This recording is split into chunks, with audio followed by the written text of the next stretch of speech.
I'll play some more Spectra and Thanos to start today. I wanna try this without the copy of Death cluttering things up.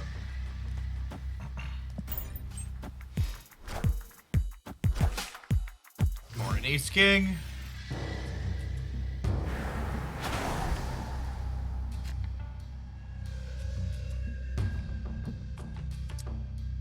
But I get rid of Isle of Silence. I want the flexibility to have my ongoings here. I'm gonna chill on M'Baku for now, because if I draw Lockjaw next turn. Oh, reality is off disappointing.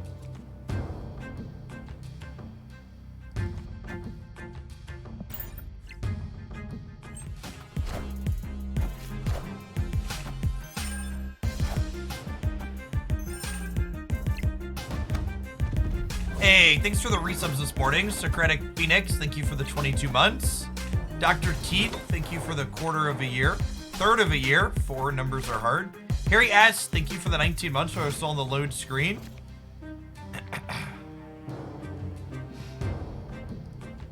I did not ping Discord, thank you.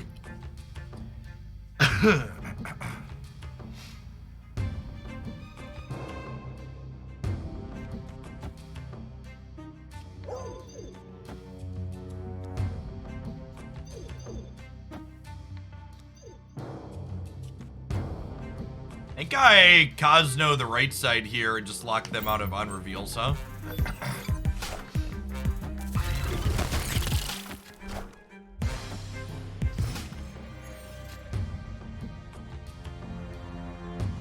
Okay, so I need to put Soulstone here. I don't think we can win the right at this point. Let's Khazar, Xandar, and see where we end up from there. Do I want to move the Space Stone's a question.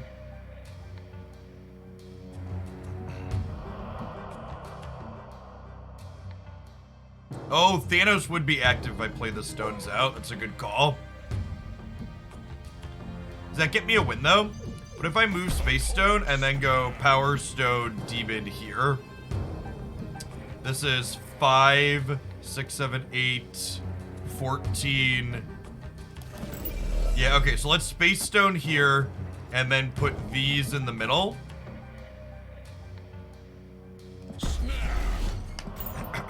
Yeah, I'm gonna do that. I'm gonna count on Thanos winning us the left. These win mid. Actually, did I need the demon here to win mid? I might not have. I guess I could. I probably want to play around blue marble, right?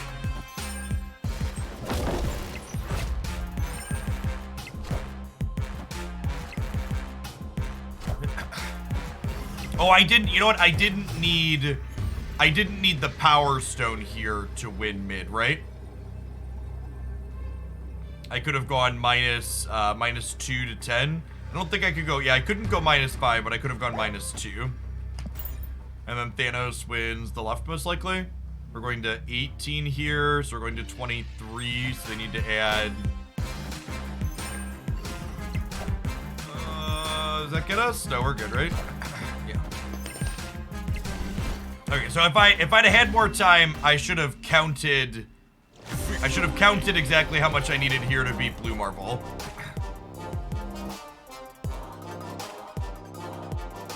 And then once we count how much we need, we do this over here. Worked out. Reality tried to get us, as is occasionally the case, but it worked out better than expected.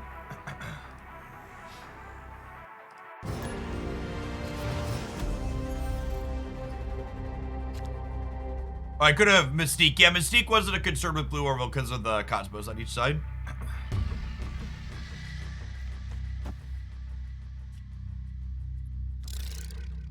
You know, I'm actually gonna wait a turn to Time Stone so I can Dazzler on 3. Yeah, they've been back adding animations for lots of different cards in Snap, so I pretty fully expect both Thanos and Dazzler to get animations at some point in the future. Blevins has largely been no-lifing Galactus, if I recall. So my goal here is definitely get ahead in 2 of the 3 paths and try and Cosmo wherever we expect them to Galactus.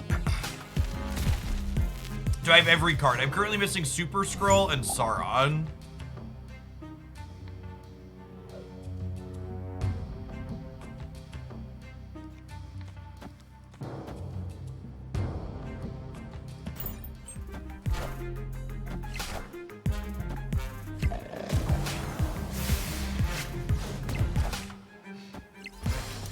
Not Cosmo.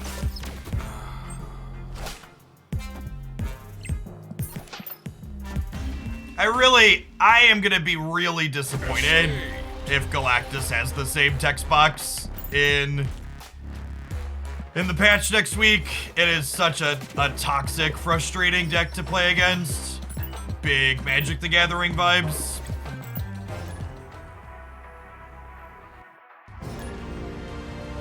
Fucking Nation, thank you for the 24 months. Appreciate that. Welcome back. Zeep, thank you for the quarter of a year.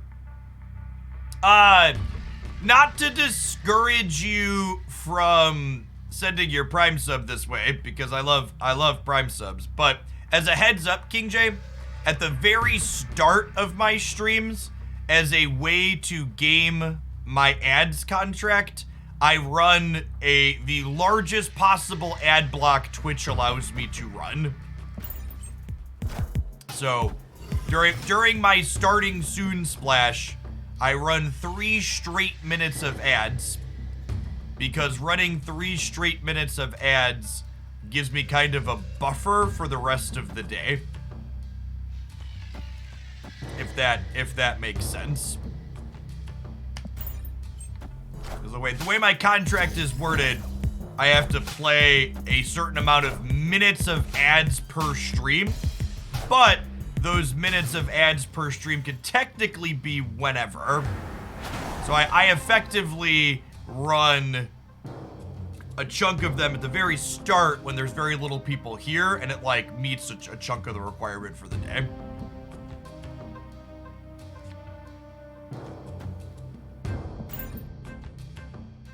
The Twitch deal's been fine. The 1 minute doesn't seem to be terribly disruptive. We've had pretty reasonable feedback from folks on it. Is that a loophole or is it allowed? Yes. It is both a loophole and it is allowed.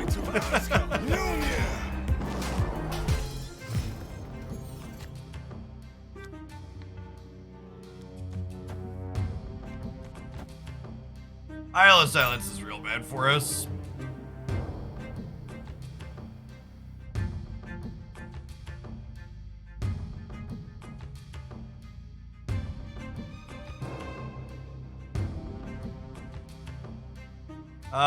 Making Galactus have to be played on turn 6 makes the card unplayable.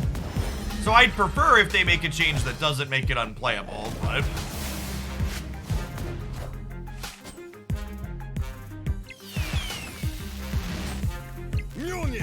To me. I genuinely can't believe other people hang out for the ad density I experienced on some other streams. Every time someone plays a Twitch ad, the reason why I don't play Twitch ads over gameplay is because every time someone else plays a Twitch ad over their gameplay, I turn their stream off. So I don't want to do that to my viewers, because I know what my reaction is as a human being who watches Twitch.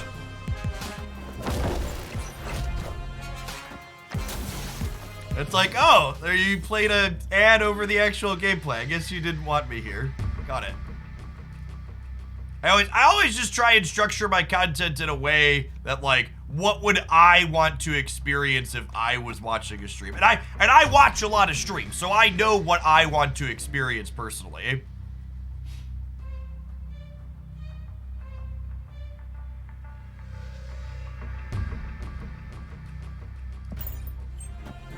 Save Power Stone for a minute. I haven't played all of the stones, right?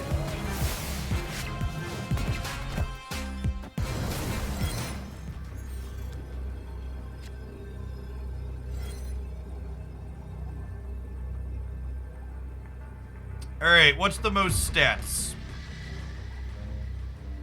Does Khazar win the game? It could. I mean, they're what's it called? So they could, like, they're negatives, they can do anything, but, like, Khazar is +7 in the middle, and it's +2 over here, and it's +2 over here, so it's probably the play. How would you change Galactus without completely killing him? I think you probably need to redesign the card a little bit. I think, yeah, Killmonger goes Burr is whatever. Like, if they're negative Surfer, they could have Killmonger. But non-Surfer negative doesn't usually have Surfer. It doesn't usually have Killmonger. I think if you wanted to leave Galactus's text box mostly the same, the best thing you could do for the card was make it so you always have priority. But yeah, I don't know. I think outside of that, you need kind of just a fundamental redesign. If one of these is Ironheart, they could get us.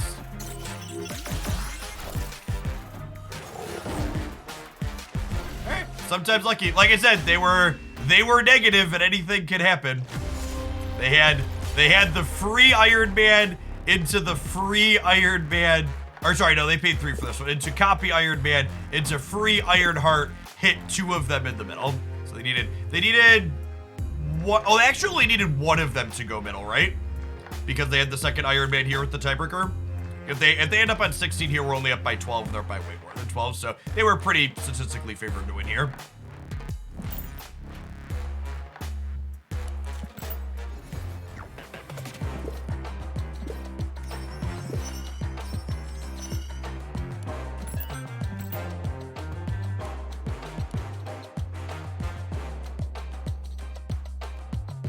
Oh, each one gave 4 power because of Iron Man. Oh, yeah, you're right. You're right. Yeah. It does Everlath, yeah.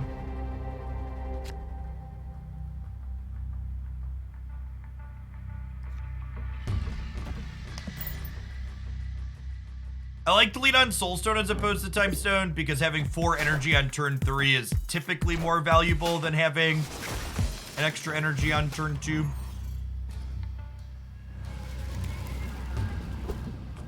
Live from the Daily Bugle. I think the Infinite She-Hulk deck is a fine Titania deck, but it's definitely not remotely close to my favorite. What's my favorite Titania deck? Probably the Doc Ock Mojo deck, or the Daredevil variation I've played before. Titania genuinely just goes in a lot of things. I'm skipping doing an ultimate deck guide this week since we're gonna be getting a patch next week, but I am very much excited to do some ultimate deck guide stuff with Titania.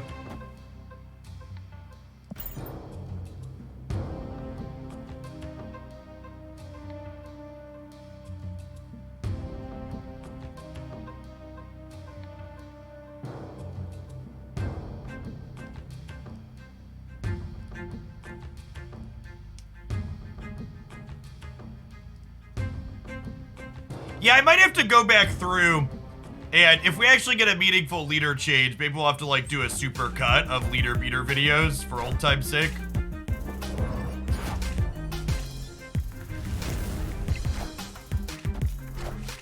Is Death playable without wave? Only on feature location days.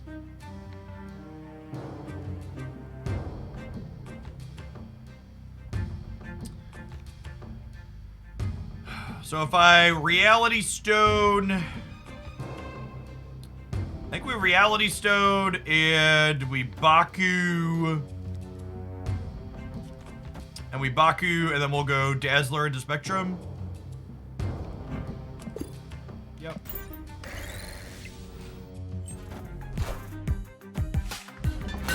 I assume one of these is a bounce card here. Yeah.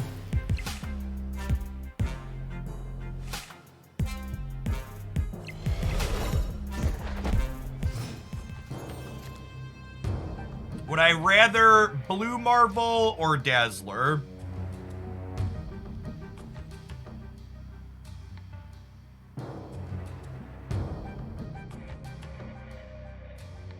Dazzler's more likely to win mid. Blue Marvel's more likely to win right, but I'm probably having a hard time with right anyways, right? Because I bet they're not going to finish with a card here. But I'm going to play Dazzler here, and then we'll Spectrum left. No, the Nightcrawler hasn't moved yet.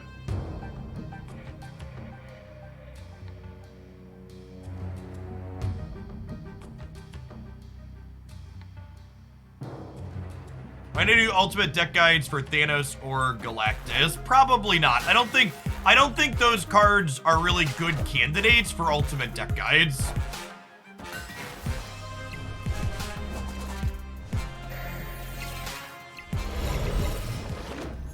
A lot of the time, people just ask me, can you do an ultimate deck guide for X card that I like? And the thing that needs to be kind of understood is that in order for a card to be a good candidate for an ultimate deck guide, it really needs to be able to go into a range of different decks. And like things like Galactus and Thanos, like Thanos is maybe close enough to be able to do Thanos' borderline, but like Galactus goes into just like exactly one thing. So it's very much not a good candidate for the ultimate deck guide series.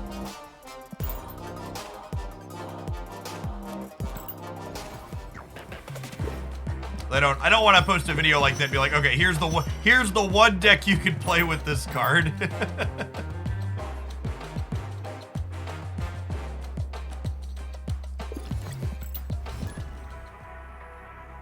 The Spectrum highlighting card she's about to buff is new.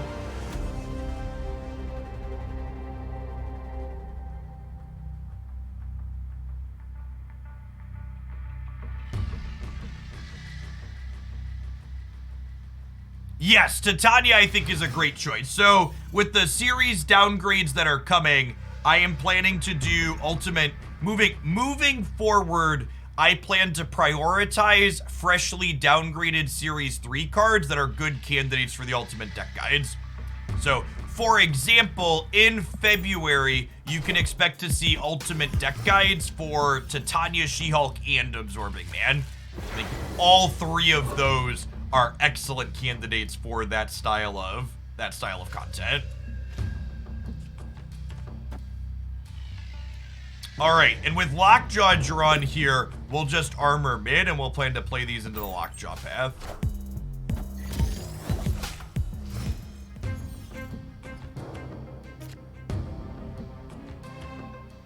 Okay, Crimson Cosmos is really bad for our deck, so I think I do need to Reality Stone there, unfortunately. Hey, K9, thank you for the 49 months. Welcome back.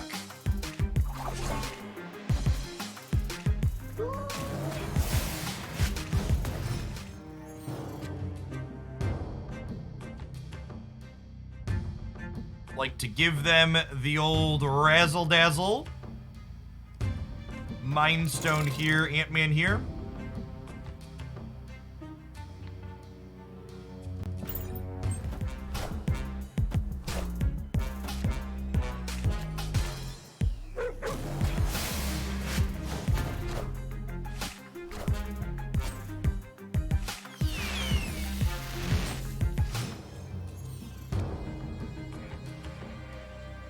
What am I supposed to do, chat? Not complete the full gold here in the middle?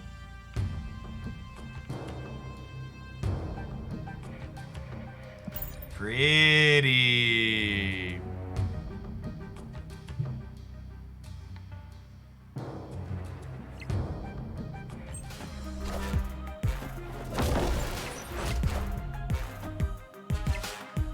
It's for the over 4 years, K9.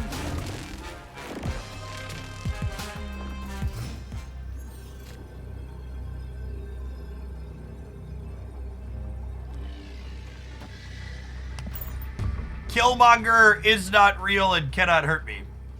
Killmonger is not real and cannot hurt me. Killmonger is not real and cannot hurt me. There's a world where we beat Killmonger anyways, right? Because our center path is living, and we'd still be at 19 over here.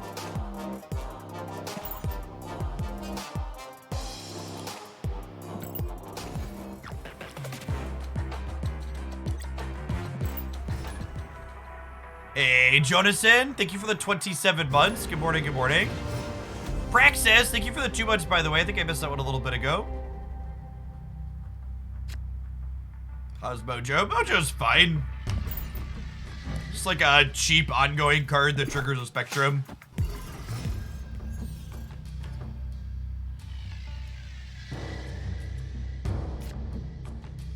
Punished.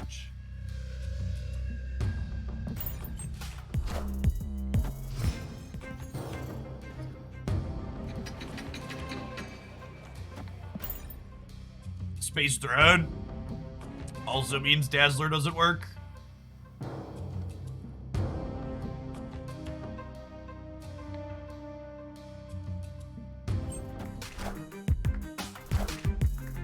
Wind, aid my hand.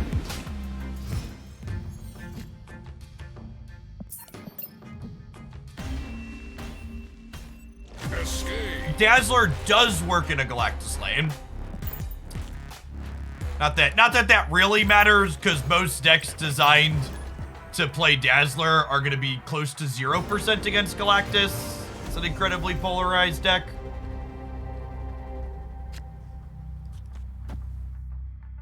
Okay, okay.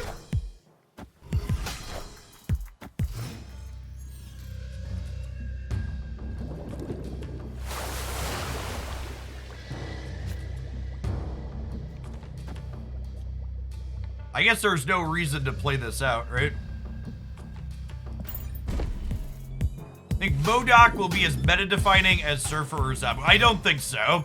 I think MODOK, my gut instinct says that MODOK is likely to just be a card that adds another playable deck to the format. It likely will not be incredibly dominating. I think it just makes like discard and Hella decks a little bit better.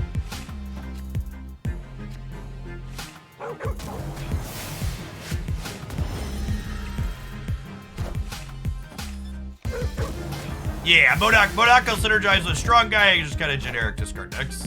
Like the deal here. It's a real shame Adelan is here.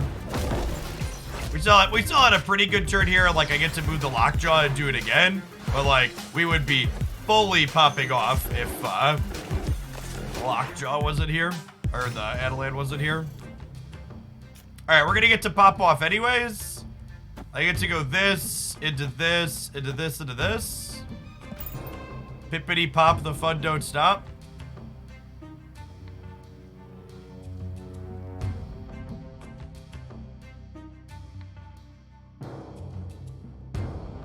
I can't believe I didn't think to try this card earlier in this archetype. It really feels like she took it to the next level.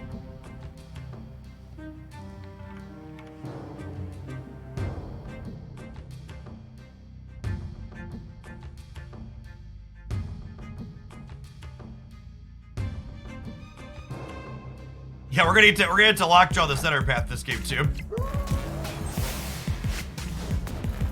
Oh no! Well, that was a bad beat. Although I guess stopping Reality Stone from happening is not strictly a bad thing.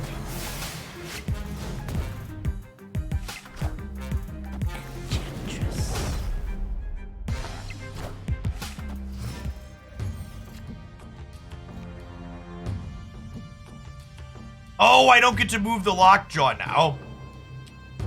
That's awkward.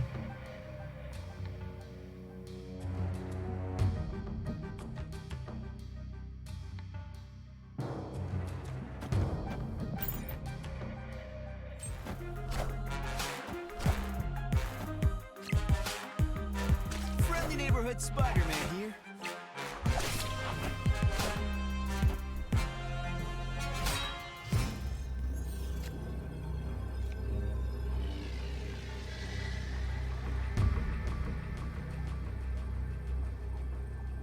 That's the last stone, right? It's gotta be.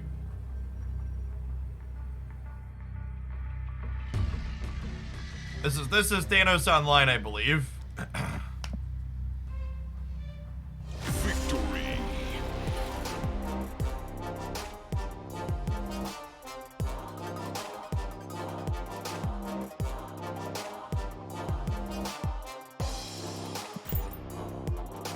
Yeah, if you're missing Dazzler, play a different ongoing card. Pick your favorite.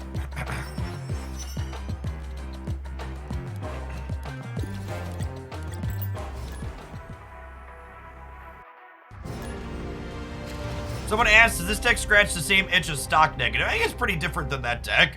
Has a more consistent feel, which is nice. The stock negative deck is a lot more high rolly than this deck is.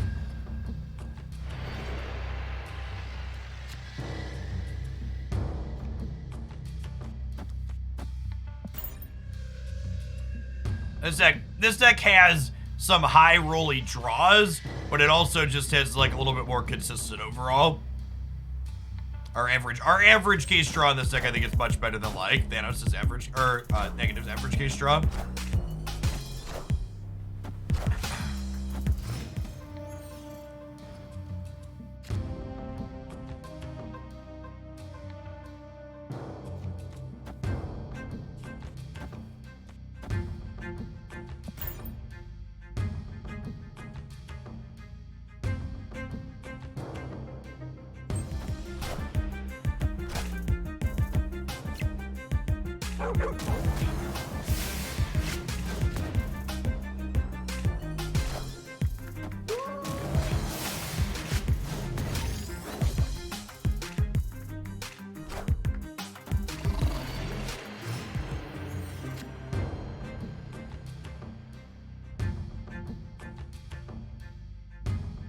Go Reality Stone into the Icebox.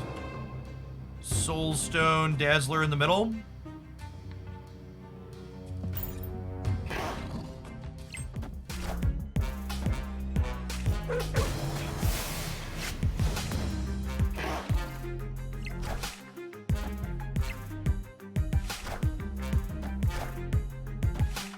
Wind, aid my hand.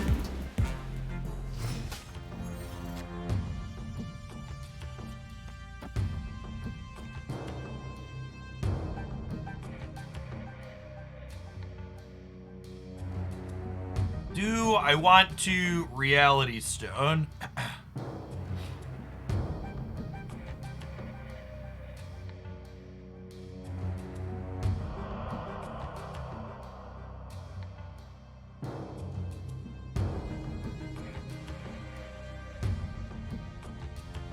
Okay, I think we chill on the stone for now.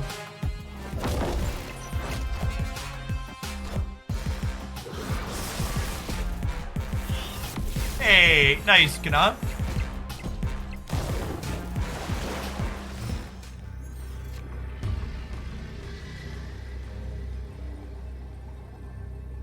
So they could definitely still Killmonger us. I think we just do this, though. Spreads out some stats nicely. Spectrum is what? 2, 4, 6, 8, 10, 12, 17 stats on this board? 18 kinda with Blue Marvel.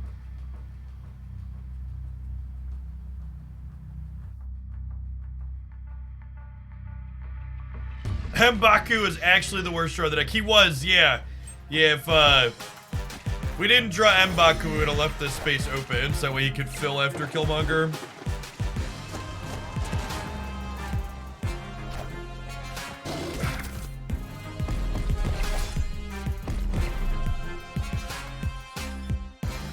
Oh my gosh, what a close game. So, we actually would have won the game if we didn't draw Baku on the last turn. If Baku would have stayed in our deck, he would have jumped and won Raft or flooded here. Why would you betray me in this way, Mr. Baku? What did I do to you? And you chose to wake up and hurt me this morning.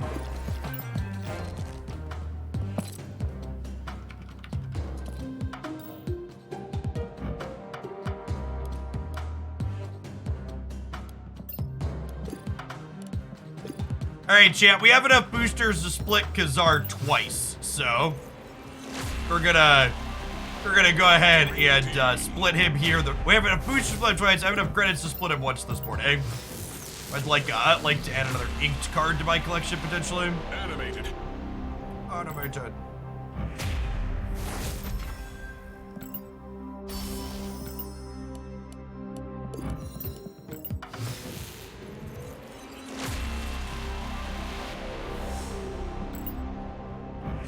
Hey, Ghosted, thanks for the over 3.5 years. Welcome back. Chat, it takes so much willpower to not open my reserves. Would Baku be too powerfully and the text can't be drawn? Yes. Literally every deck would play Baku to be an 11 card deck if he couldn't be drawn. The change I would really like to be to Baku is Baku should be able to jump to the board from your hand. He should jump from hand or deck. Is what I would like to see Baku. You should still be able to draw him, but he should be able to pop out for free from your hand too. From wherever he is, yeah. Heyo! Another inked one for the pile. This is a lucky one too, chat. The 4th split is your first chance to get an inkified variant. So anytime you get inked on 4, it is a run good.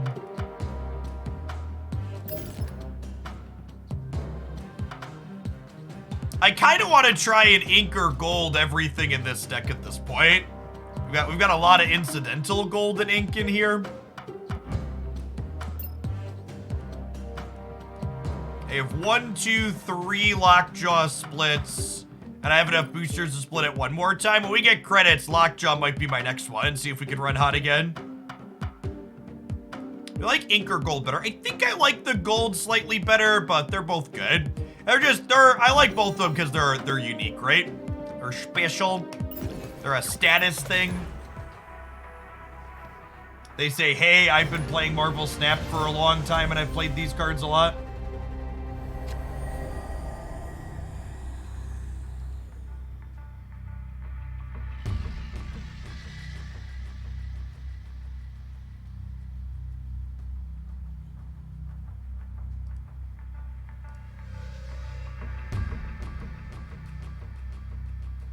Does the split count carry across variants? It does, yeah. So if you looked when I split my Khazar there, that was only my 2nd split on my Khazar variant, but it was my 4th total split on Khazar. So when the game calculates, okay, what are my odds to get a particular split, it looks at all your copies of a given card. All your given copies of a card.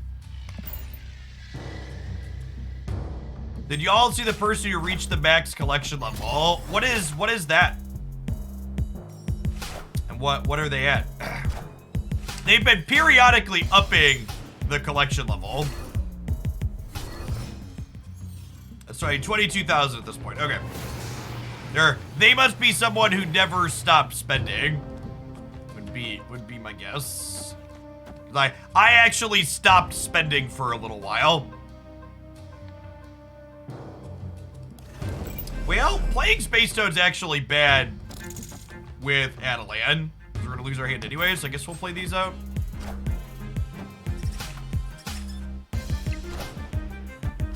They said they spent around $5,000. Yeah, $5,000 Trex. Because I stopped spending for like 2-ish months on credits, and I've spent about 3,500. But I've also spent a little bit on cosmetics, so it's not a strict 1-to-1.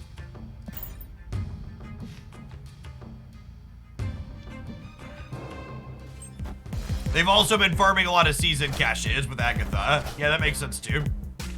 That all tracks. Hoping to draw Thanos stones at this point so we can play them into Lockjaw.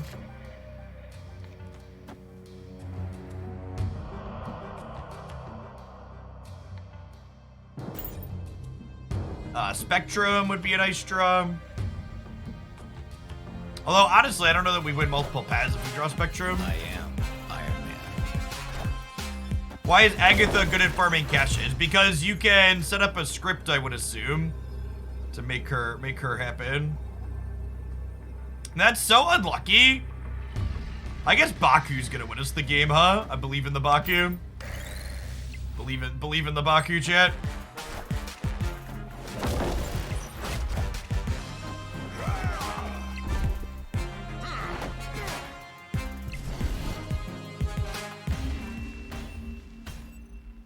Victory.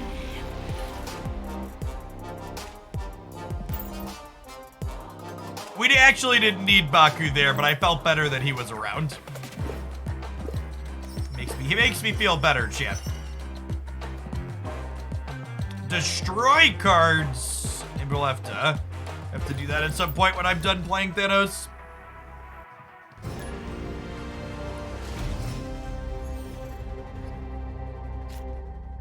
It was an emotional support, Baku. Giving them a Mind Stone sounds wonderful. Enjoy.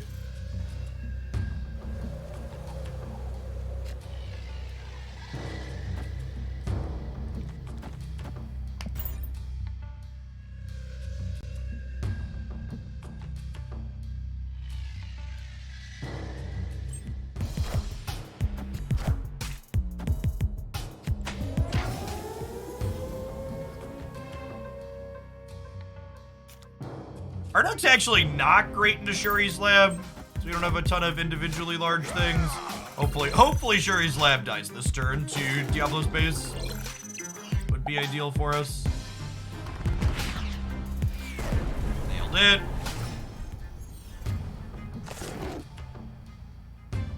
Opponent snapped.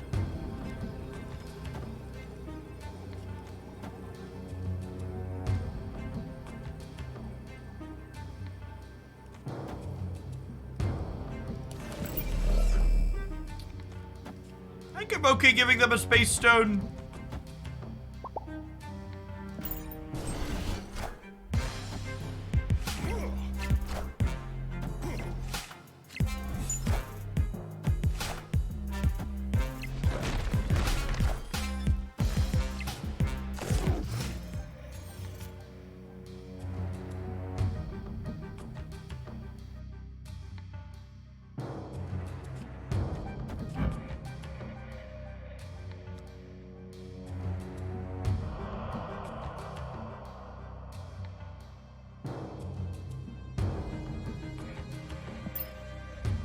What's in my deck? Quinjet, Armor, Thanos, Dazzler, and some rocks. Go away, bud.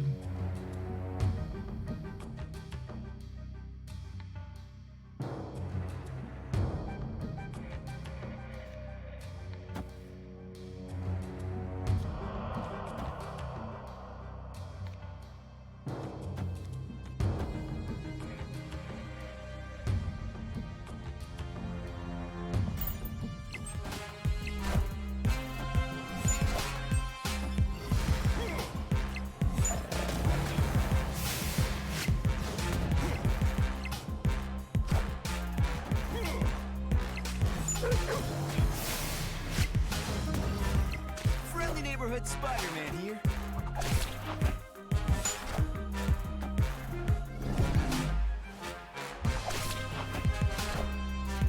Okay, we're gonna draw Thanos for here.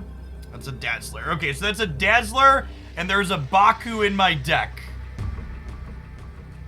That's a Dazzler, and there's a Baku in my deck.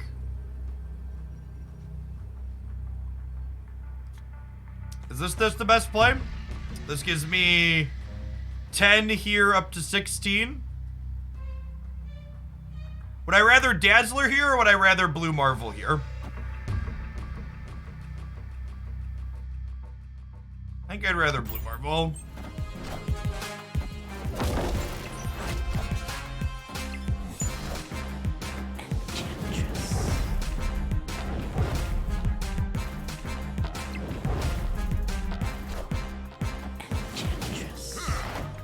Baku! Baku! Baku! Baku! Baku! Baku! Victory.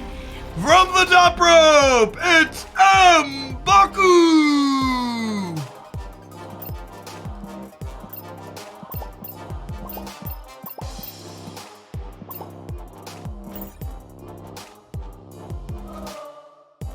That's what I'm supposed to do at the end, right? I'm supposed to emote, snap, and then do the Thanos thing a bunch.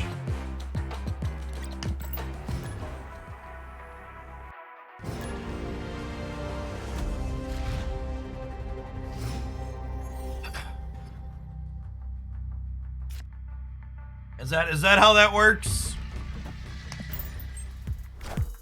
Oh, I missed the Miss Marvel. I missed doing the Miss Marvel. Apologies.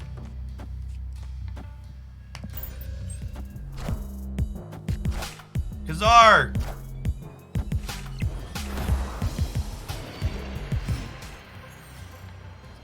Kazar. This Twitch stream is pre-recorded in front of a live audience. I appreciate everybody hanging out today. Thanks for being here.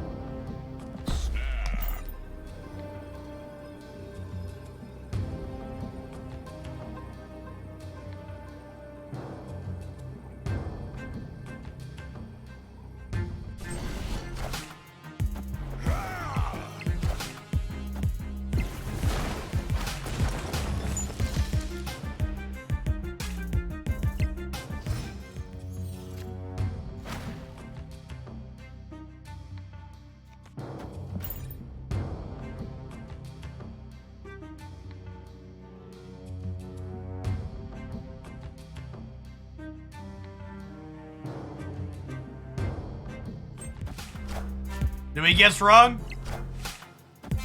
Just a leader! Just a leader, chat! Deal Reno. Just a leader.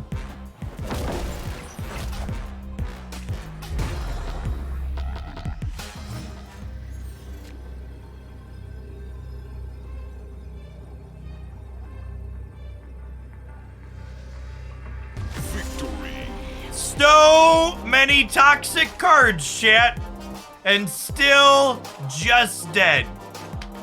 So many toxic cards, and still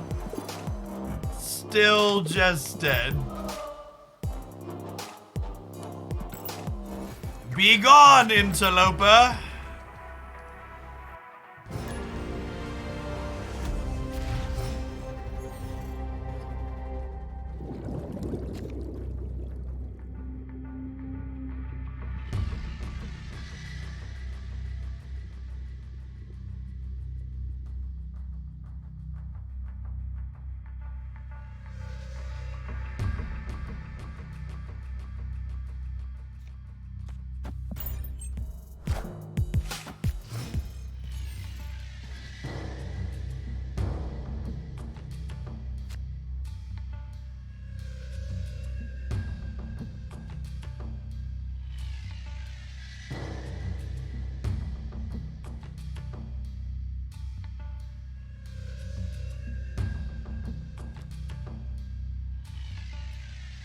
I think once again, we just reality stone the Shuri's Labs. That's not great for us. And I'm holding the Space Stone because I want to lockjaw. I want to lockjaw with that one.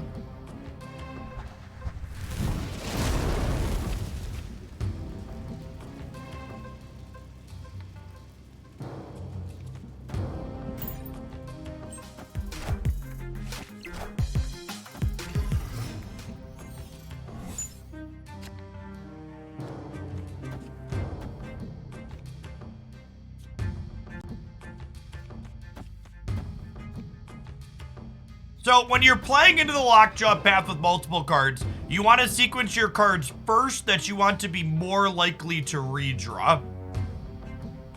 So I want Mojo back out the most, followed by Time Stone, followed by Space Stone here. Thanks for the 4 years, Aaron. It's been a trip. Welcome back.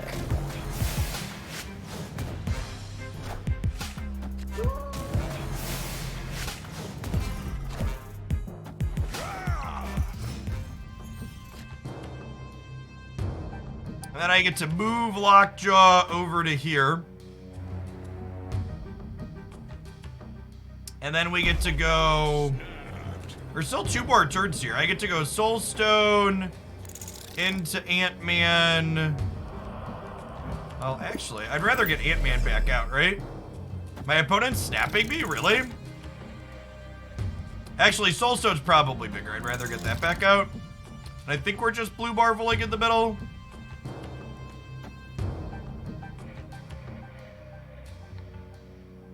Yeah, it looks like they're an Ultron gamer for sure. Hey, Gray Bear, thanks for the almost 3 years. Welcome back.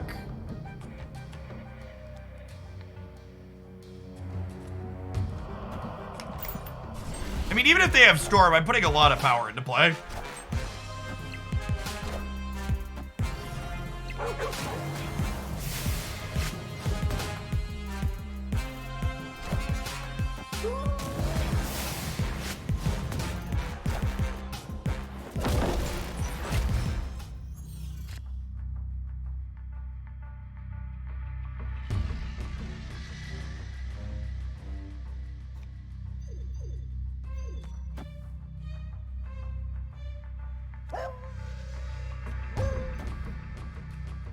So my deck right now is Soul Stone and Ant-Man.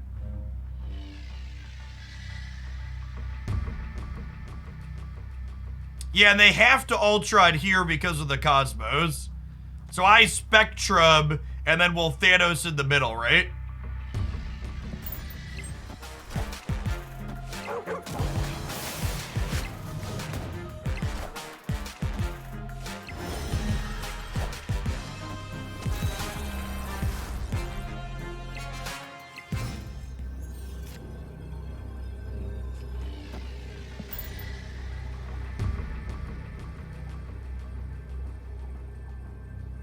I assume they're just like super dead here, right? There's no way they're a Killmonger deck.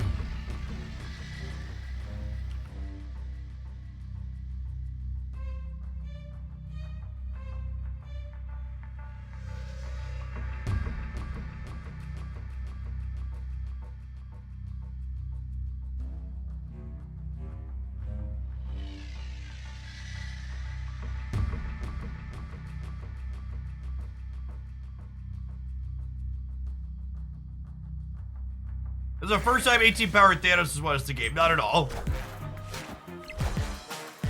Oh, they just didn't think we could win middle. Okay, they just didn't think we could win middle. Ooh, they're actually gonna be close on the right, huh? Ooh, wow, that was actually really close all around. That was really close all around.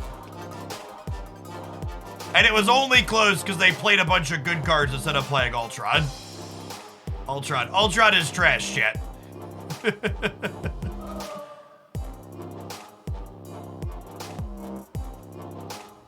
Yes, my HelloFresh promo code only works in the US, unfortunately. So HelloFresh does operate in a few different countries, but the promo discount that I have offered as the partnership is only US.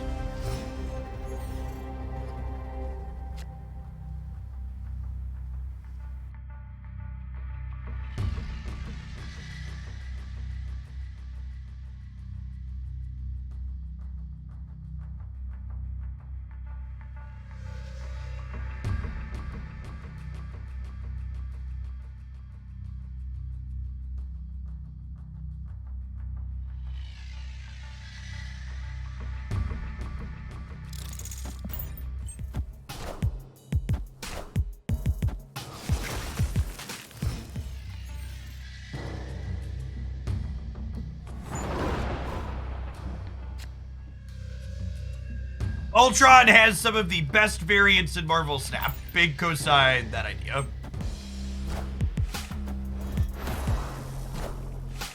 Alright. At least we went second here, I suppose.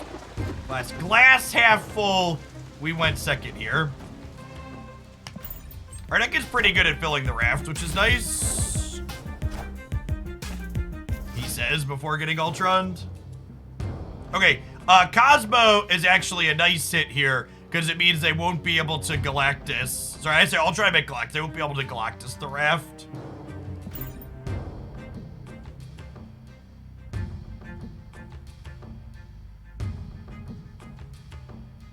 I think redesigning Galactus so it destroyed locations differently would be a good thing.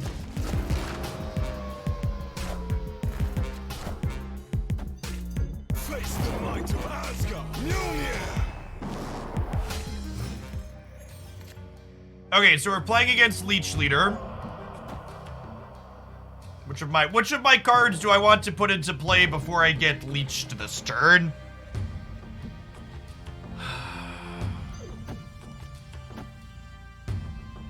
This might be crazy. Call me, maybe? Am I just lockjawing? Alright, what if I did this? My deck is Quinjet, Baku, Blue Marvel, Thanos.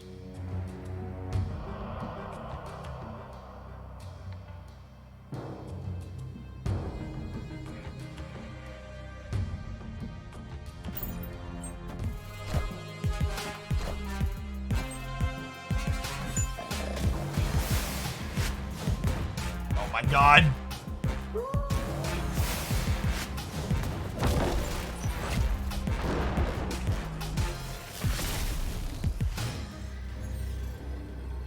Well, shit.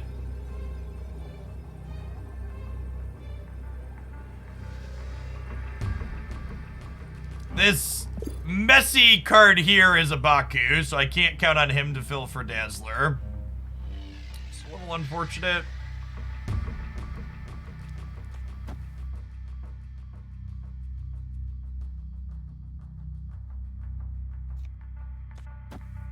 Oh, Triskelion did stop their Jane is a good shout.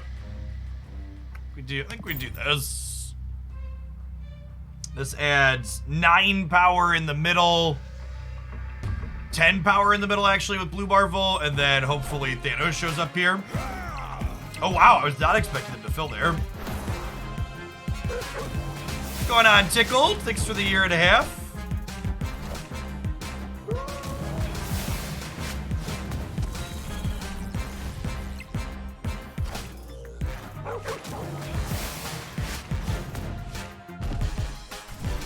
Good beat.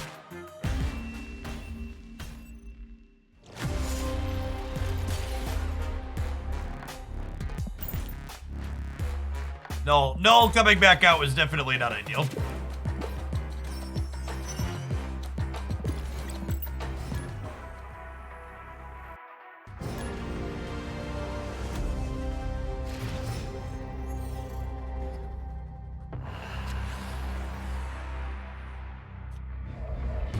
Mind Stone into Death's Domain.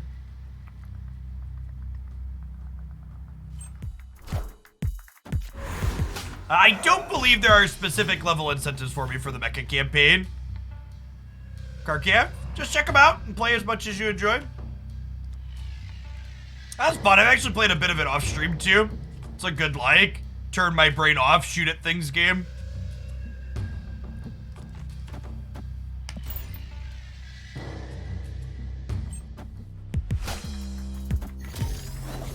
Alright, looking for a reality stone here, or armor. Armor will do too.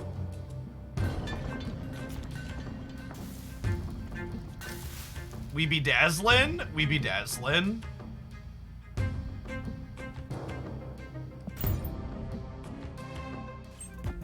If you move Lockjaw into Death's Domain, can you play into it? Yes.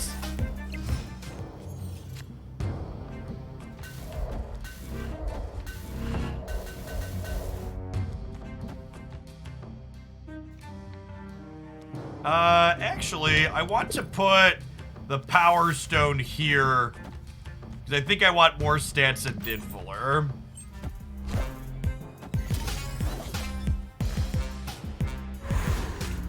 Hey, nice, Ander.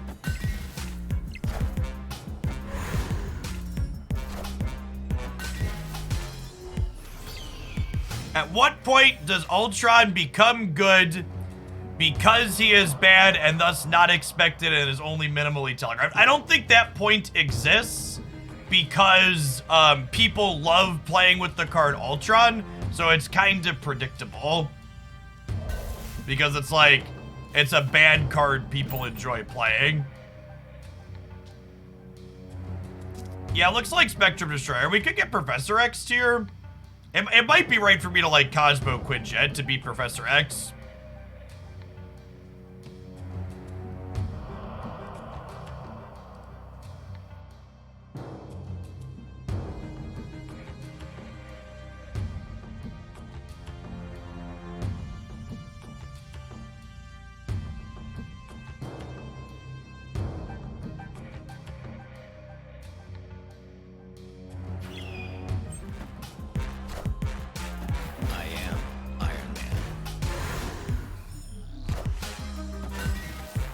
They didn't Iron Man Nidvaler. Really?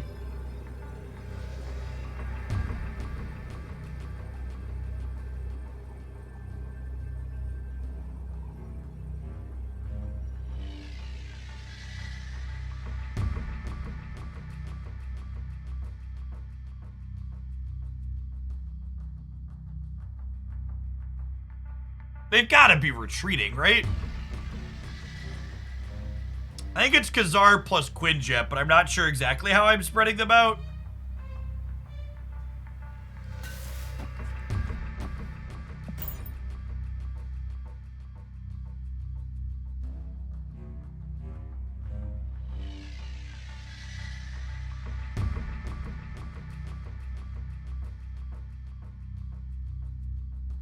You know, I can't think of a combination of cards that beat me here.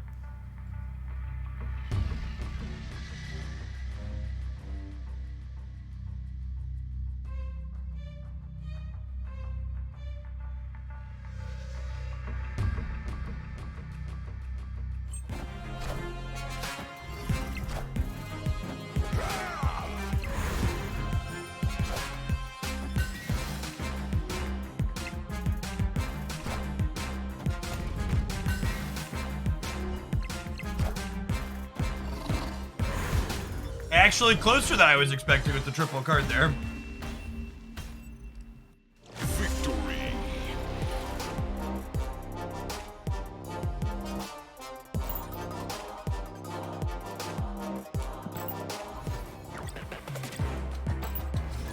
All right, chat, we're gonna do one more with this, then we'll take our top of the hour ad break, and we'll play something else when we get back.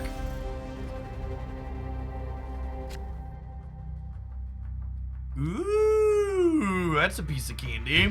Are we time stoning on one?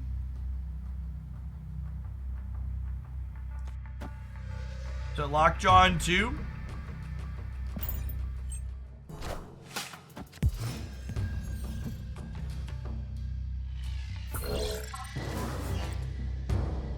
A cheap card out of the hub is nice with Lockjaw and Quinjet here as well.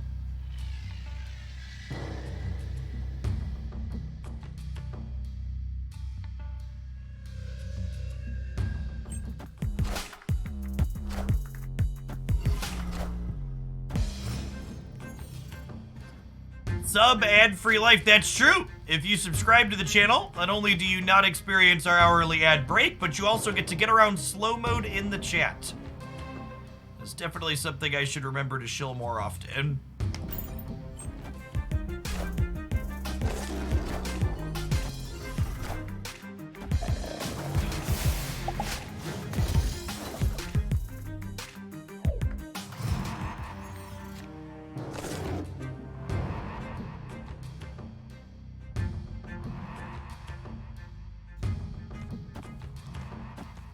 Do this.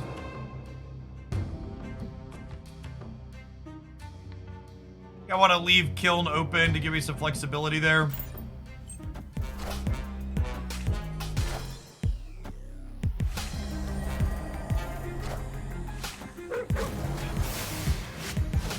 Sometimes reality is wonderful.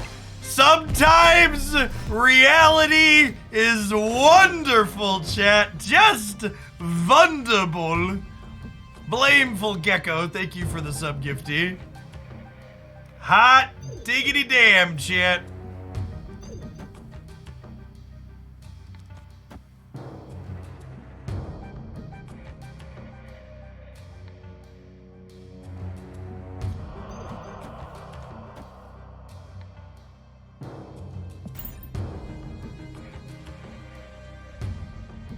The Thanos variant is so good. It is, yeah.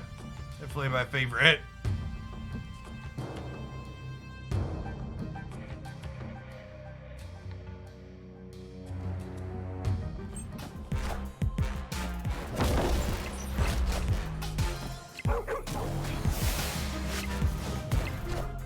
Damn it, Craven! We did not want you back, Craven.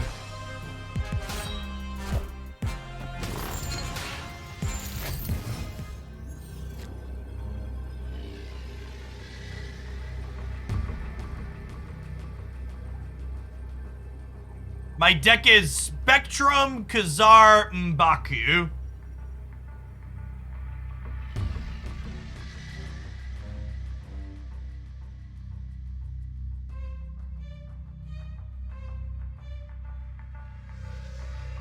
Thanks for the prime type. Appreciate it. And Kolmodo. Welcome as well. Yeah, I think it's Mojo left, Dazzler right, huh? Does this beat them soaking? They're going to 17 with a soak. I'm going to 16. This loses to soak, right?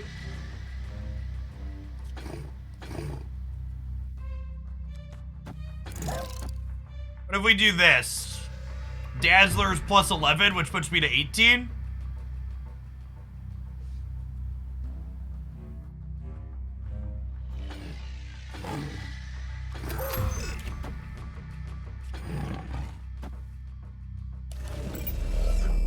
I think this is right. I think this is right. Well, if the Lockjaw dies at Fist Tower, it's not a big deal because Baku jumps. I think this is the play though. Yeah, they're just soaking, thinking we can't win the left.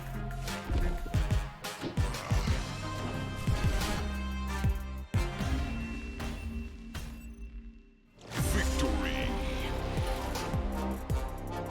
All right, non-subs. I'll see you in 60 seconds. Everybody should stand up and stretch. Grab a drink of water. Poor Baku. No room for Mr. Baku in our hurry. Dazzler being a 4 energy stat stick has been real great in this archetype. Oh, big stretch, big stretch.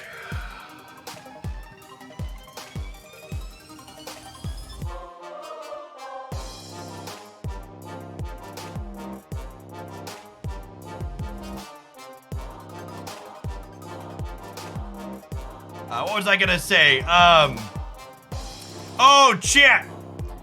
I'm mostly gonna make my decision based off of metrics, but if you haven't seen it, I did a different intro in both of my YouTube videos yesterday and today for the deck highlights. So if you're someone that's one of my regulars and you haven't had a chance to watch, my my deck highlights to yesterday and today, I would enjoy feedback from the regulars on it. But I would also like to prefix, or I guess suffix at this point, that statement with, please don't be one of the people that says, I like this, but it would be better if you spent 12 hours doing video editing to fix this very tiny little thing I dislike. Don't be one of those.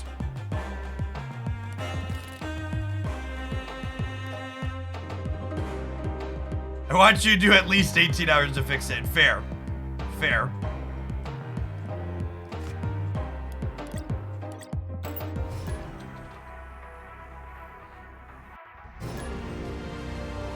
Yeah, I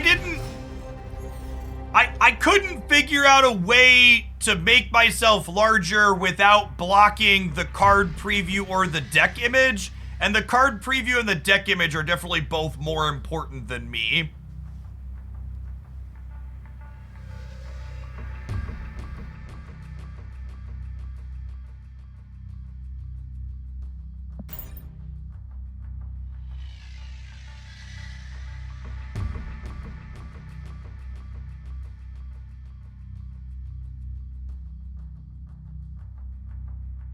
Natter Jack, thank you for the 4.5 years. Welcome back.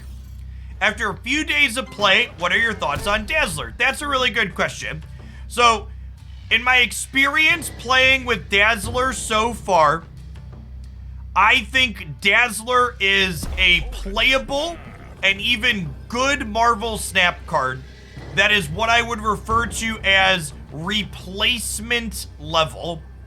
And what I mean by that is Dazzler is a good Marvel Snap card, and she's optimal in her slot in a number of decks, but Dazzler is never the defining card in any deck that she's played in.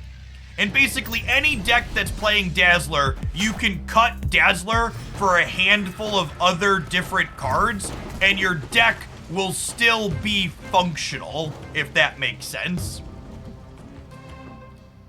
Hey, Dara, thanks for the raid. Hope you had a good stream this morning. Welcome to folks coming on in from there. So I think, like, once Dazzler's like a Series 3 or Series 4 card, she'll be a great pickup that's good in a variety of things, but I think she's a super low priority pickup in the meantime for most people. If you're not a whale, I would not invest in Dazzler. There won't be Dazzler decks, but there will be decks with Dazzler in them. Yeah, that's a good way to put it in a more concise manner.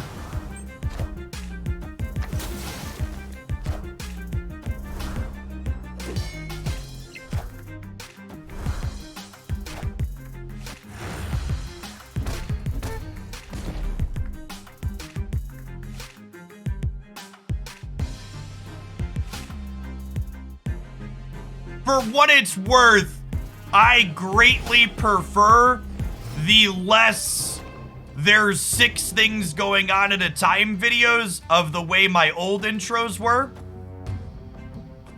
So, if the metrics don't favor the new intro format, I'm gonna try the new intro format for like a week. And if the metrics favor the new format, I'll do the new format, but if they don't favor the new format, I don't know that I intend to keep doing it that way.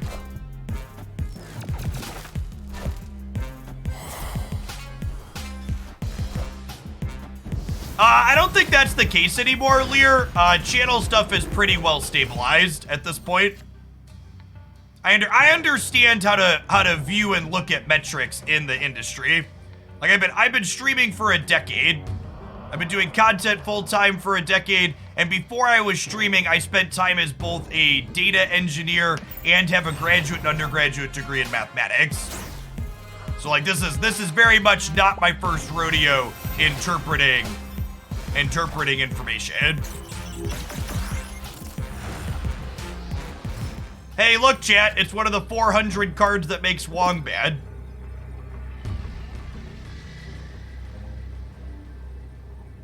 Alright, so we'll Korg here, we'll Darkhawk here, and I assume they're retreating? Victory.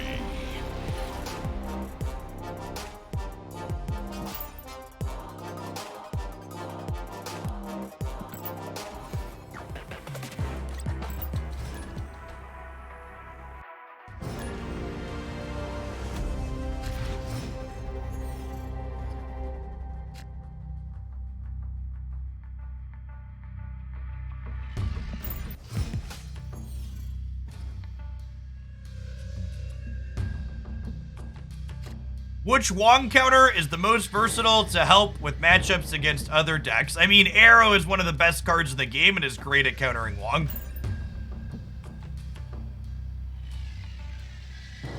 Yeah, it's dark. This Darkhawk is great.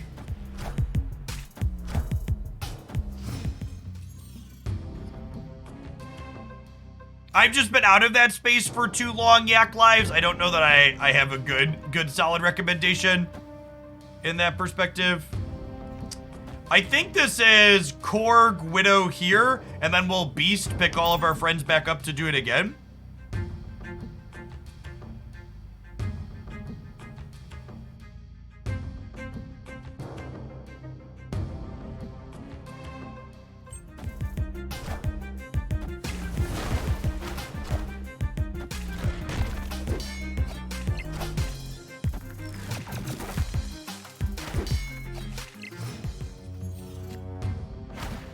Okay, so we've been waved, but they also can't Galactus anywhere. And the wave into the Black Widow means they're cut off of 2 draws. So I think we actually Darkhawk left and snapped them here, right? They can't Galactus mid-chat, it's Morag.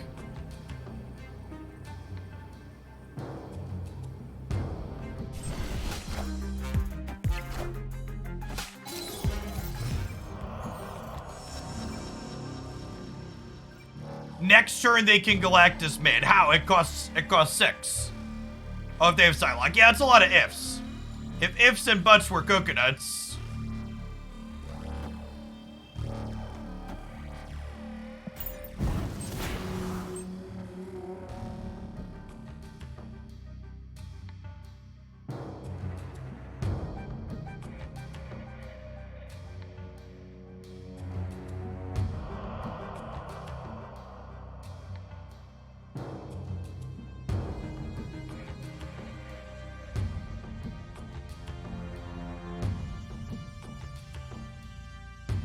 Does Daredevil see the real Mysterio? I don't think so. I'm not 100% on that.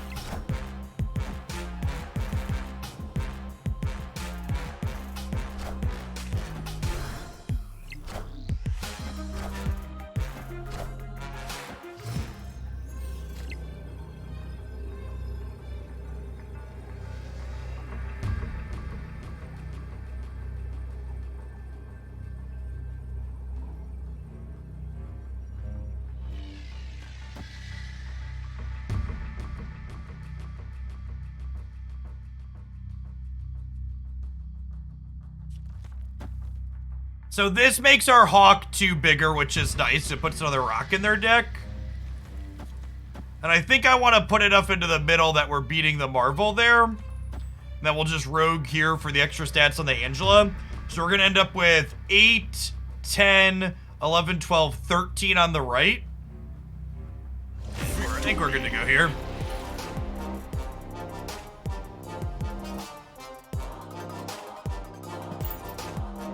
Yeah, but it's definitely playing a an off-meta build there. You ever let subs donate their series regardless and you help them build the deck? Yeah, sometimes we do that.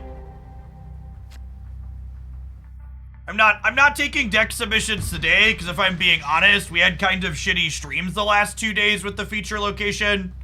And people tend to donate for less than optimal decks that also often feel bad to play, so I'm just gonna do me today and play decks that I want to play, rather than try and scrap around with whatever people want to submit.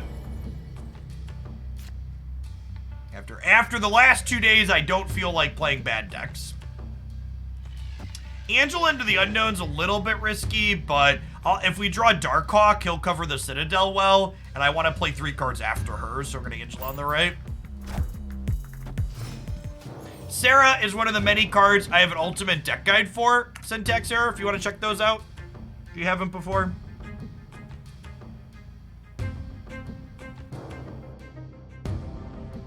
Ha! Just supremely punished.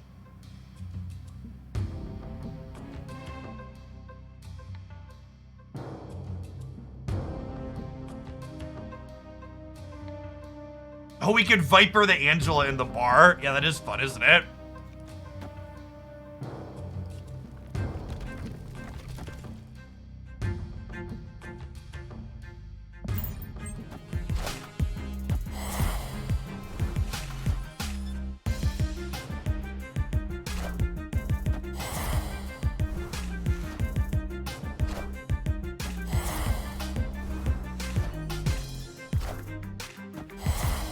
We're a giver, chat. We're a giver.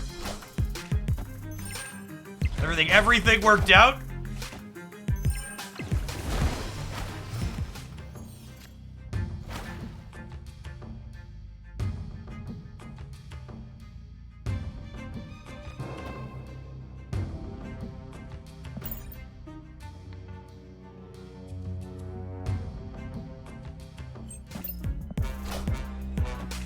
They are not a Galactus deck, or if they are, they didn't draw it. I didn't play Darkhawk because if they're a Galactus deck, I don't want them to know. I don't want them to know that Darkhawk is coming.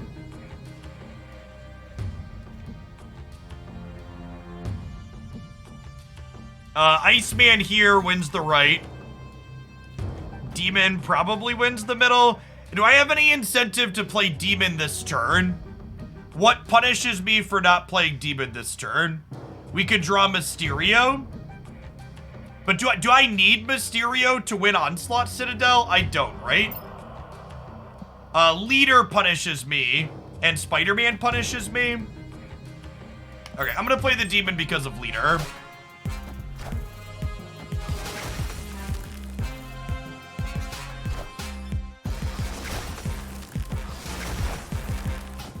Alright, so the last Iceman had no target. The last Iceman had no target. And we drew the Mysterio for the reps. I assume they're leaving here.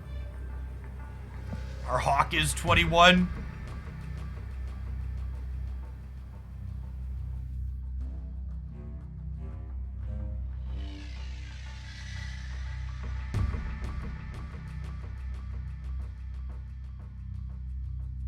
Which deck do you think is more consistent? Moon Miles or Moon Titania She-Hulk? Oh wait, you said Moon Miles She-Hulk? I don't like playing She-Hulk with Miles in the same deck. I don't think you could fit. The Moon Miles deck really wants to play cards on 5. Xanderlisk, thanks for the brand new prime. Appreciate that. We're dead to a Killmonger middle. Yeah, I mean, if their Sunspot deck kills us with Killmonger, more power to them.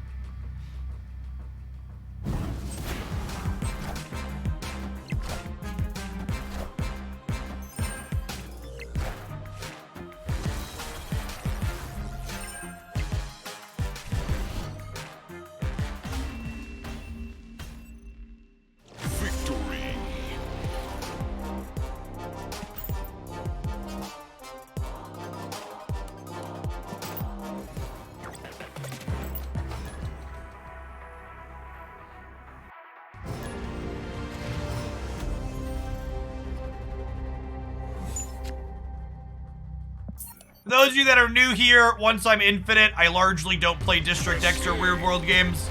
I don't really care about my cube count, so we just leave. I believe my Darkhawk variant is a 1200 gold variant, which means that it's only available in the shop. The random variants out of caches and reserves are only the 700 gold ones.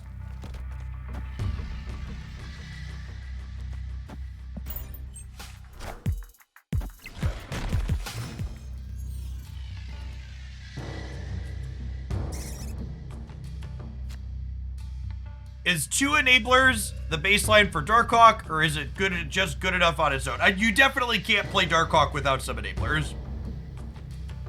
You want to be able to make him larger some amount of the time. So, a fun / weird / novel interaction with Bast chat is when we Bast Mysterio, it just goes up to 9 stats. It's 3 everywhere. I don't know that I fully understand that one, but I accept it.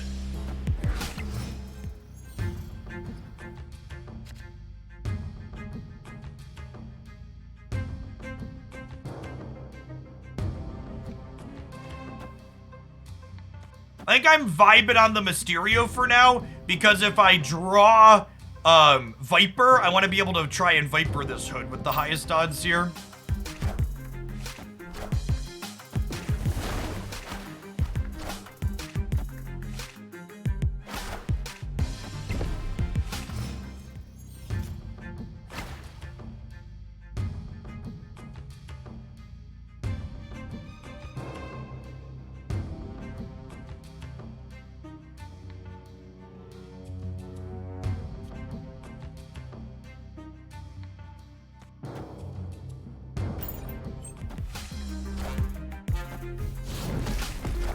You have cast wave in order to play Shang-Chi.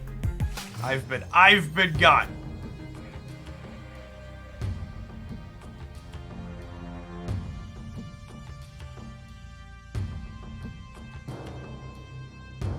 I think we're losing the right.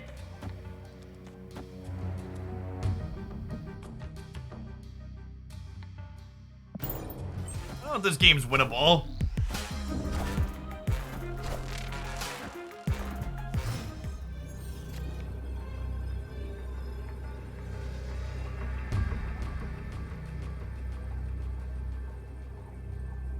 Yeah, it feels like we just don't have big enough numbers with the Dark Hawk dying, huh? I'm kind of expecting a Doctor Doom out of them, based on the cards that they've played.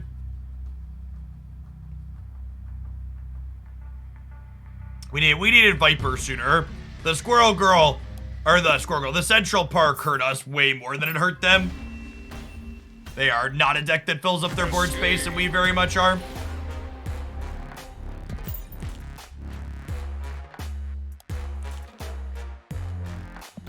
What's the best deck without Dracula, Sherry, or Dark Hawk? Some type of Silver Surfer variation.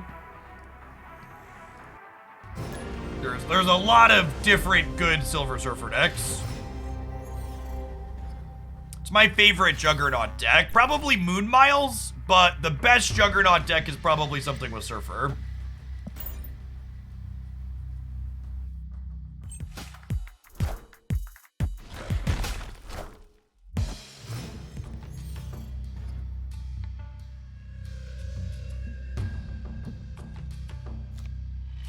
Yeah, I think Lockjaw Surfer might actually be my favorite variation.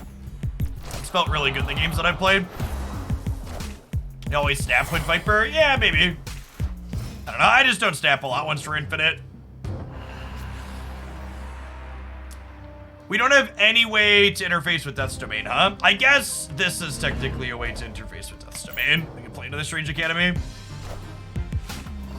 Lizard into Mojo World. That is definitely a legal play that you are allowed to make.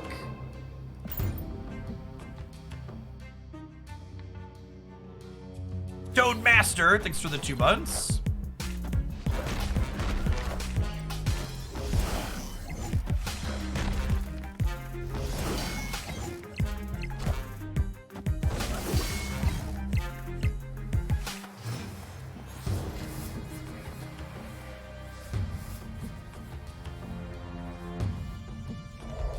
It's a shame I have to fill this so these can't blow this way. Because it would be nice to be able to beast these up and then play them all out on the last turn.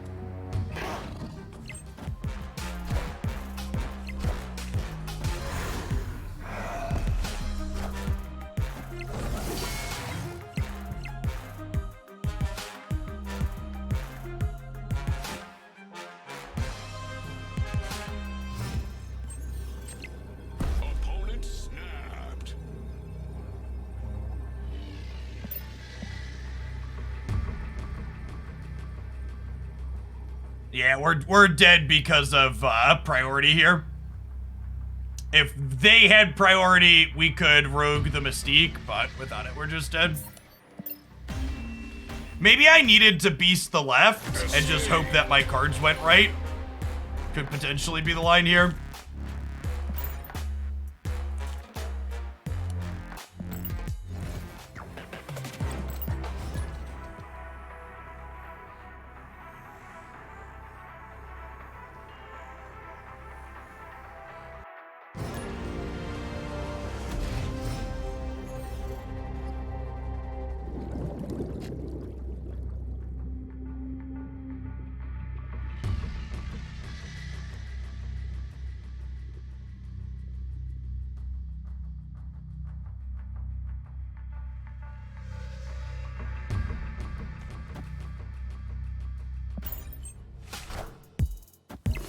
A Rhino variant in my shop called All New. The only other one on Snap in that series is Beast. Are they actually just new? I have no idea. This might be a Bishop Bar Sinister angle, huh? Especially with Beast in hand. All new was a line of comics. Okay. Please be Green Goblin across from me. Please be Green Goblin across from me.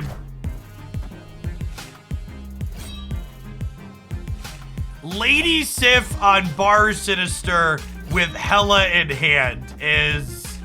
Oh, it's Agatha. Okay.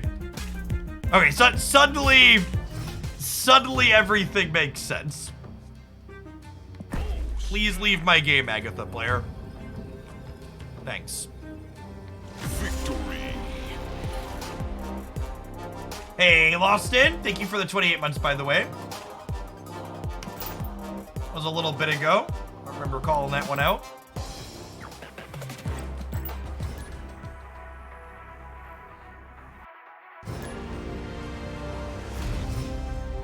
Who plays Hella and Agatha? That's like an older Agatha thing. Older variations of that archetype did that. Okay, so with Hood, Beast, and Viper, this might be a game where, yeah, I think I'm gonna Beast the Hood, and then will Hood Viper get another demon out of the deal?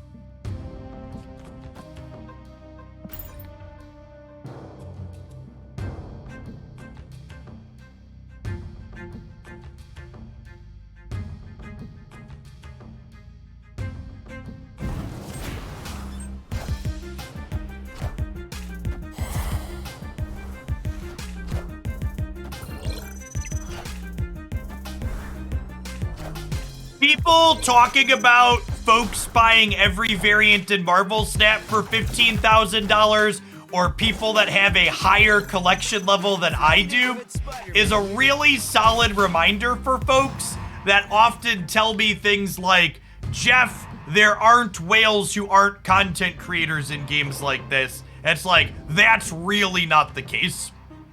There are very much massive sea creatures who aren't making content in games like this. Mobile games like this would not exist without regular players that were whales. It is a regular and normal phenomenon.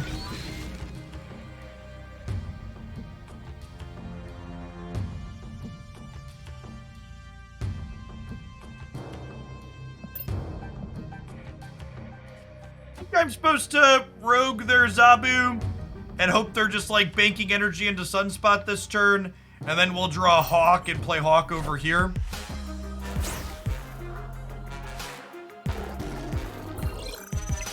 And remember, I'm actually +8 in the middle because this Mysterio is 2x.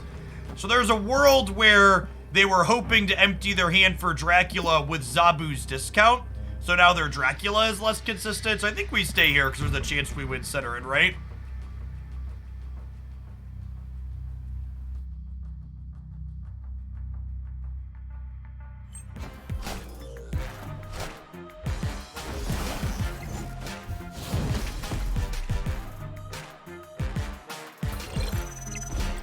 Okay, so we're still winning the middle. The question is, what does Dracula do? Discard Infinite, always. Giganto. That'll do too.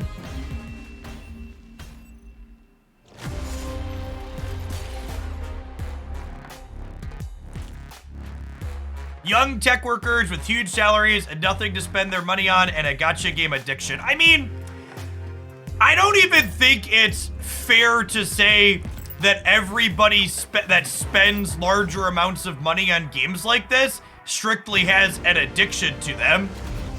Some people just make, you know, 6 figures a year and they don't have families or kids or debt, and their video game is the thing that brings them their most joy, so they spend their disposable income on their video game. And like, yeah, there are definitely people that have crippling gambling addictions, and games like Marvel Snap leverage those gambling addictions. They spend more money than they should. Like, addiction when it comes to people spending is the driving factor for people spending money that they don't actually have to be spending.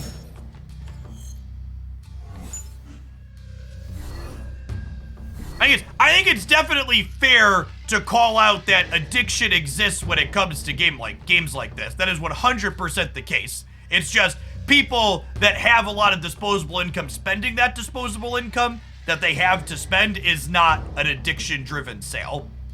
It is very much a, this is just money I have to spend sale.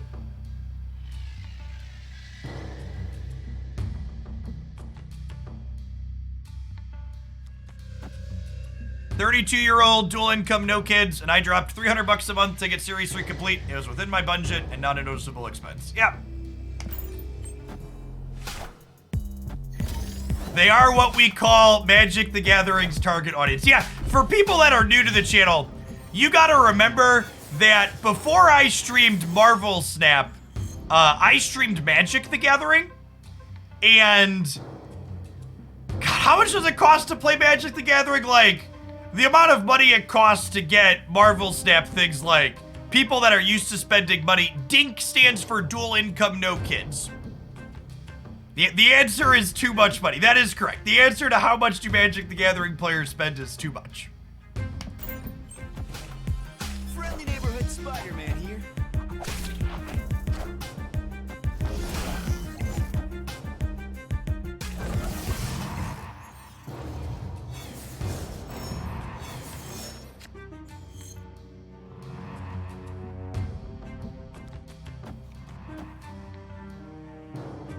I think we're dead, chat. I don't know that we're gonna play more of this deck.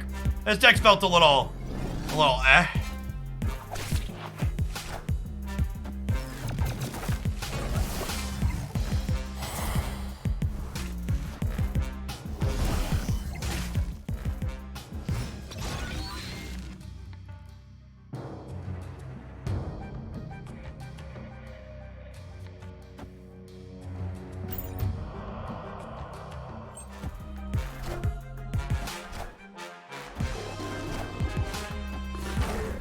We are losing Kiln, unfortunately.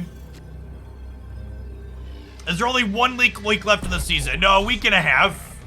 Week and a half. February 6th, I believe, is the season rollover. Is that right? Yeah, February 6th.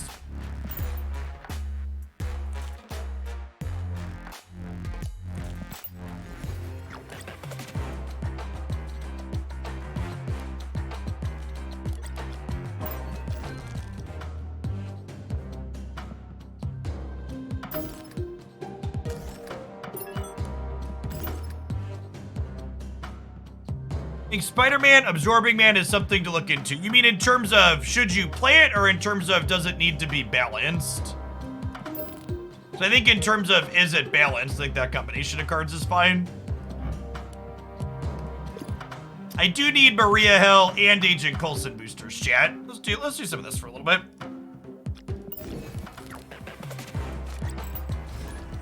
The next season pass card will be MODOK. 5 energy, 8 power, discard your hand.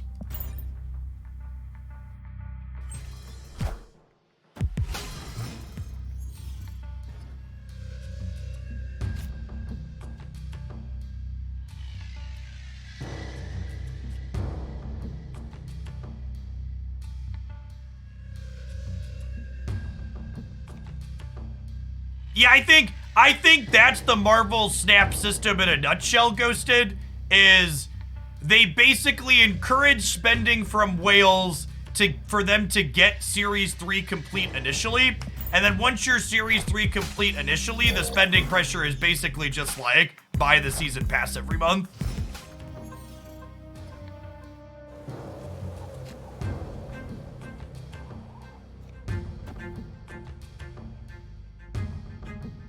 Inked variants with white borders are fully upgraded. No, I'm just not upgrading them further. I don't have enough credits to upgrade them further. I would rather get more inked or gold cards than upgrade my inked cards further, is like the TLDR.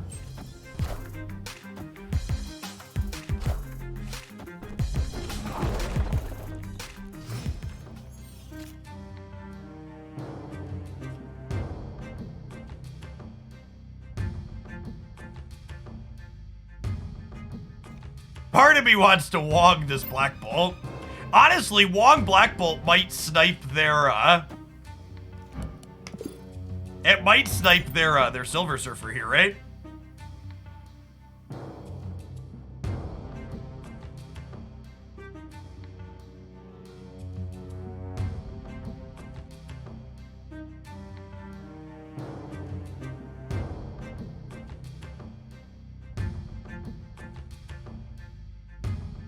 I agree the default art on Coulson is not great. He's also just not a card I play enough, though, to be able to justify buying an expensive variant for him. It's unfortunate. Chat, this probably isn't the right play, but it's the fun play, so I'm gonna do it. Y'all are jealous of Coulson's core strength, dude.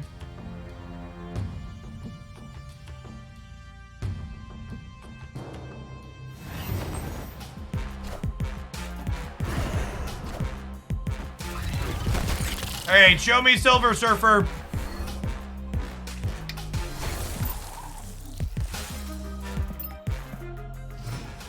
Okay, their hand is empty. They drew one card. Their hand was empty, they drew one card.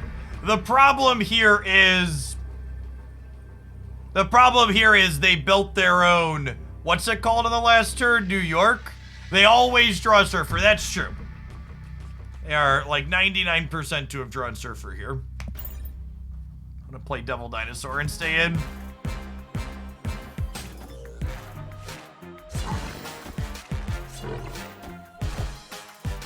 Wind, aid my hand. Sometimes lucky. Oh, you want to Iron Fist the Dino into mid? Maybe? Victory. I can see that. Yeah, Jotunheim gives us the dub here. We were winning without Jotunheim though, right? Because it was 14. It was 15 to 15 and we were winning the breaker.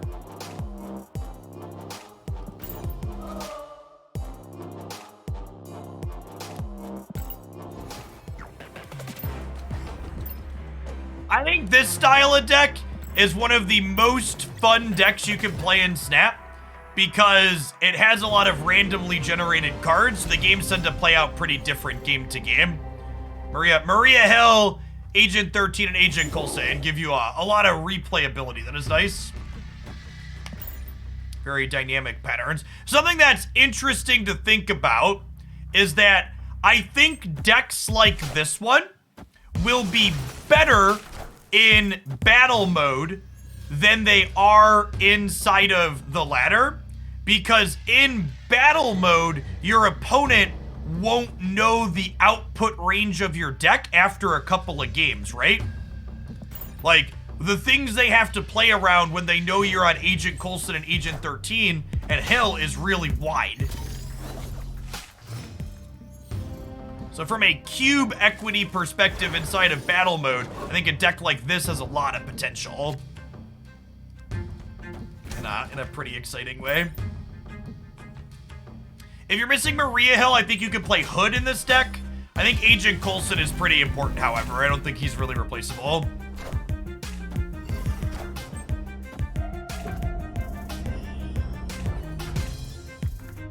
Okay, I think I want to position myself.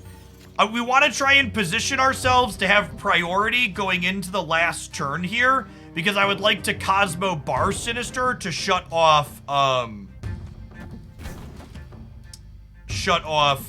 Surfer.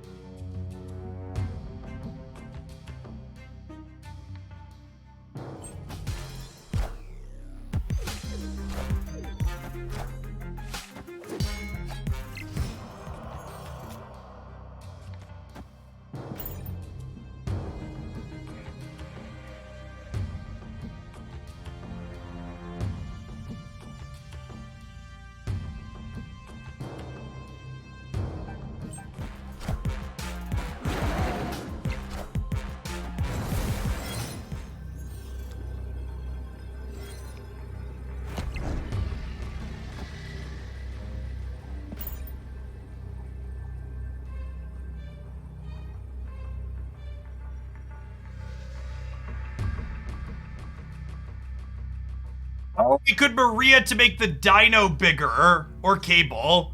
Yeah, that's a good call. Maria would have been better. Maria makes the dino end up at 15. If I lose because of that, it's my fault. There's only 2 cards in their deck, but Maria's the same amount of stats. So if I would have gone Maria into Cosmo, we end with Cosmo in the path, but we end up cards in our deck. That's a good call out. And also, it also makes the collector bigger, right? So we'd be bigger on the dino, and the collector would be bigger. There's a world where they like play max middle because they're watching the stream and then play surfer left, but that's what it is. We lose to that regardless.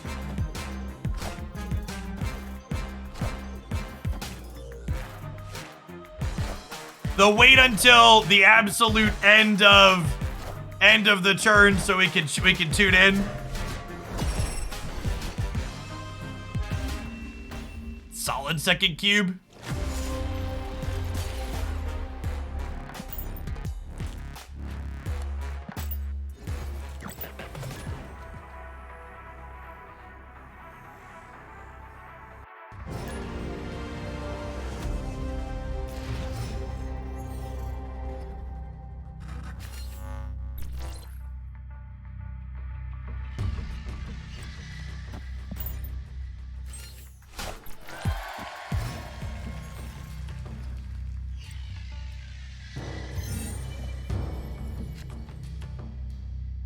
Surfer mid loses the middle lane. Surfer mid is 9, 6, 15 mid. On top of max being 19 power left.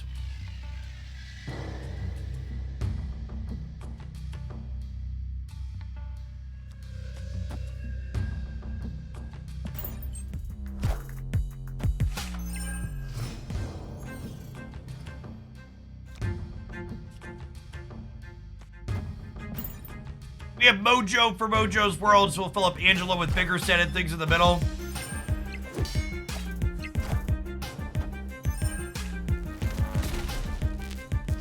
Oct, thanks for the quarter of a year. Oh, 3 in advance.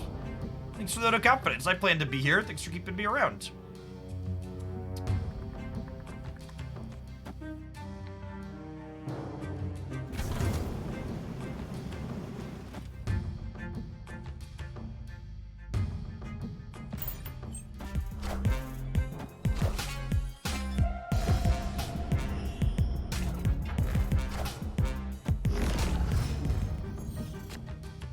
Okay, well that does mean that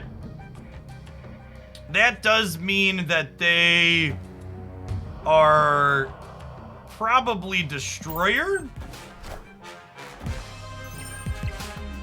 So Black Bolt's trigger here isn't good, but it's just the biggest stat line I can put in the middle. Tang, thank you for the 17 months. Welcome back. And then Dino was our best possible draw there. It's for a monster stat line.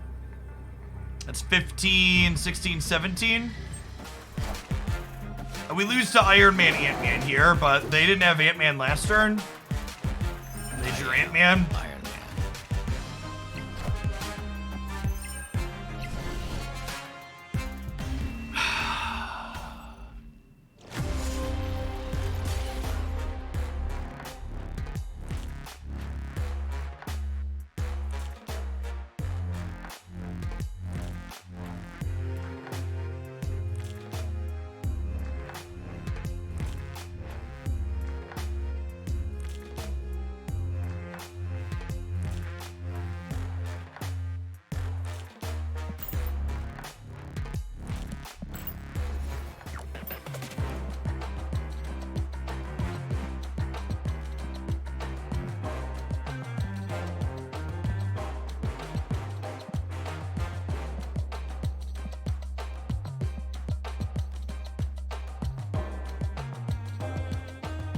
It is actually impossible to find titles in here. Why are they not alphabetized? Why are they not alphabetized?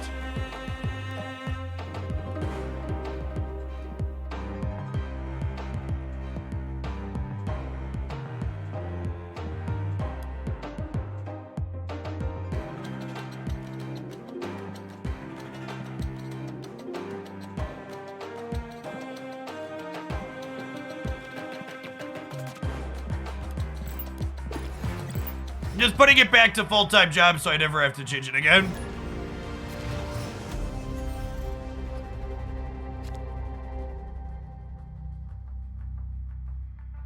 Chat, I just want you to know that if you follow my channel for the first time and make your very first chat message, GG, I wasn't ghosting, that doesn't help your case to make it sound less like you weren't ghosting.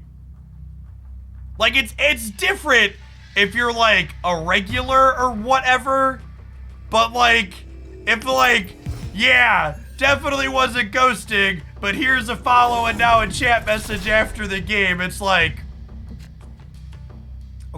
okay.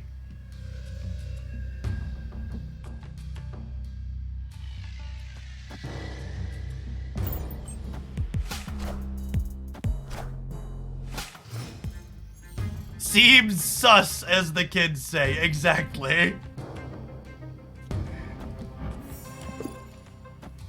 Opponent snapped.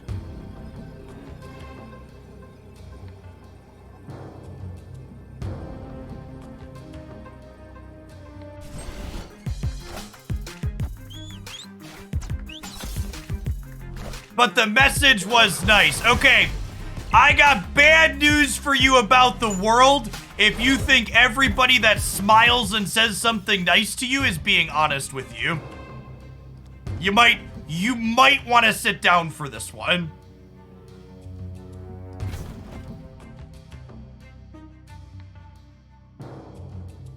Hey, the Jesus Fish, thank you for the 5 sub gifts. Welcome back.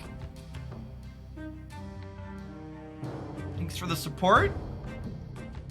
I mixed my messages there. Thank you for the gift subs. All right, what are we doing here? I think it's Sentinel. And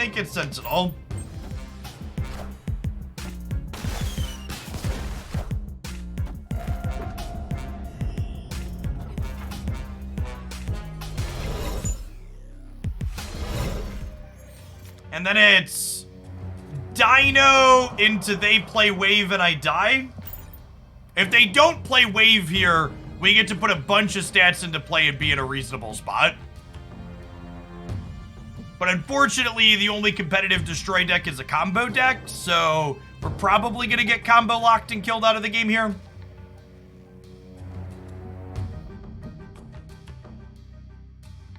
But if they don't combo us, I get to go Mystique the Dino into, like, Sentinels.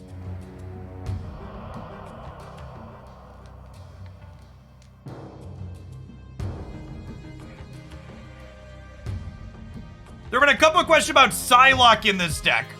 The thing I want to point out about Psylocke in this deck is look at how many 2-drops and 1-drops this deck has. Psylocke in this deck is a way on 2 to play more cards on 3. I think we still have a good shot here, right? Because Mystique's gonna copy Dino, and then these are gonna add a bunch of cards, man. This could very realistically be a lose the Nexus, win the game angle.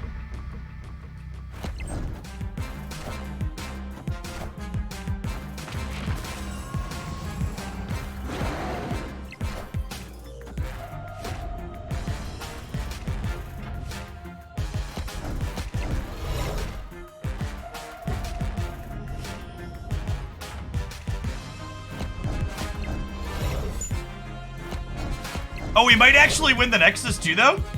It's gonna be close. Oh yeah, we actually got all of them, but just barely. Victory.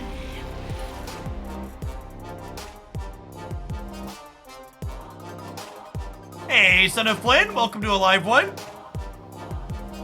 I did say if we didn't get wave, we were gonna have a good turn.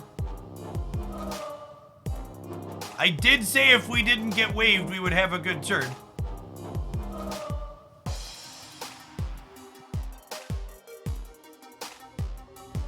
I think these are my favorite kind of comments. Haven't seen Cable played once. He seems useless, always better options to play, but then doesn't include any actual suggestions on better options to play. Cable's bad. There's lots of other cards you could play instead. I refuse to list any of them or talk about them, but you should accept that there are lots of them. It's like, well...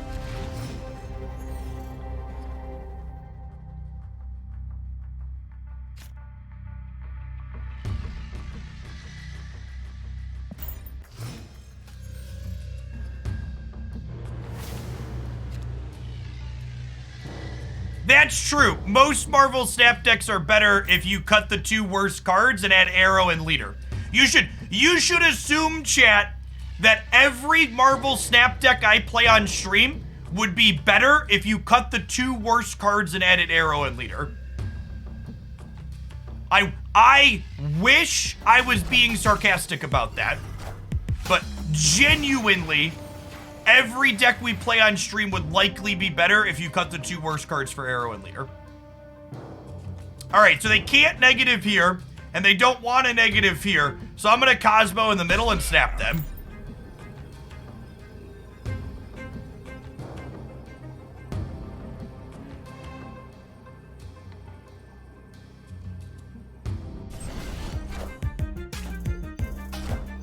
Honestly, chat, sometimes it feels difficult to fit my brain inside of my head. It's a challenge on some days to get it all in here.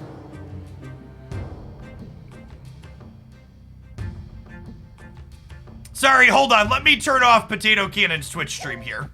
Sorry. It's distracting. It's in my ear.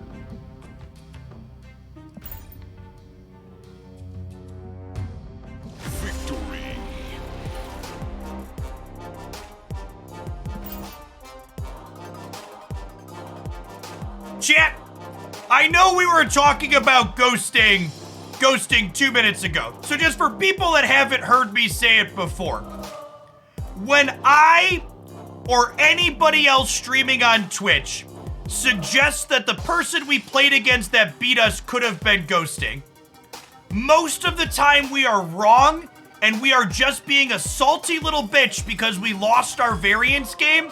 Just let us be fucking salty, okay?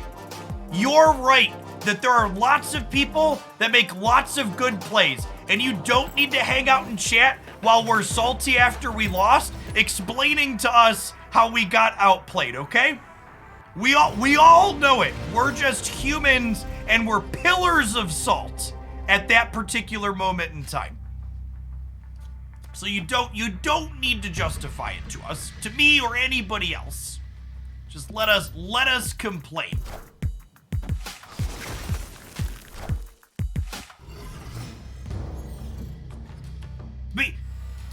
People broadcasting do actually get ghosted some amount of the time, but how often? None of us know. Like, it's impossible to know, and it's definitely not that frequent. Almost assuredly.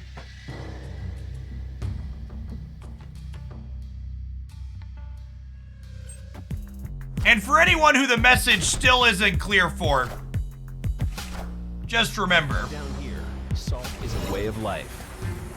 Obviously, the environment down here is all salt. The ceiling's salt, the floor is salt, the walls are salt, and to an extent, the air is salt. And you breathe that in, and you can constantly taste the salt. You know, you don't have the salt video queued up on autoplay, chat. What are you even doing with your TCG lives, really?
Why doesn't this say created by? That's what was giving me pause, right?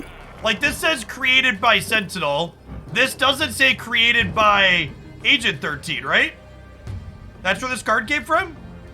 Oh, this was cabled. This was cabled.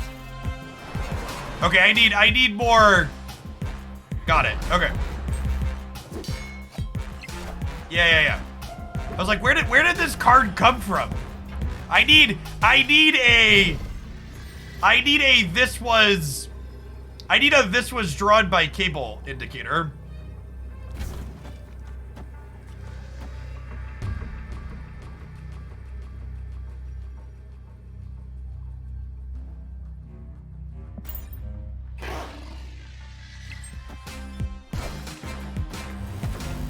Oh, for fuck's sake! Okay, are we still good? We might still be good here. I think we're good. I can't just 3 over here. We're good. I think we're good. We won by 1. Yeah. Okay. Whew. They were, so Polaris grabs randomly. Victory. So they were 40% to grab here, 60% to grab here. I don't feel bad about leeching them, though, after the fact that it was their leech. Hey, Weevil, thank you for the brand new Prime. Appreciate the support. Morning.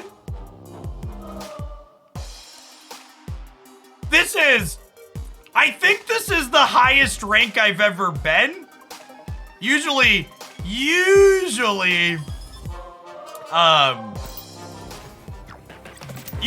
we top out. Usually we top out somewhere around. Also,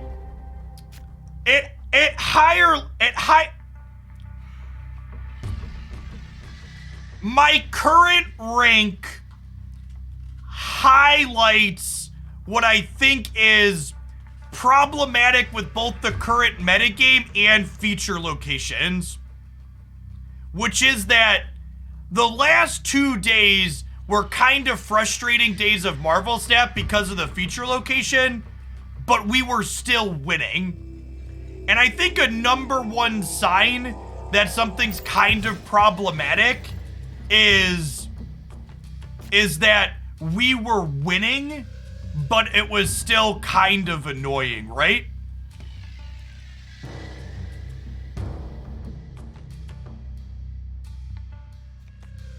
Oh, someone's upset that I'm yelling. All right, sorry, hold on. I'll fix it for you.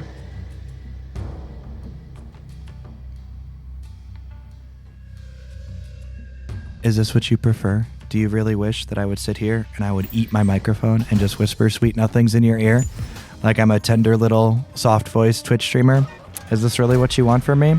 Or would you prefer that I sit here and actually talk in my normal voice? Does this make you happy? Does this spark joy for you?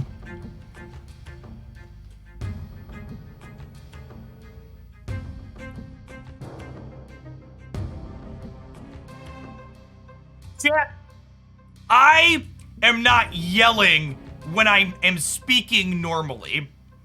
If I was yelling for 8 hours a day, I would never have a voice. This is, what I'm about to say is probably not a surprise to many people, but I was a theater kid growing up. And part of being a theater kid is understanding how to present my voice in a strong manner to fill an auditorium. So I am not yelling, I am just simply not soft-spoken.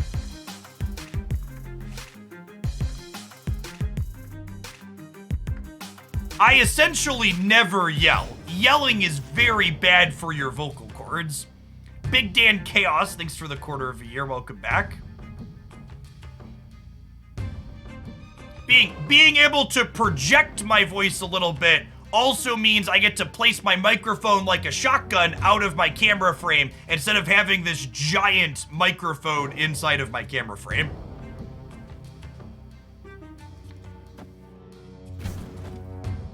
They discarded Hella. Yeah, that's true. We snapped them. They discarded Hella. Oh, chat. The, I don't have it captured for my overlay, but the untapped tracker has opponents discarded and opponents destroyed cards now. In case you wanna use that to keep track of them. Exclamation point tracker in chat to grab the untapped tracker as a way to support my content.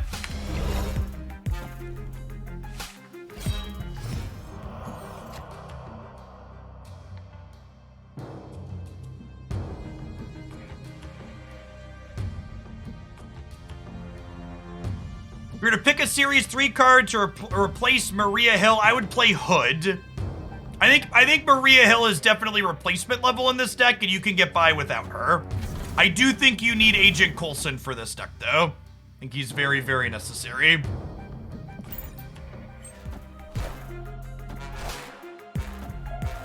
All right, so Devil Dinosaur, 1 and 4 to draw the best card in our deck.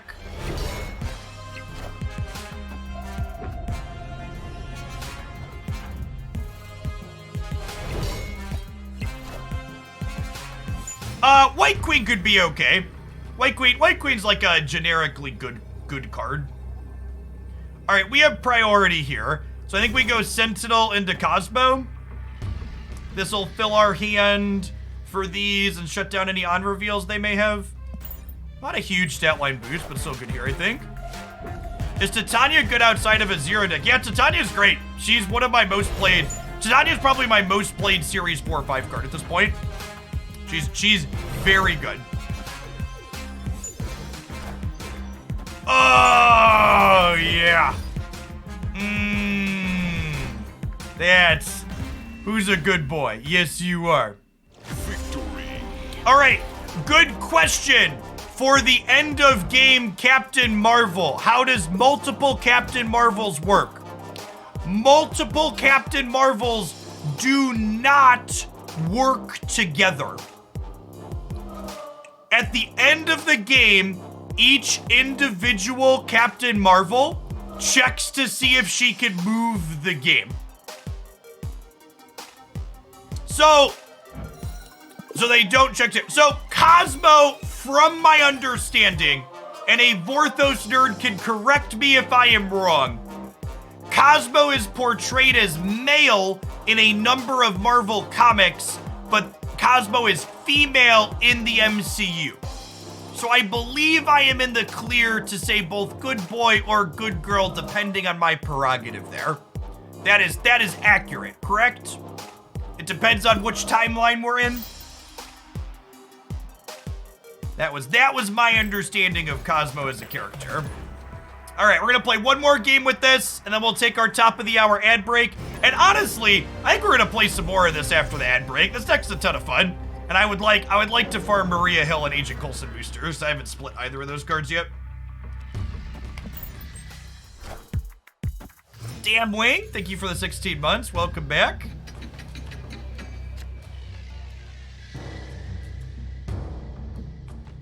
The game rules pretty much like spaghetti code. I mean, Captain Marvel working individually is not spaghetti code at all. It makes 100% sense programmatically.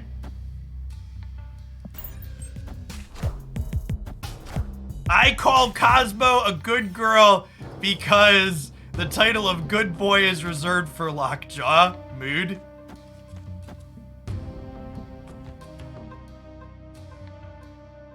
For the Zabu Dracula deck someone mentioned, yeah, Dracula is one of the cards I've done an ultimate deck guide for. So be sure to check out the Dracula Ultimate Deck Guide to find the Zabu build and a lot of other builds.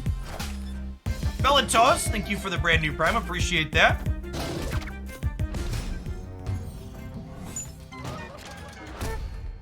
What was my favorite high school play? There was a piece called Once on This Island that was done by several theater groups when I was in high school age. But I thought was a very good story. That was fun. The music was very good too. It's been two decades since that though, so like maybe it hasn't aged well or I don't recall, but I remember enjoying that one more than once when different troops did it. Mr. Ragmeat, thank you for the tier 1, appreciate that.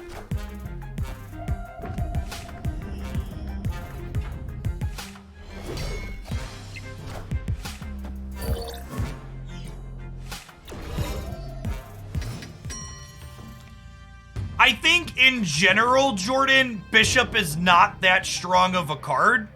It just tends to get outclassed by other options when it comes to 3-drops in terms of how many stats they provide.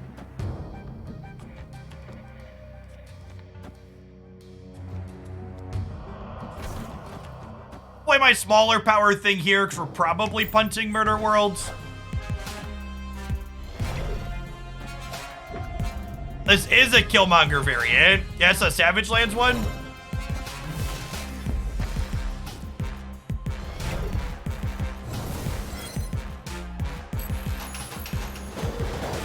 Well, that was the actual worst possibles for us. Okay, well, that was great for us. Deal Areno, and that was the best draw in our deck. We take those? We take those.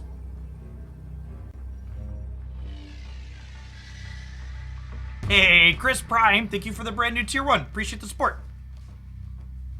Lord Miller Gaming, thank you for the 59 months. Appreciate the almost 5 years.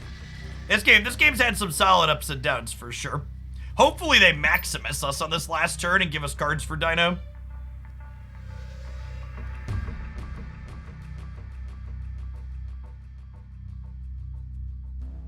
Is Nick Fury too meme for this deck? Yeah, unfortunately I think he is. I think Nick needs a stat line adjustment. Does Cosmo Max beat us? Yes. Thanks for the cards, bud. Is there a competitive tour for this game? There is not. In fact, as of right now, Marvel Snap, you cannot even direct challenge people. The ladder is the only way to play. At the end of the month, with the next patch that's coming, they will be adding a direct challenge mode option. And I expect some community tournaments to pop up around the direct challenge option, but we'll see exactly what happens with that. Hey, Tefu, thank you for the brand new Prime. For the folks that are new supporters, by the way, if you use Discord, you should make sure to pop on into my supporter Discord server. We got a super active community in there for talking about things Marvel Snap, other video games, food, sports, politics, all sorts of great channels for different things.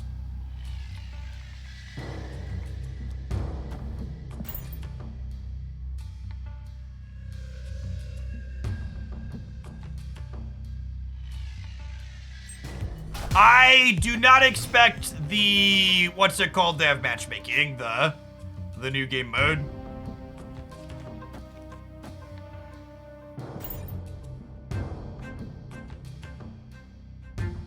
Do you typically always Psylocke on 2 in this deck? Yeah, usually the games where you're playing Psylocke are the ones where you have a bunch of 2-drops and she lets you play 2 2-drops on 3. Someone asked, do I want to see Darkhawk nerfed? Yeah, I think Darkhawk definitely deserves to be kicked out at Peg. There's a few different ways they could adjust him.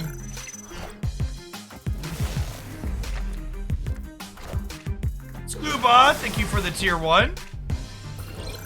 Ooh, so not only do we have their Shang-Chi, but we get to know that they're not going to Shang-Chi us. That's just good, clean living right there.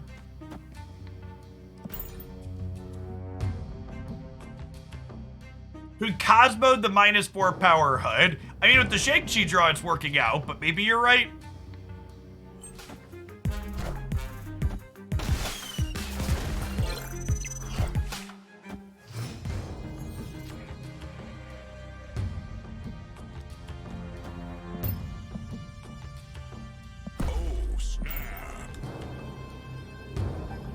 I love Agent Coulson, chat. The random card generations in tandem with random locations gives you such a satisfying output range in these games.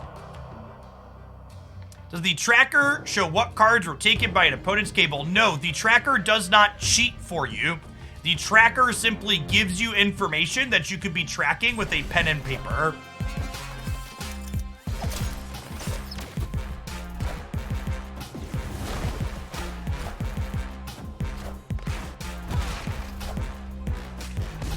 Okay, good chat. Thanks for hanging out. I think the wave actually beats us. We actually lose to the wave though, right? Because they play right and we can only play one spot.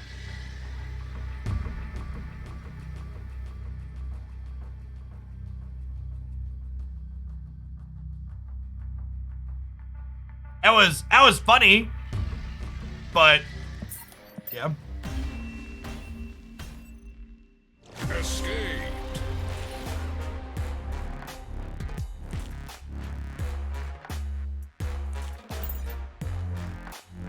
They go left. There's no reason for them to play left. They should play right every time there. They beat most cards by playing right.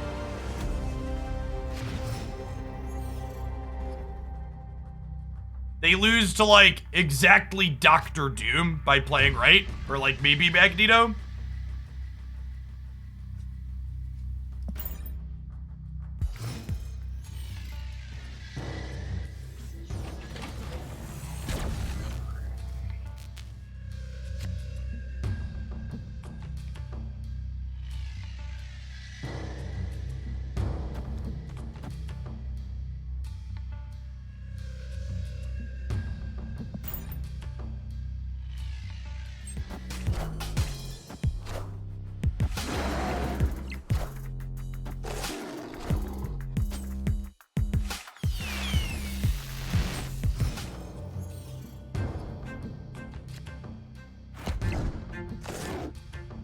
Well,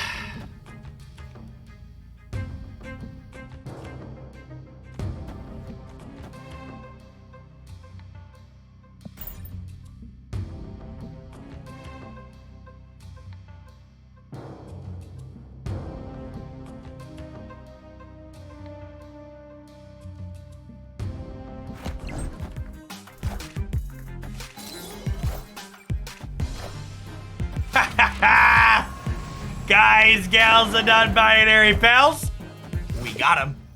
We got him. Yeah, I believe, chat. Agent Coulson's gonna give us Shang-Chi right now to kill this Infinite. We're gonna win the middle.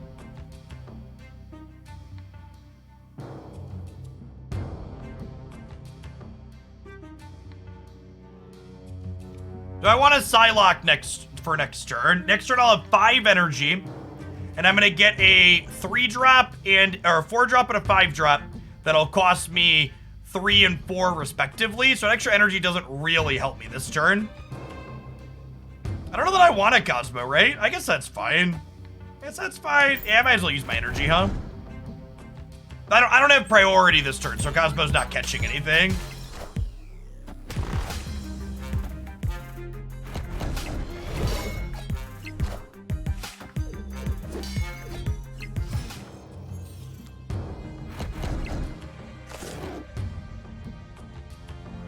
We're really hoping to draw Agent 13 or Sentinel.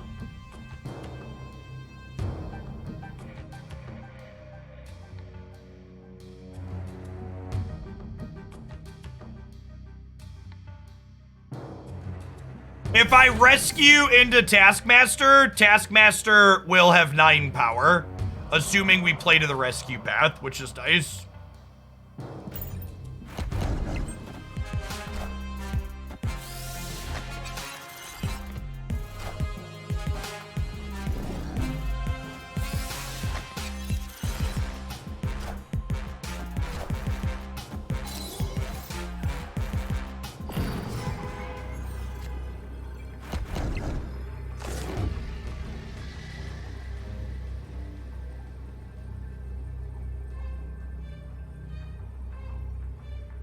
I think we're just dead here, unfortunately. We just didn't get big enough numbers.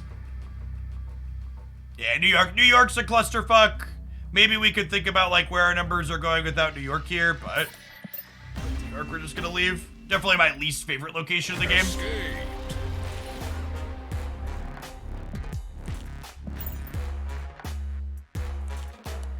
Playing Quinjet made my Mystique and my Devil Dinosaur smaller.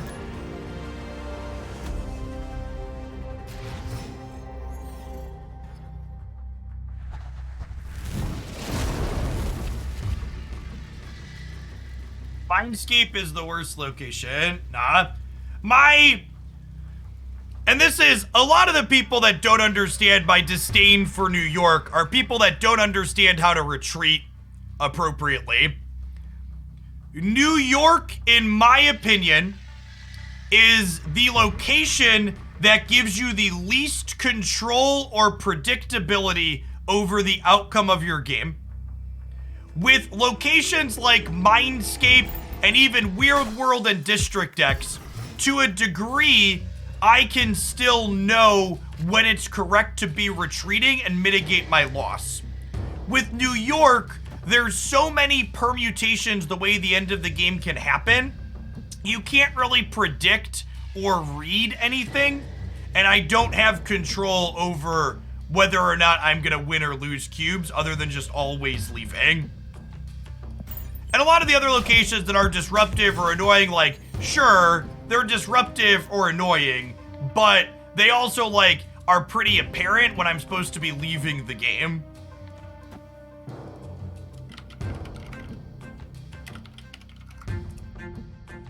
We do know the rarity of how locations work, and I have a full video breaking it down here.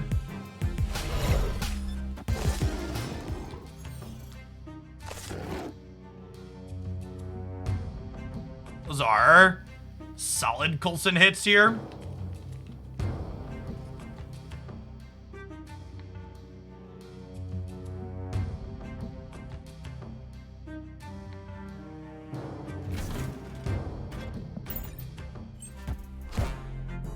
I am Iron Man.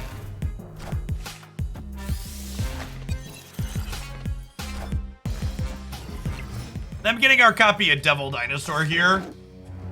That's not great for us.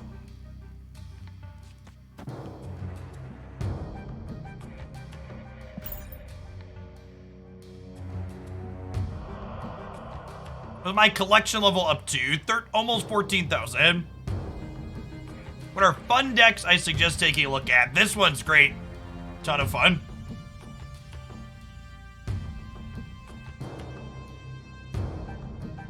Decks that play things like Agent Coulson and Cable and Agent 13 give you a wide range of output patterns.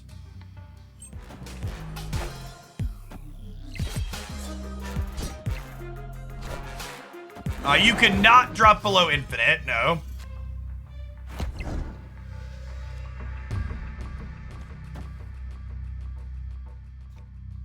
gonna Mystique here, and then I'm gonna Cosmo the left to shut down Enchantress and Shang-Chi, and I'm gonna snap them back because I think the reason why they're snapping me is they have Cosmo or Shang-Chi and or Enchantress. This is why this deck plays Cosmo. To protect your dino. Friendly neighborhood Spider-Man here. Oh, they're just snapping the double Spider-Man play. Sure. Oh, they also had the Enchantress. Get out of my house. Please live. What is in my deck? My deck is Angela and Sentinel. So we'll just go Agent 13, Cable, Maria Hill, and then I think we keep the Psylocke, right? Because I want to keep my hand the same number of cards. So these stay big. So they have to put, I guess we could lose here. Huh? Am I supposed to Jubilee, actually?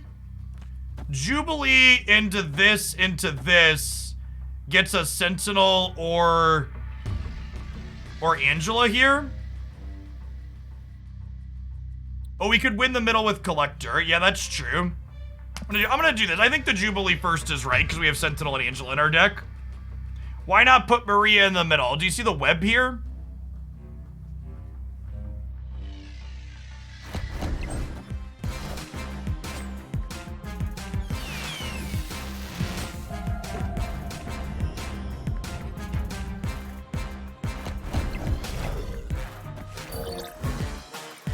Yeah, we're actually winning mid right now as well.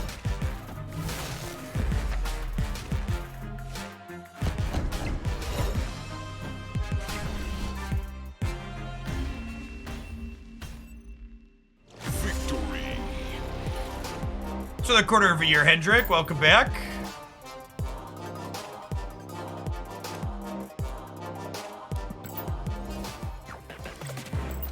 Cubes! Cubes!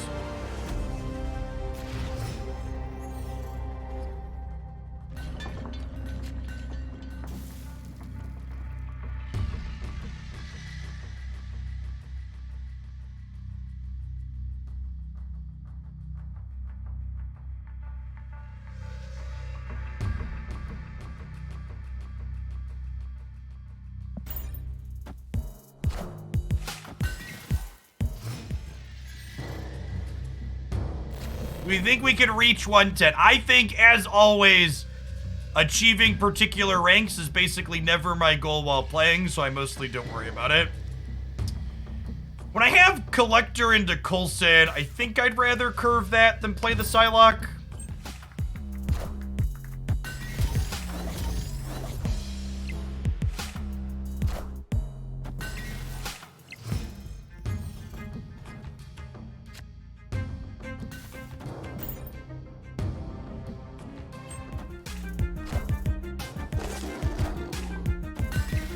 Hey, thanks, Glitch.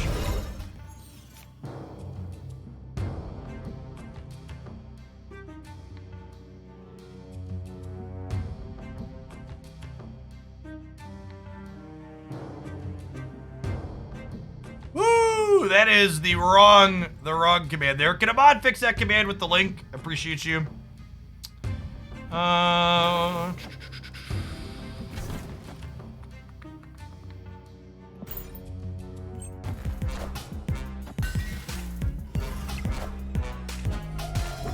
Black Bolt is our feature location. He's definitely the Agent Coulson feature, huh?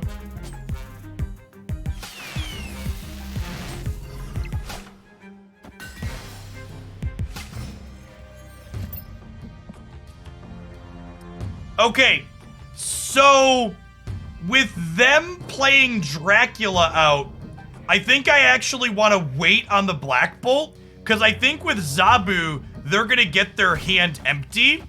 And I would like to surprise Black Bolt them on the last turn. We're gonna play everything into Danger Room because my mama didn't raise no coward.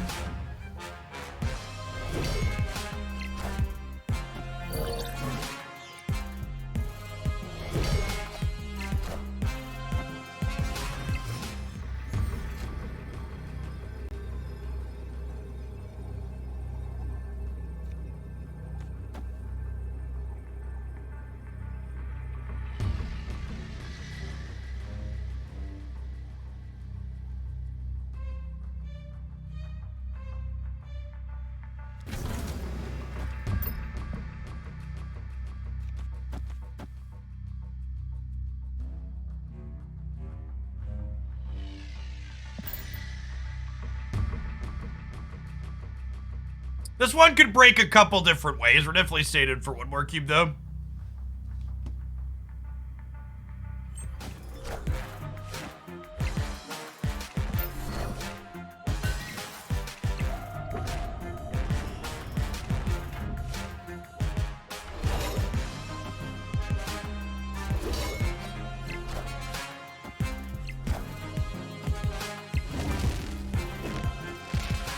Uh-oh. Uh-oh!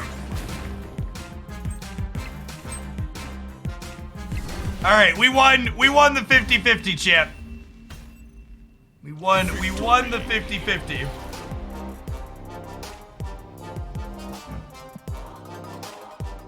Black Bolt hit their Infinite, chat.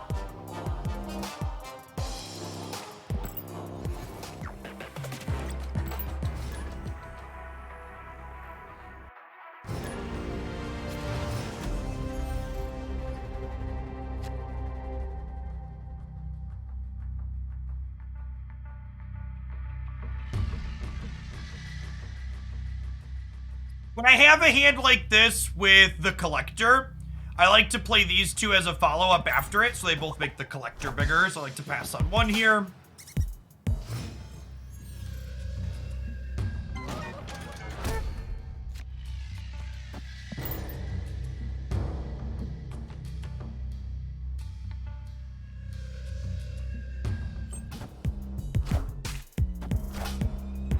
right, looks like Patriot. Awkward.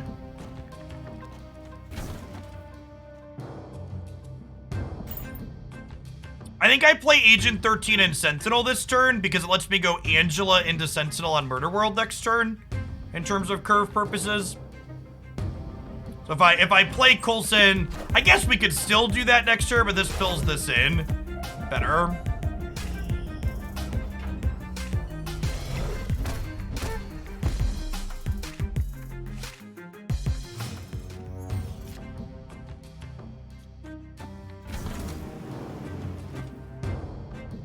There's gonna be a turn 5 Dino somewhere, turn 6 Mystique plus Agent Coulson, assuming we draw her. We should Wong the Sentinels, maybe. Okay, well that makes the where are we playing Dino decision easier. And hey, look, chat, there's the Mystique. This is kind of the big setup that this deck is looking to do in the final turns. We get to go Dino for a lot of stats into Mystique, copy the Dino plus Agent Coulson.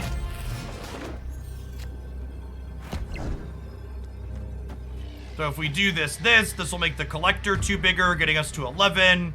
It keeps the Dino the same size, and it gives us a 12 power Mystique over here on the right, so we're playing for all 3 locations simultaneously.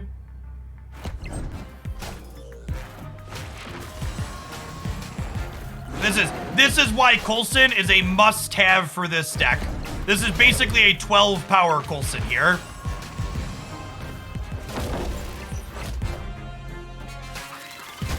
Yeah, we played for all 3 and we almost won all 3. Clean game. Victory.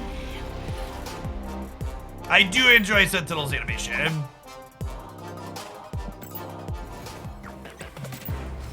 It's a good one.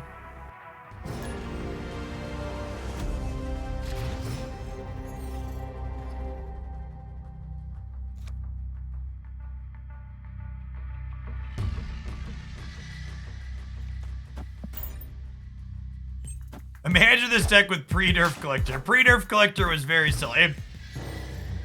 Pre-nerf Collector is the reason why I have 5 Collector splits.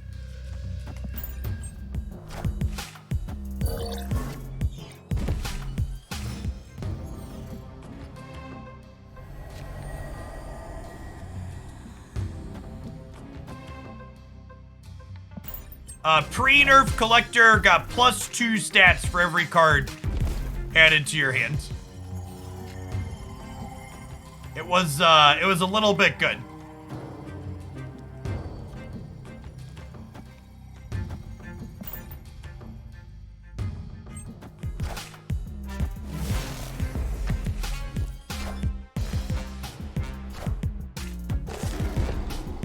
Lady Sip. So Dracula Zabu here.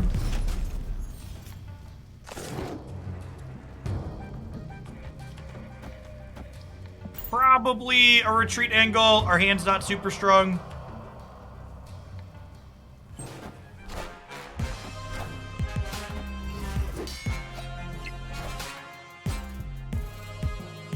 Well, it also didn't have pre-nerf Collector didn't have 1 base attack either.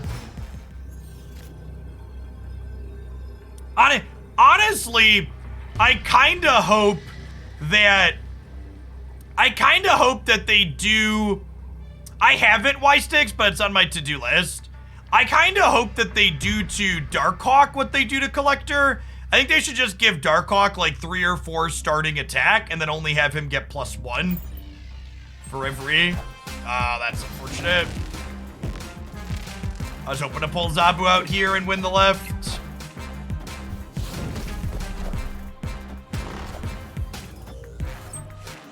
Damn. Nah, I think you could place Maria Hill with like Hood or your favorite other 2-drop.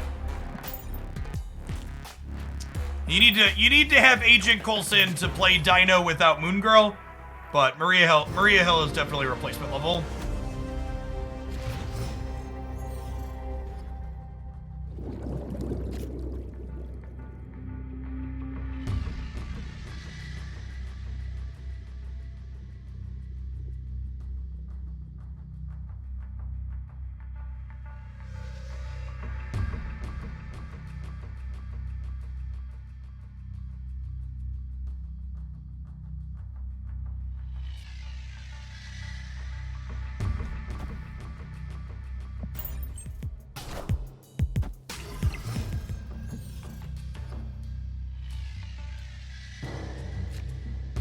I replaced Maria Hill with Arrow.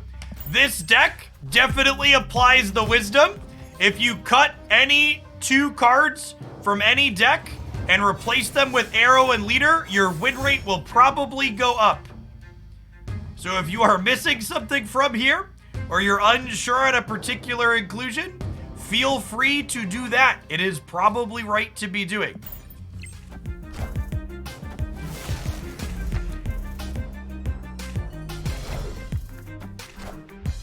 The pedantics of the world should note that I specified the 2 worst cards in a given deck. So no, you cannot cut Devil Dinosaur, or Mystique, or Coulson, or Collector.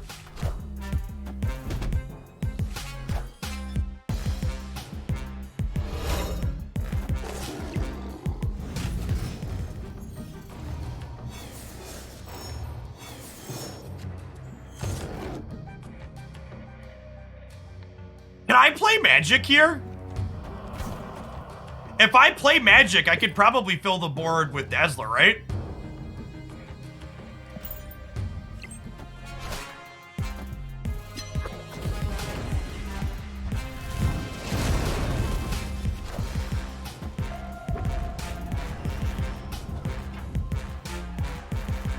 Friendly neighborhood Spider-Man. Oh, get fucked, Double Spidey. All systems go.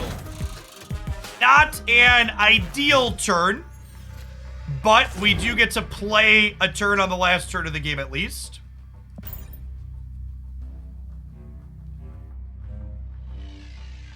I think it's intended that Zabu indicates your opponent draws a 4-drop. No, I assume that's a bug.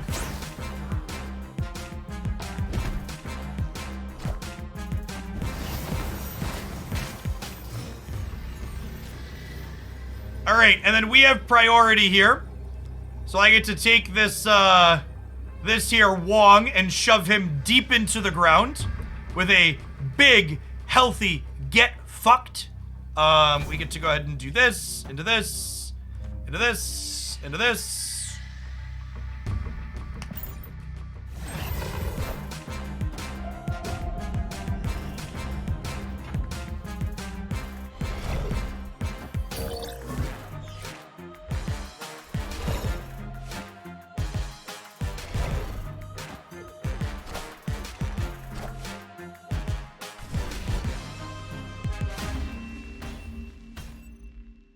Victory.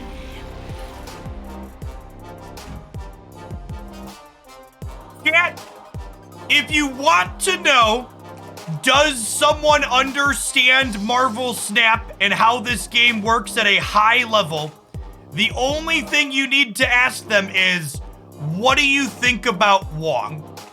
And people that tell you Wong is busted or Wong needs to be nerfed or anything like that, you immediately know they don't understand what they're talking about or how the game works.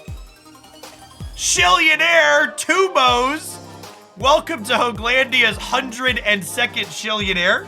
Let's make sure that trickle-down economy stays in action. Make that cheaper for future folks. For the record, Wong is not an unplayable card. Wong is a fine playable card.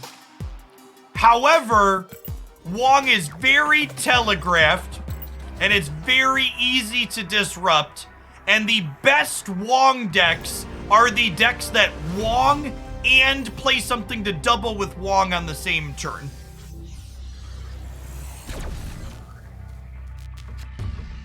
Nick Fury is a very bad card that is not playable even in this deck, no. I have wasted a lot of cubes trying to make Nick Fury better. It is not. It is not. Stop trying to make Nick happen, chat. He's not gonna happen. But I have a signed copy.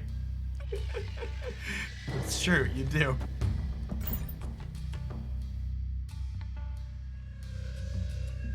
I think if they made Nick Fury a 4-drop, he's probably playable. I think Nick Fury should probably just be statted like White Queen. Should be a 4/6.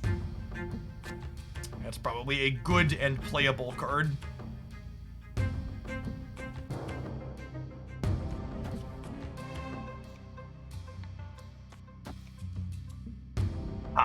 So we're double big house here.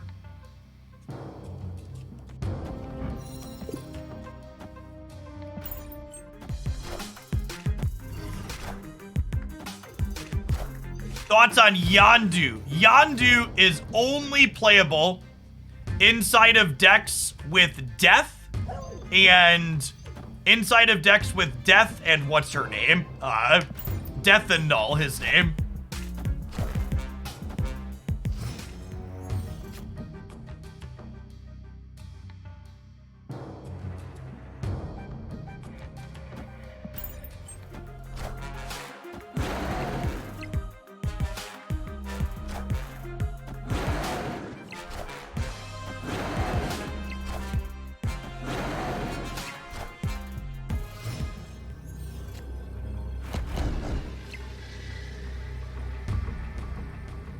Unfortunately, we lose to Surfer plus 3 drops, so I'm going to leave.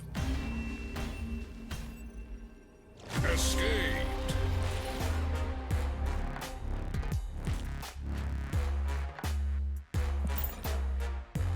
Why not Dino mid and Mystique right? Because the big house was in the mid. I am not allowed to play Dino into the big house.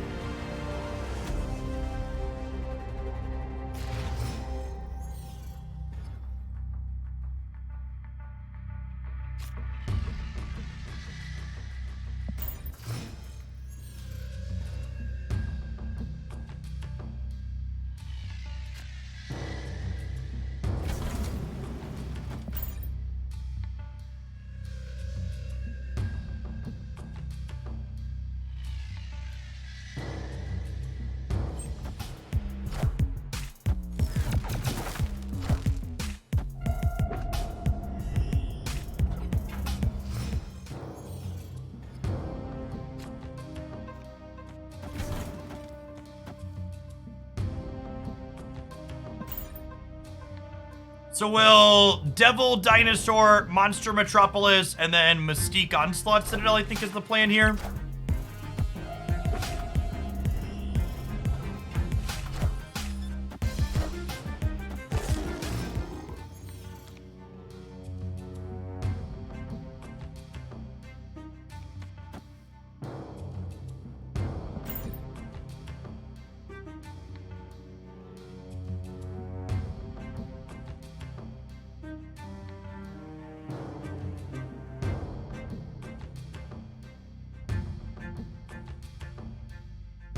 Double Zabu's a little spooky. I mean, is it? Zabu decks usually empty their hand anyways. What's the difference if they empty it a little bit faster or more aggressively?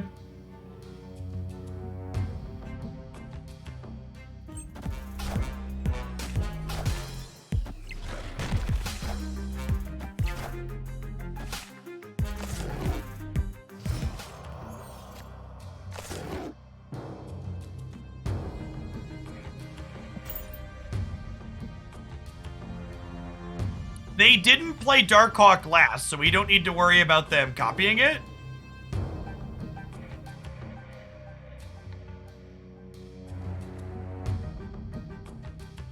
Just got a Series 4 card that's dropping to Series 3 in less than a week. Yeah, that's why people should probably be holding their reserves.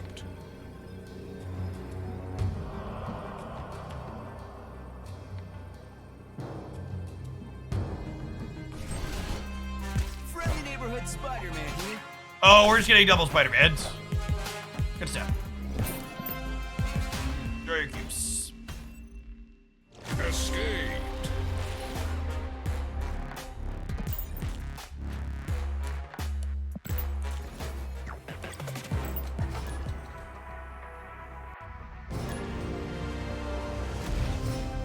They say the patch drops next week. When it drops. Yeah, they're aiming for the 31st for the patch drop.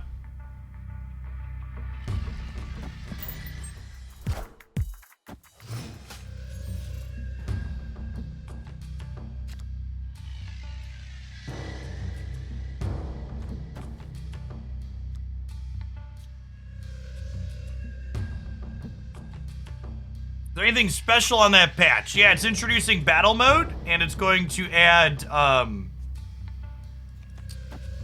it's introducing battle mode, and it's gonna add, it's gonna have a patch for the game. How do you obtain the tracker? You can grab that on Untapped here, using my affiliate link. I think I want to collect through the Nexus.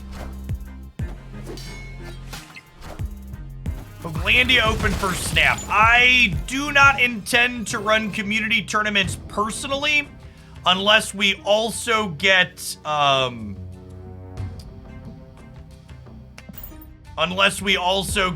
official spectator mode. Yes, the tracker is for PC.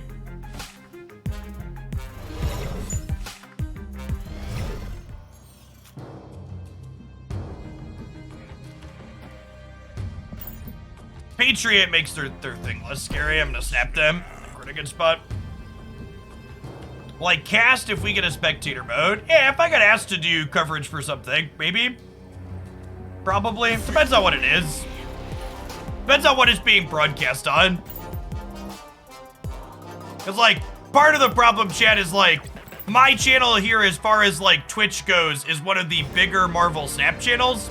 So, like, me going and doing commentary on a different, smaller channel for something they're running, as opposed to just, like, streaming, like, isn't a super great use of my time. And as of right now, my understanding is Marvel Snap proper doesn't currently have any plans to do official coverage type stuff.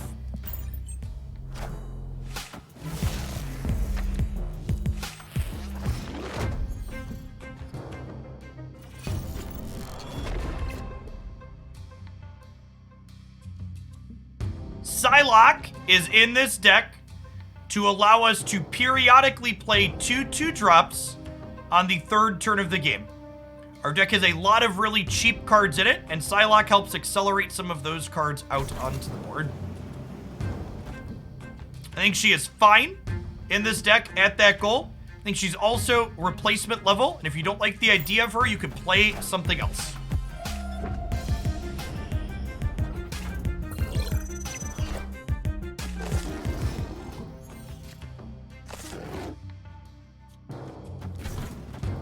We're gonna end up Cosmoing the middle here, so we don't die to Shang-Chi, ideally.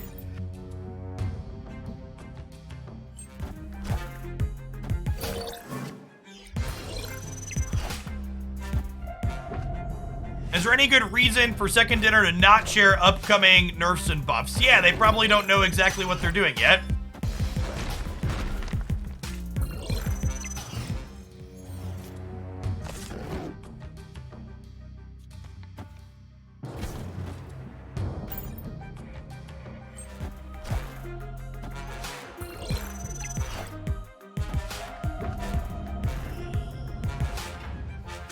They have told us that first edition badges will be present on all versions of the cards.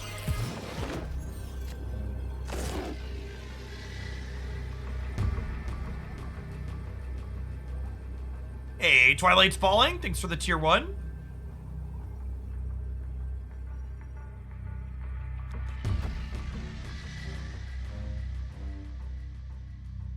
This probably loses. Yeah. Will the badges apply retroactively? What is a first edition badge? So, they are going to be adding first edition badges to cards that people get when they're still Series 5 to give a collector/whale incentive to want to get cards right away as opposed to waiting for them to become cheaper when they downgrade. It is purely a cosmetic and will not have any impact on the actual gameplay. What about Season Pass cards? I believe Season Pass cards will have them, but I don't know that I've seen communication on that one direction or the other yet. Hey, Tachi, thanks for the 2 months. Welcome back.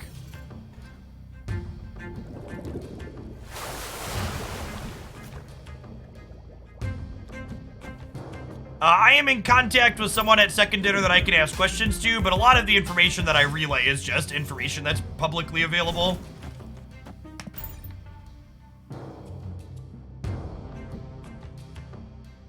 Yes, the HelloFresh promo is for new US customers only. JJ, thank you for the quarter of a year. Welcome back.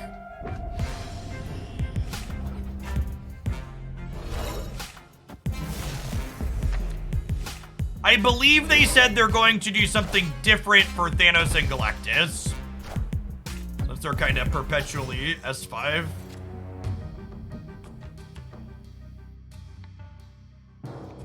Alright, we're just waiting to try and draw Dino next turn, right?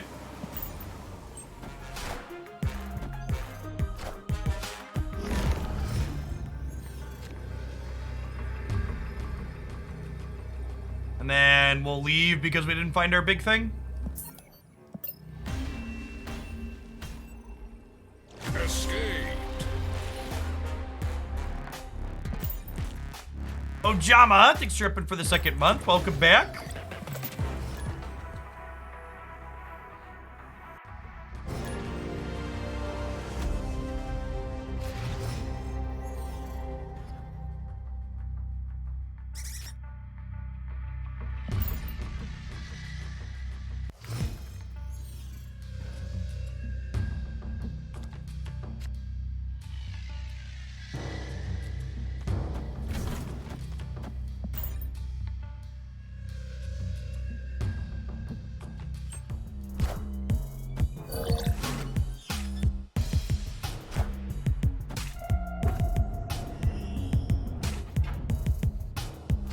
Kind of like to draw Collector this turn, so we go like Collector plus Ebony Maw into the same path.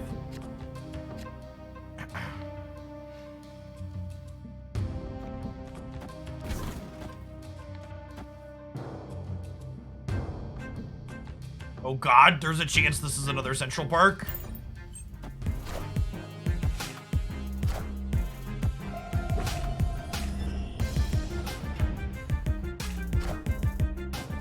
It's a great shooter game, Nomad. I played it a bit off stream too. It's just like good, clean fun. I think we've died, Jet. I think we've died.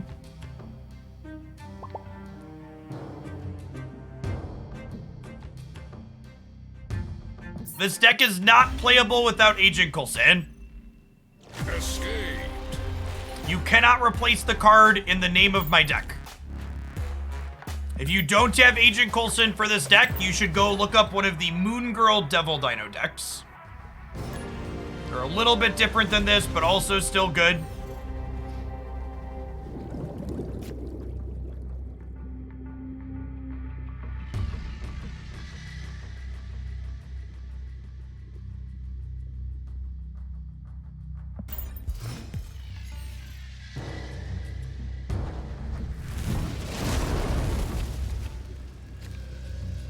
Cutting Psylocke for Bast. I don't think Bast does enough here for us, if I'm being honest.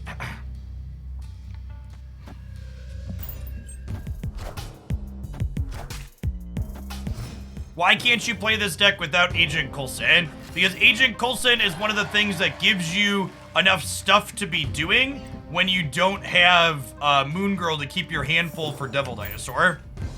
So again, it's not that you can't play Devil Dinosaur without Agent Coulson, chat. It's that you can't play Devil Dinosaur without Agent Coulson or Moon Girl, and you can't just slot Moon Girl in over Coulson in this deck because Moon Girl is awkward with things like Sentinel and others that gum your hand up.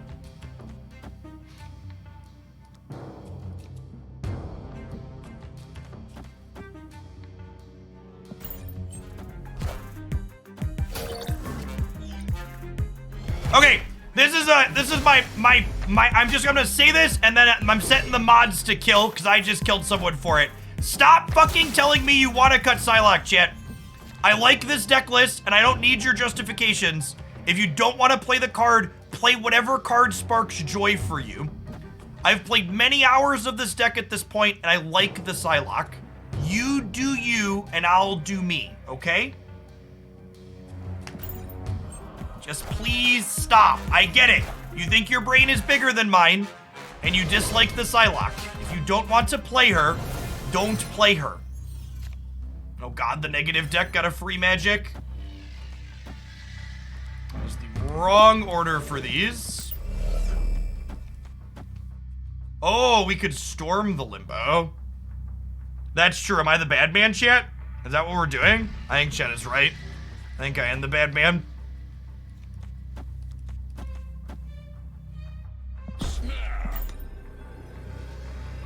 I take their cubes as well. They're leaving. Damn.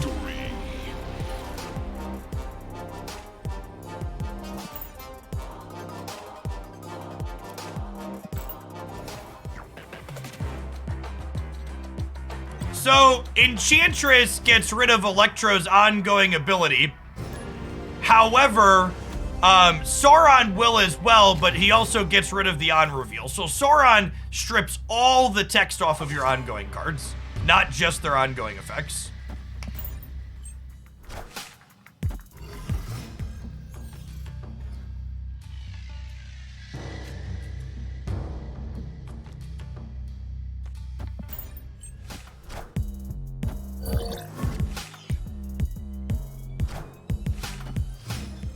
Honestly, the posts about someone hitting the max collection level in Marvel Snap, I think really highlights how long and bad this most recent patch cycle has been.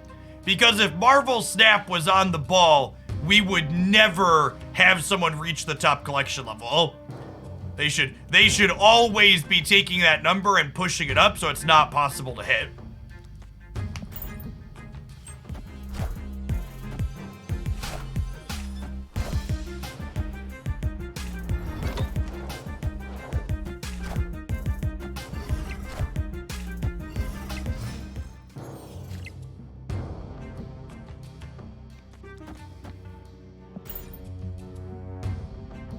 It's like 22,000 something. Yeah, they should like make the number be the integer limit. Is like the TLDR.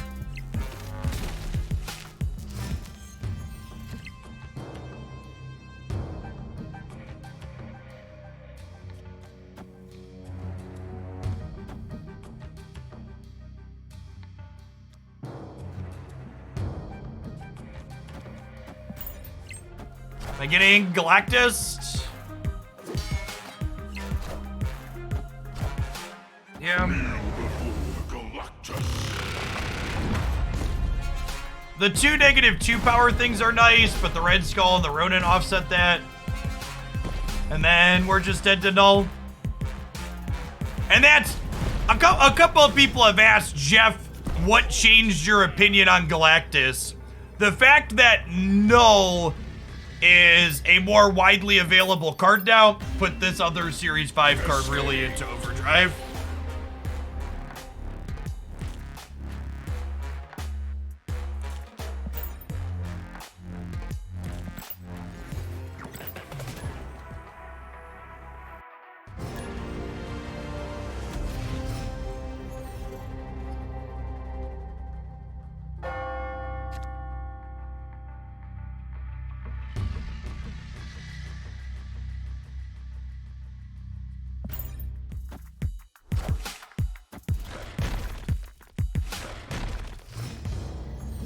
Do I have suggestions for changing Galactus? I think there's a ton of different ways they could approach changing him, and I don't know that I have a strong preference towards any of them.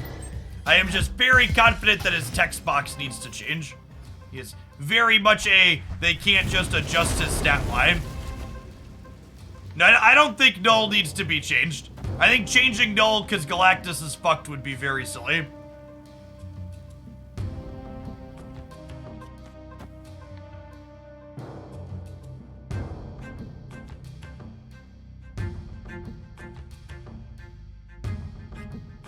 Yeah, they would have to like make him like negative some huge number to make a stat line adjustment be enough.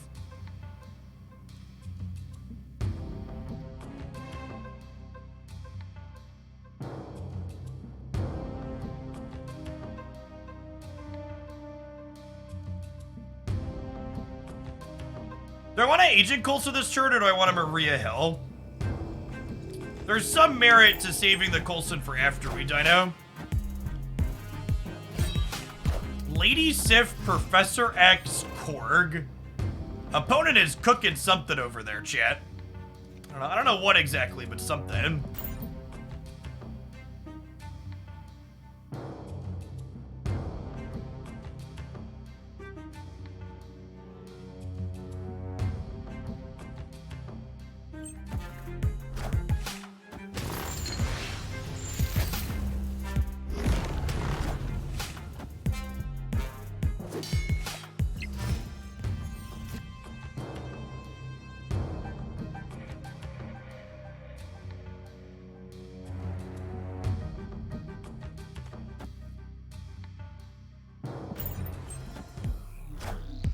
One guess is as good as another here.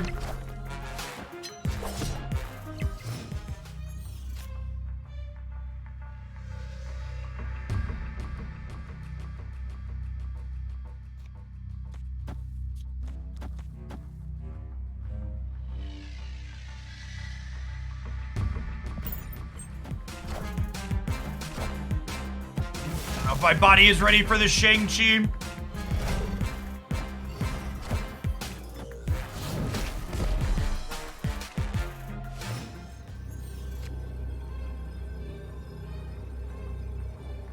Do I ever go to conventions? I don't know that I ever really see myself going back to a major convention. The combination of living in a post-COVID world along with the United States mass shooting problem is, makes it a pretty uncomfortable thing to be doing, I think. Escape. I used to do a lot of cons and bigger tournaments in the before times, but I also wasn't very politically active when I was traveling around to do stuff.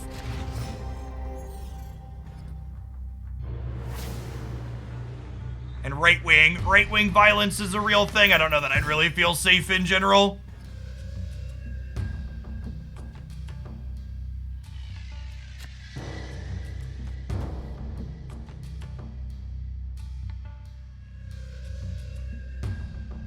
You can't live your life in fear. Yeah! Fuck living in fear. That's why I run with scissors and I juggle knives and I eat things like poison, cause I ain't afraid. Fucking America!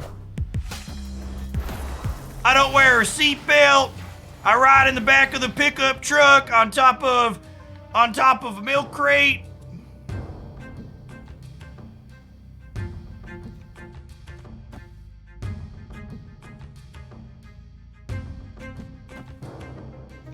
That land's so bad for our deck.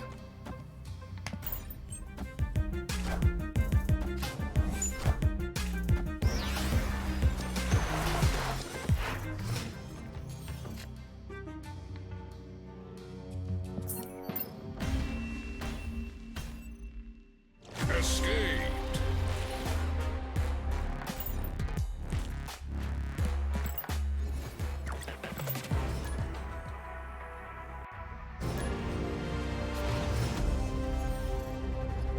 Yes, seatbelts being required when you were traveling inside of a motor vehicle was a deeply political issue.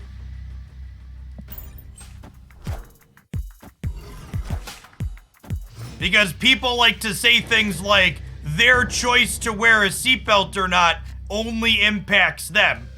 Because those people don't realize that there is another person that will have to scrape their fucking corpse off of the concrete when they get into an accident without a seatbelt and fly through their windshield. We live in a society and your choices impact other people. Make reasonable, good choices, chat.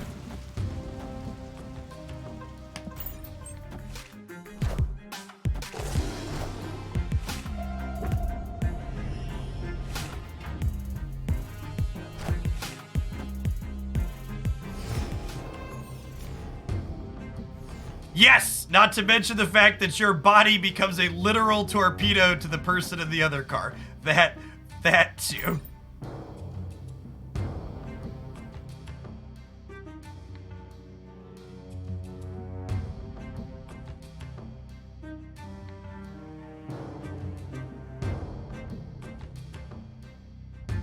There are many unhinged forum posts, and I have been threatened with physical harm more times than I can count on my hands over the course of the years since my content became more popular. Friendly neighborhood Spider-Man here. So the idea that me feeling unsafe at a large gathering in current environment is very much based in reality.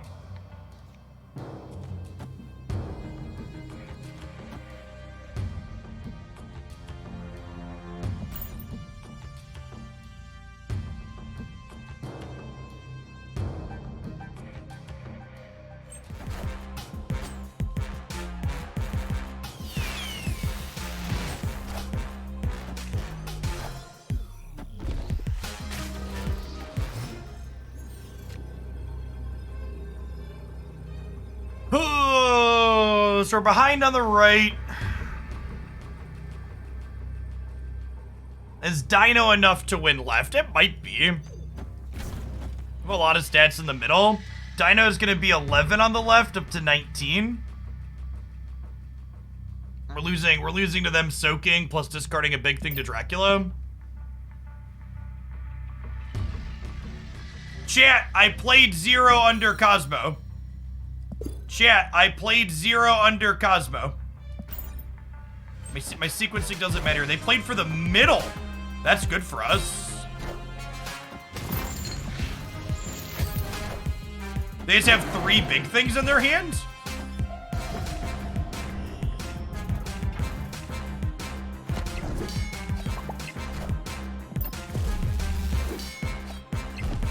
They must, right? Yeah. Yeah, they have Chavez at the very least. Alright, chat. Non-subs, I'll see you in 60 seconds. I'm gonna sit down. We're gonna play a different deck when we get back. We've been chilling on this one for a little while. Always expect 12 plus from Dracula, something like that.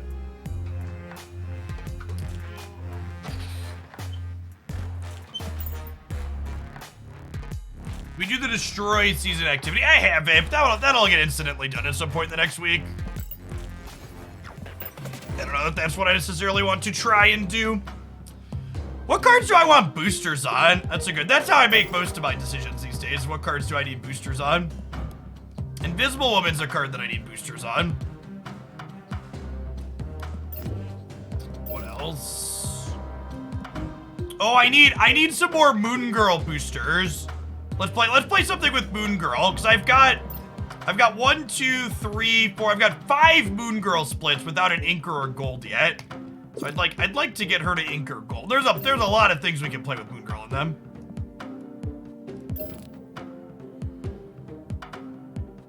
We could do some of this. I need Sentry boosters too.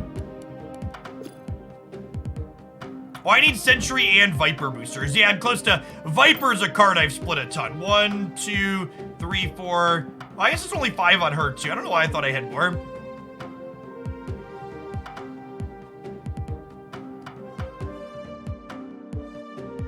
Hey, Arkham Messiah, thank you for the 2 months. Welcome back. You try Zabu, Moon Girl, Dazzler, Shauna. We played that, and it felt not great. My favorite Dazzler, Shauna deck... We'll have a highlight with this over the weekend. No, wait, this is not it.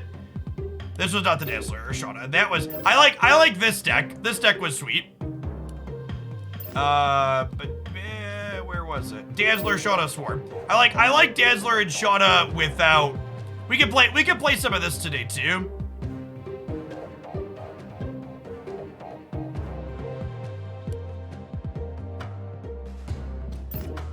Matchmaking cares about your collection level to a point. Eventually, you get to a high enough MMR bracket, though, as you're laddering up, that you'll start hitting people with higher collection levels than you.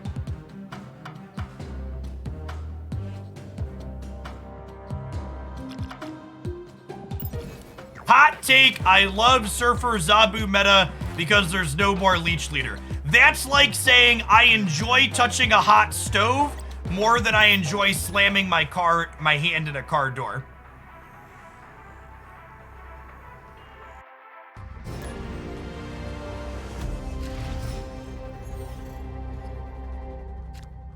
Like, sure, one of them is more pleasant than the other, but like, let's not pretend it's great, okay?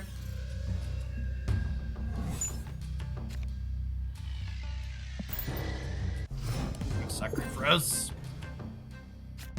Hard doors stand here. You get it. Come on. Alright, I'm out. Enjoy. ZXCBM, I am not taking deck submissions today. If you ping me on Discord, I'll be happy to refund that $10 donation later tonight when I'm thinking about it. We had a rough midweek of Marvel Snap with the feature location, and I am just vibing, playing things I want to play today. Thanks for the 2 months, Messiah. And you as well, Imprivs. Appreciate that.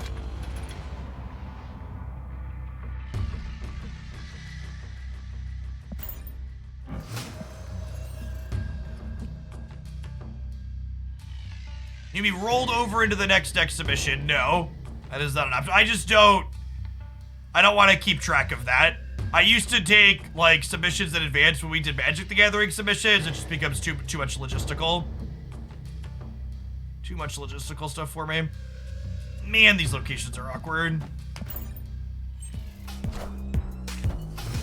We haven't gotten to play with my new Daredevil split yet. He's looking good.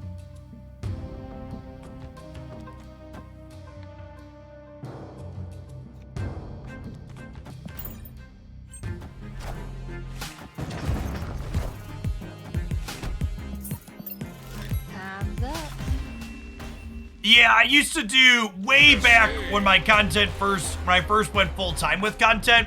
I used to take $10 deck submissions for Magic, and I used to let people submit them in advance, and I had a queue. And at one point, I had like a 2-week wait.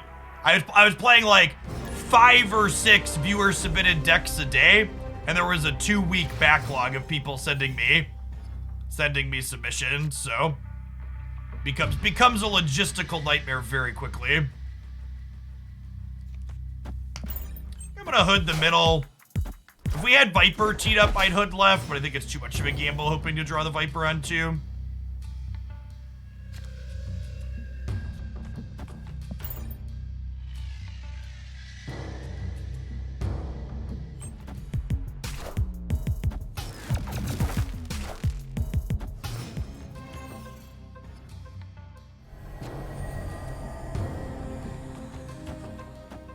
Thanks.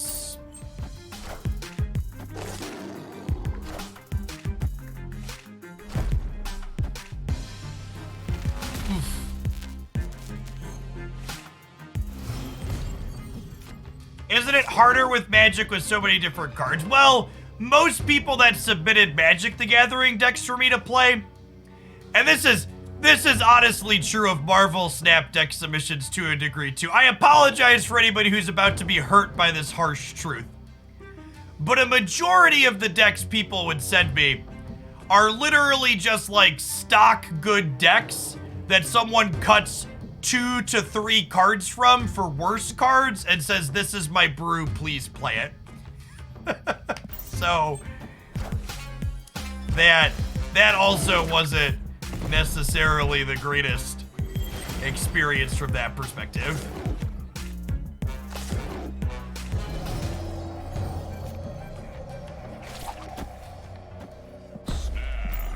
Snap them before our double Spider-Mans flip up here.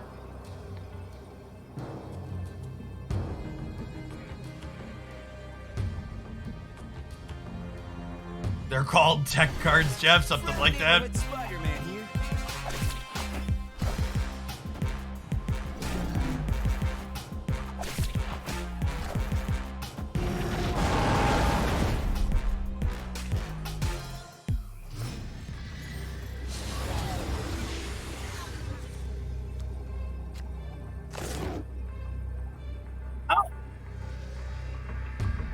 Sure. And then I think we play Enchantress middle, just in case they like top deck a Doctor Doom.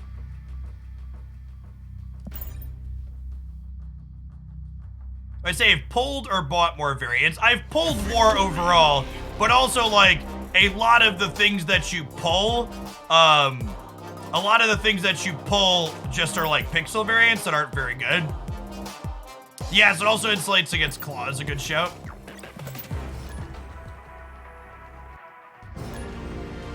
All right, I'm hoping for Viper boosters, Moon Girl boosters, and Sentry boosters. So naturally, I assume we'll get none of those while we play this. How far away from Pixel Complete are you? I actually don't know offhand. Someone said the Snap.fan collection thing lets me filter based on variant type, but I haven't looked yet.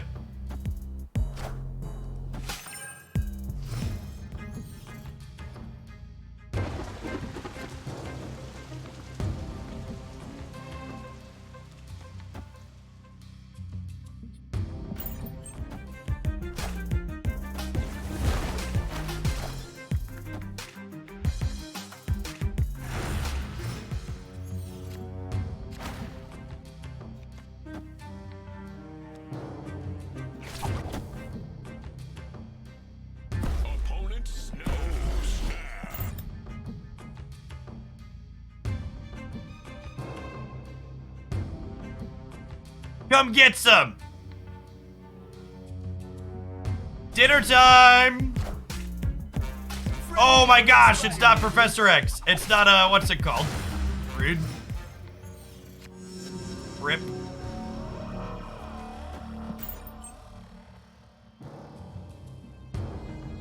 I think we're dead, chat. I think we're dead. I snapped a Galactus there, and they waved something else.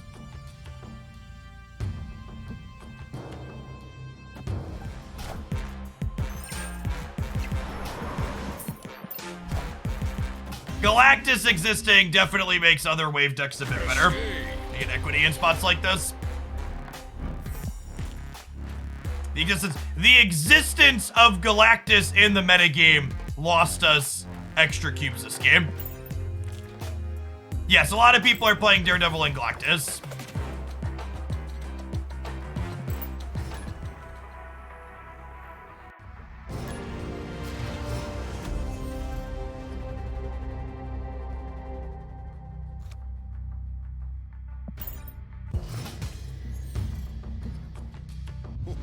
This land is always changing.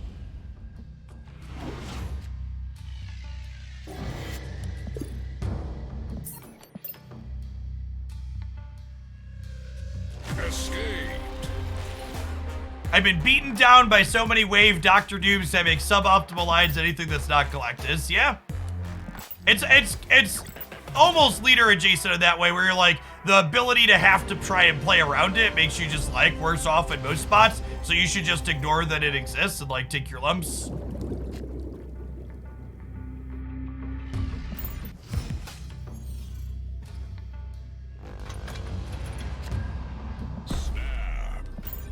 Hey, it seems good enough that we press the button.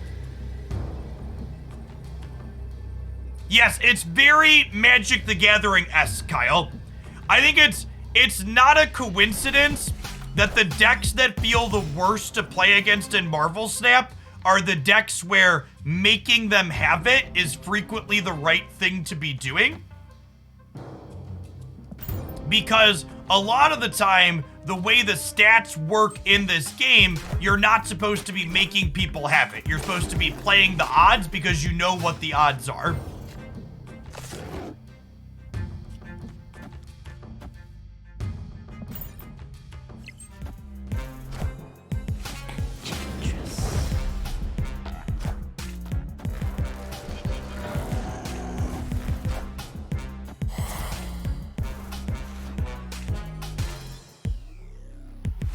Alright, so this locks up Bar Sinister. Hey, not Mackie. Thanks for keeping on with your sub.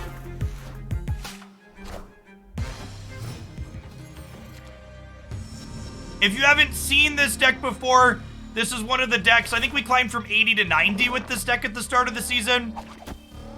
Mostly, I haven't played a ton of Zabu decks, and I haven't played a ton of Zabu since we got Infinite, because we spent the first week of the season playing all Zabu. And I try to play a range of things for the sake of variety.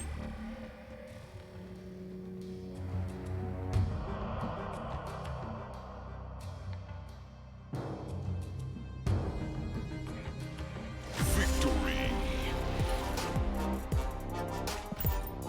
That's what I forgot. I forgot who I was watching someone the other night, and they had Inkified Silver Surfer and Inkified Zabu, and I was just like, this is an insane amount of playing busted cards. Just like big spike energy.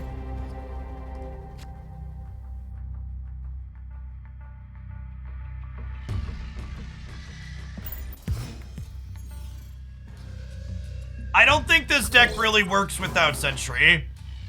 I think if you don't have Sentry, you should probably just play a different Zabu deck. Because like once you don't have Sentry, Viper and Carnage become worse, so then at that point you're enough cards different that you should just be doing something else.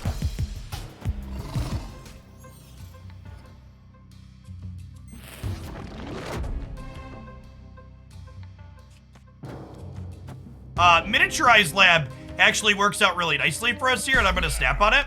Because Sentry can't add the Void here, so let's get to play him for 8 stats on 4.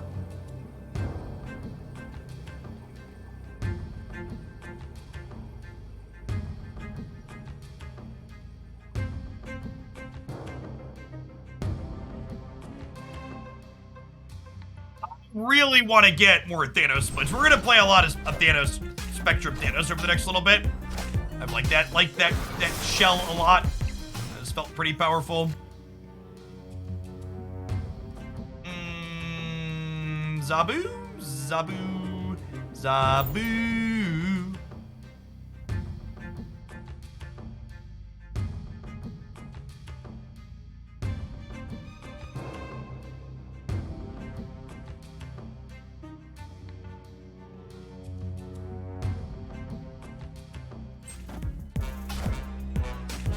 I think Marvel Snap does a phenomenal job of mitigating the feel bads that are very common in a lot of other card games.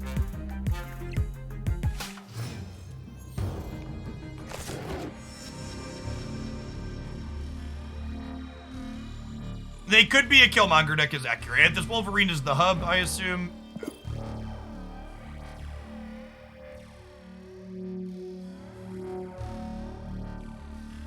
Black and white splits come from splitting a card lots of times. Sarah.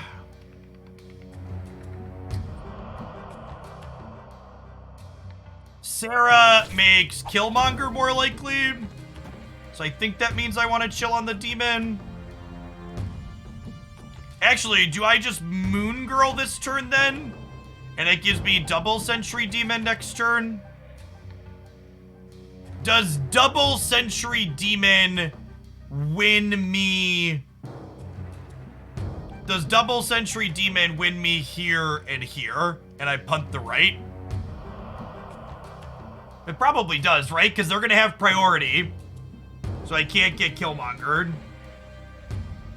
I could Enchantress Sarah is cute. But I don't know that we win that game, right? I think I just want to double Sentry Demon. Friendly neighborhood Spider-Man here. I think we're just winning the center chip. Is that Copium? I guess I'm only going to 20 here. Maybe that's Copium.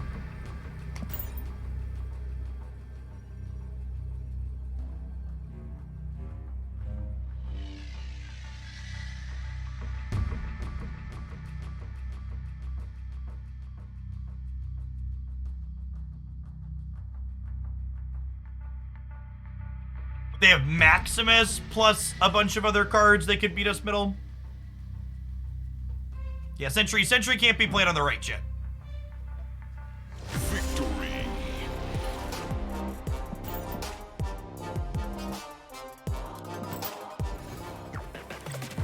I think it will be a big swing and a miss if we don't get a substantial balance patch.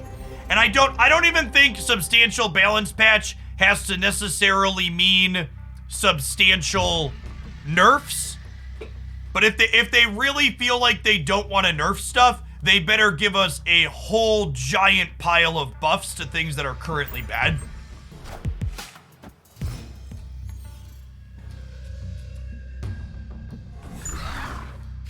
I would be fine if they're like, okay, we don't really want to nerf things right now. I'd be a-okay with that. For the most part, they just wanted to buff a bunch of stuff, but there better be like meaningful changes of some sort.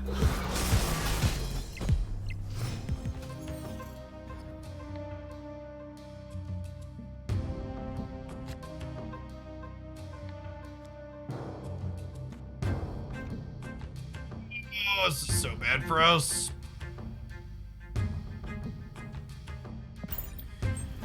So I didn't do a video talking about potential buffs for two reasons. The first is that a video covering potential buffs will have worse watch time metrics than the video talking about potential nerfs. I think I snapped them at this point. I think I snapped them. The second, that's not just YouTube metrics based, is that a video talking about potential buffs isn't really practical or possible to do unless we know what they're nerfing. Like, if they nerf things that are kind of offensive right now, they really don't need that many buffs to make a lot of things playable. However, if we don't get meaningful nerfs, they need to buff a lot of stuff. Because there's a lot of stuff that does not keep up with whatever is the best stuff to do right now.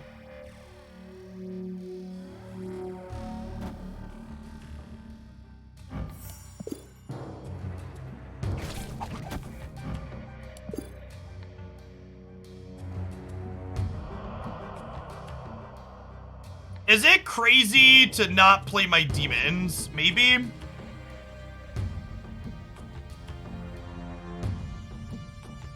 So the problem, I've heard people like, well, why do you want nerfs instead of buffs? The problem is you can't just buff shit constantly, chat. Otherwise the game becomes unplayable due to power creep. So like, yeah, like buffs would be nice, but like making everything on the level of Silver Surfer and Leader also isn't a great experience. Like you're not really fixing the problems, right?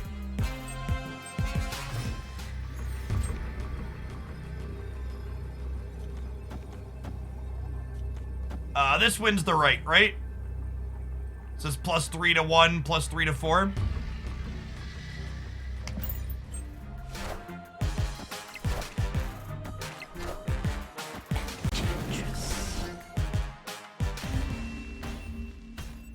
My buddy and I played Mech Arena for like 6 hours last night. Yeah, it's probably a great game to play with. Someone else you know to queue up with. We used to... Mech Warrior Mercenaries was a LAN game I played a lot as a kid.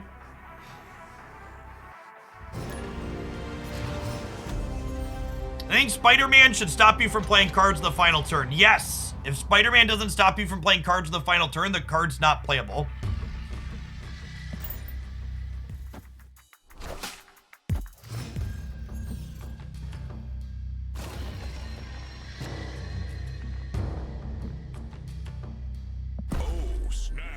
All right, chat. We have our choice of rocks here. we have our choice of rocks here.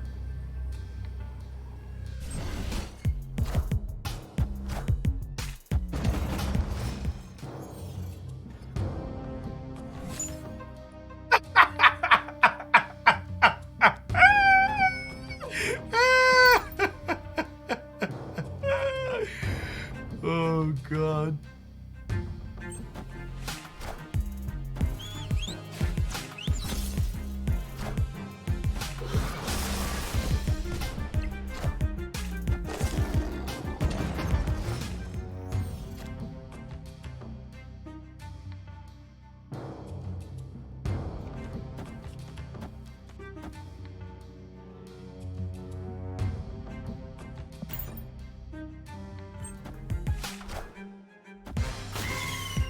Where's Darkhawk when you need one? Exactly.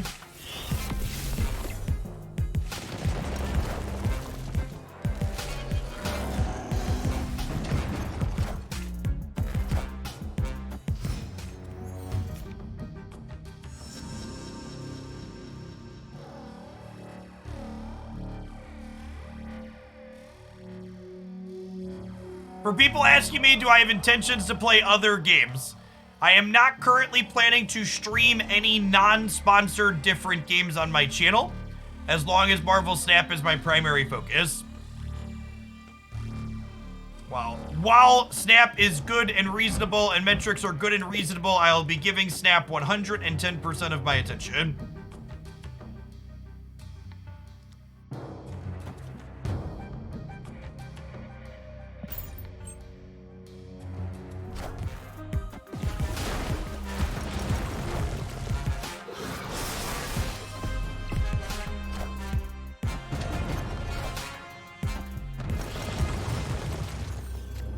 I will cheer 50 bits for a game. Unfortunately, that is below my average sponsored rate.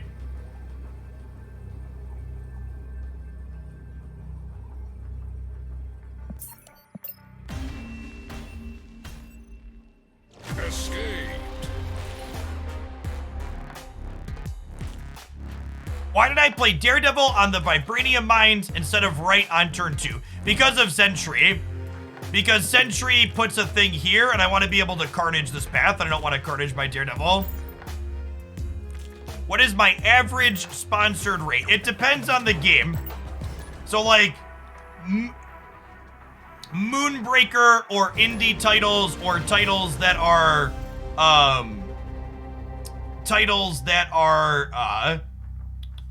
like one-time fee are different prices than mobile gacha style games. The 3 most profitable sponsorships on Twitch.tv and influencers chat are gacha games like Marvel Snap and Magic Arena and others, gambling sites like poker and casinos, and cryptocurrency. And if you don't understand how the third one is related to the first 2, then you're one of the people that cryptocurrency folks are grifting.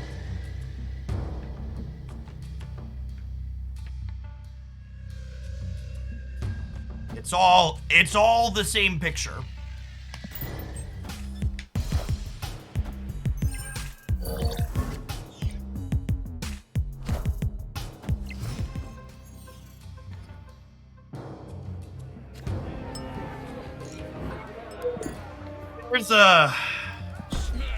There's a beat. We have Century for the bar on the right too.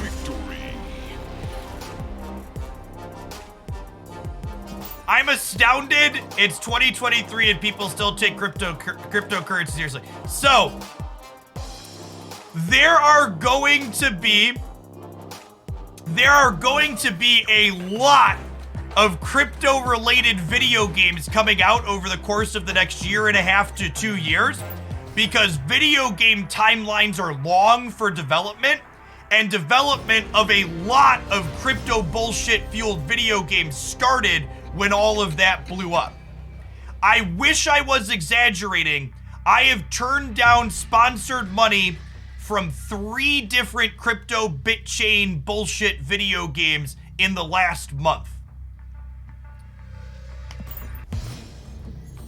And I would wager that is probably the tip of the iceberg for all of the ones that are going to be coming out.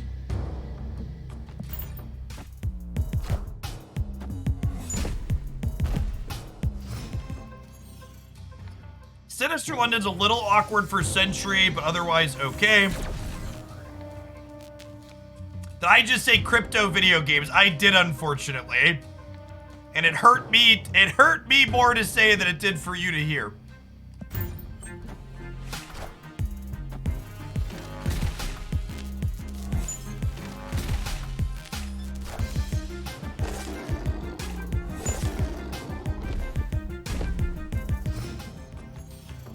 Can you please explain crypto video games? So, that's fun.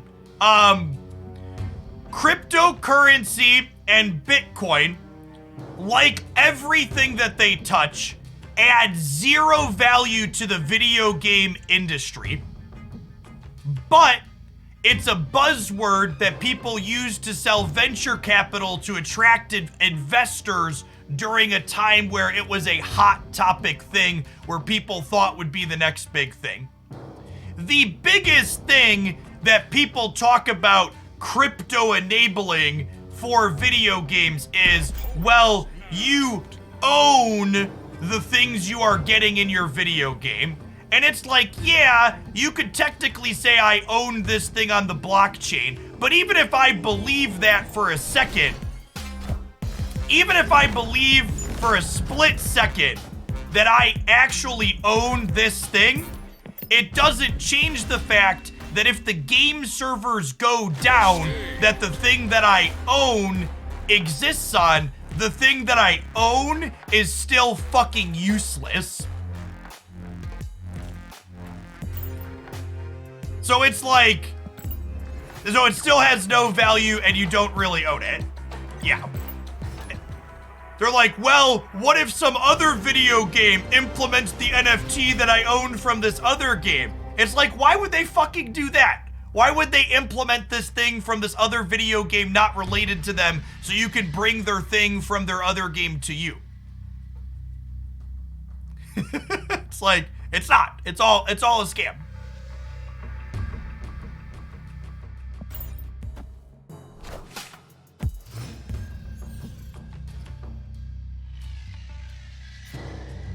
Because Elon told me so.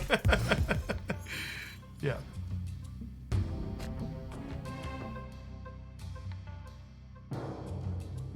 Yes, Jungle Spider. It's very similar to Magic the Gathering Online. I agree with that. Is there any sponsor that I turned down that I regret? Nah, I don't think so. I usually have a pretty good baseline for telling people the two primary types of sponsorships I tend to turn down are crypto related and energy drinks, because I don't drink energy drinks.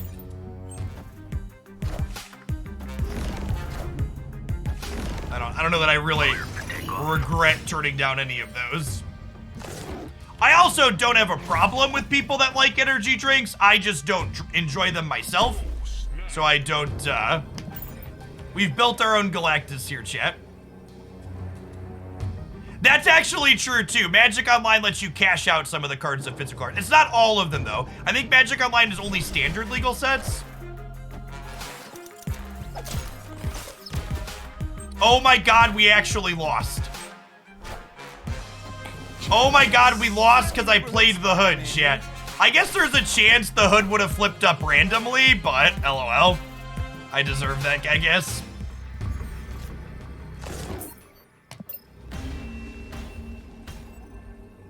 Escaped. Oh! Oh, I messed up. Okay, yeah, we were just talking and clicking at the same time. Yeah, I lost this because I messed up. I could have played Carnage this turn. I forgot that Zabu is making this cheaper, if I'm being honest. I thought this was all my energy. And we're 100% to win here if I'm paying attention. We have not played a lot of Zabu since the first week of the season. In my brain, Spider-Man was a 4 energy card. Yes, blockchain, cryptocurrency, and NFTs are a solution that are looking for a problem that they can solve. They don't add any meaningful value to anything or solve any actual issues. They largely just create new ones.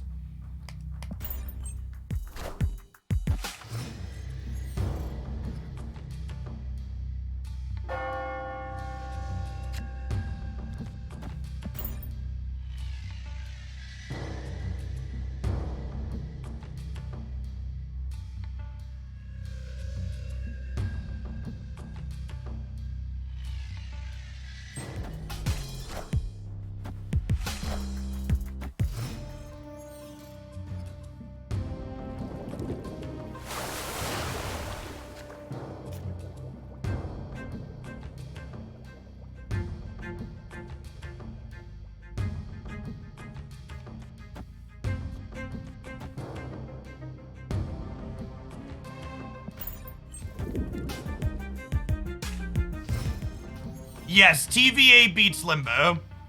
Because TVA says the game is ending. I think I'm Sentrying and then just hoping to draw Viper here. We're in a pretty bad spot.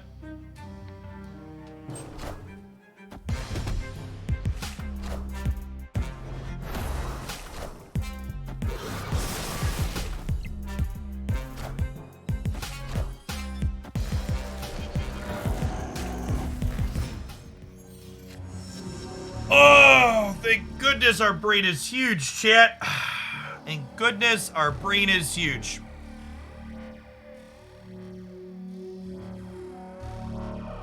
Lady, you're out.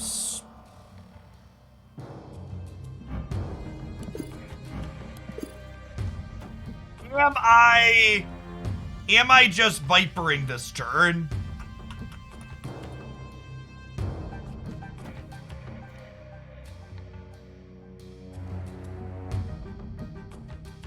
I'm moon girling, actually.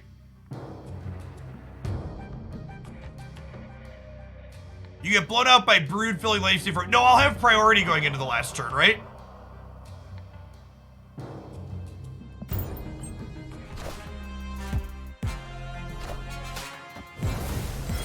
It's a shame we didn't have Spider-Man.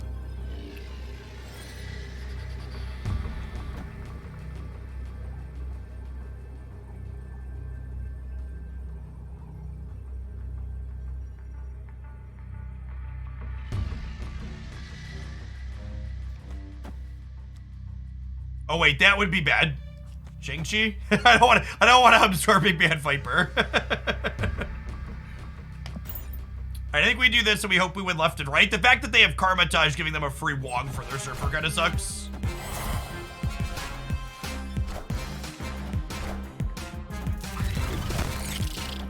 Yep, very dead. Dead even without the Karmatage, but it gives the ribbons.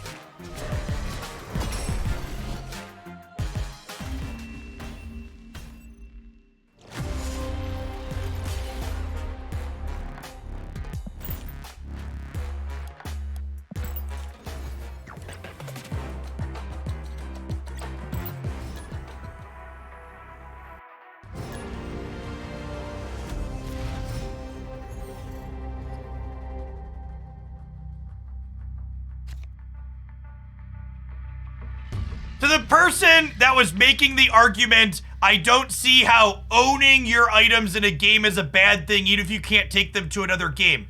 You fucking dense idiot. You can't own fucking pixels. You don't own shit. It's all database entries. It's like me saying I own this Professor X. It's like, sure, it's a database entry somewhere, but if this Professor X was an NFT, I wouldn't own it any more or less than I own it with this current one that's in my collection. NFTs and blockchains don't actually add anything or create anything of value that we don't already have. That's the problem. That's why it's fucking stupid and a scam. It's all buzzword bullshit for stuff that we've been able to do for fucking forever. Chat, I installed Magic the Gathering Online on a dial-up internet connection back in the early 2000s. Magic the Gathering Online is essentially what NFTs do. I own my cards in Magic the Gathering Online. Just as much as you own your crypto bullshit. I think I'm playing Carnage in the middle for 2 stats because I don't think I'm gonna have room to play it out anywhere else over the course of the game.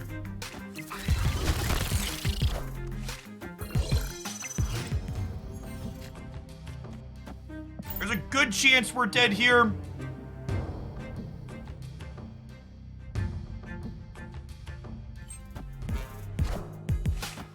Wind, aid my hand.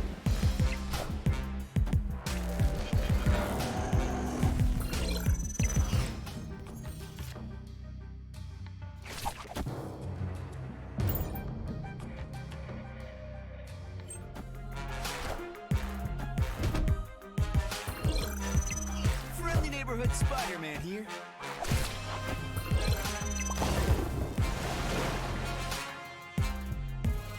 Victory.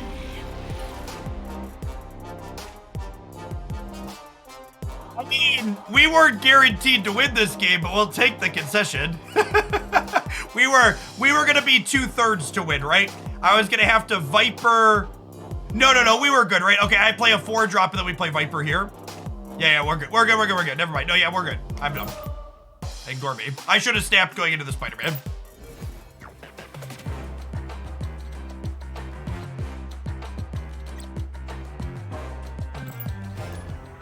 Are there any good null decks without Galactus? There are not, in my opinion.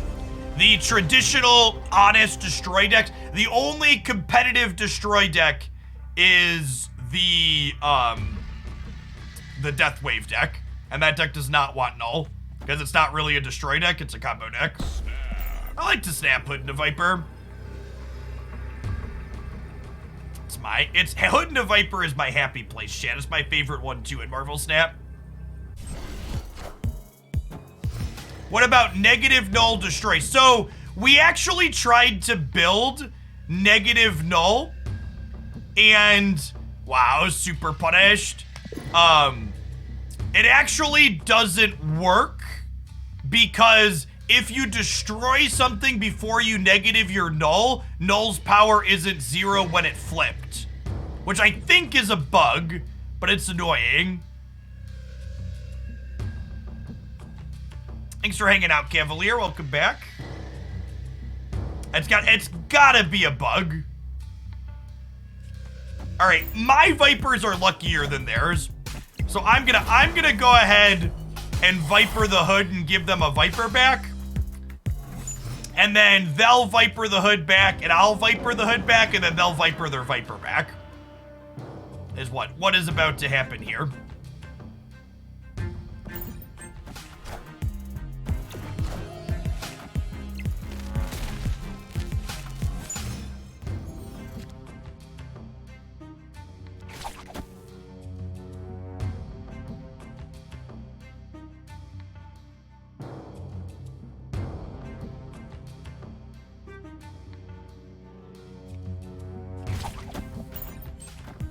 Friendly neighborhood Spider-Man here.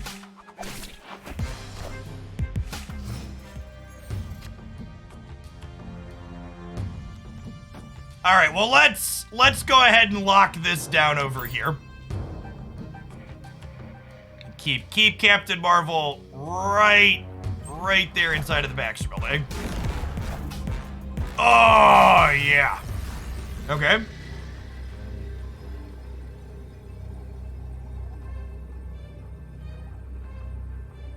Really wanted to draw a Sentry.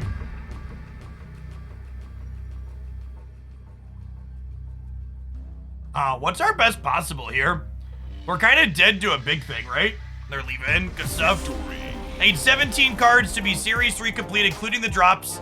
Should I still be Series 3 complete by collection level 3000? We can't. What is your current collection level, Sith Lord? It takes you 48 levels per card, is the number you need to know. So take however many cards you need to multiply by 48.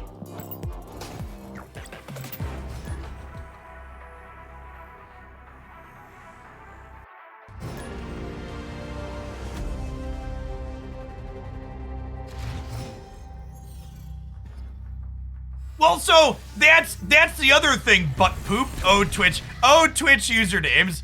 Butt poop says, imagine if someone tried to enforce NFT ownership and blocked you from posting a meme or a GIF because someone decided to mint and sell the rights to it. Most NFT images don't even actually give you broadcast or production rights for the thing that you own.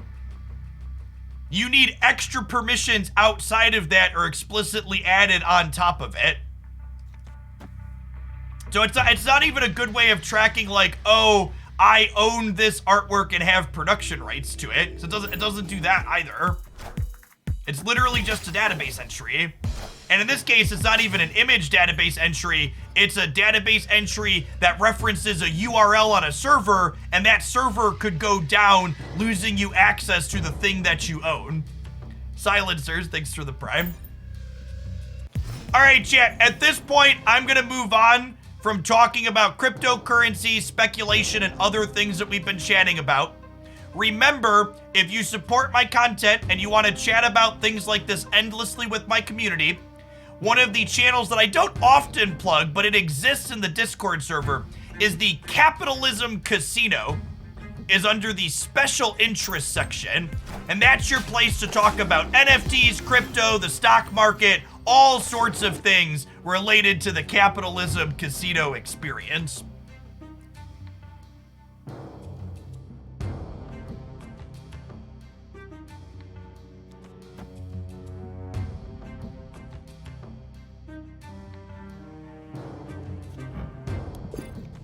All right, I want a Moon Girl and Enchantress here, and then we'll double Spider-Man next turn. Honestly, I should have snapped that before the Zabu flipped up. Should snap before the Zabu happens.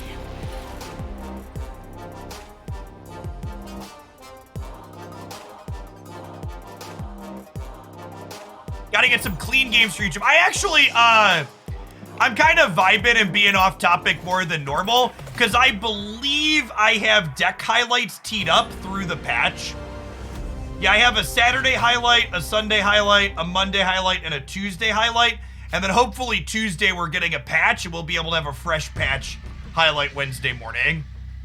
So I am not caring about games for YouTube highlights at the moment, really. Because I assume once we get a patch, I'm gonna want to throw away all of my...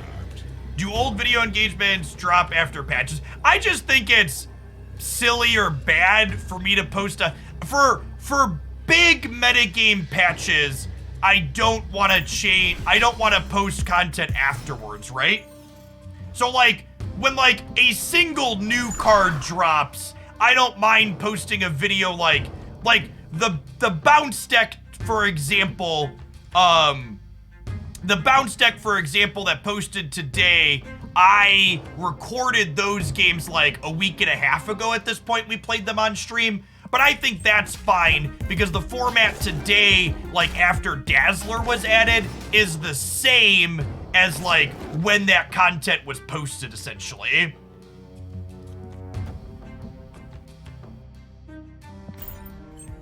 So I don't really feel bad about doing that.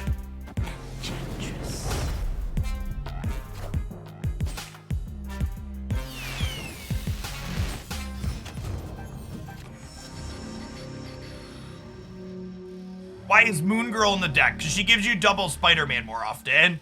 She gives you double Sentry on occasion, and copying demons are also good.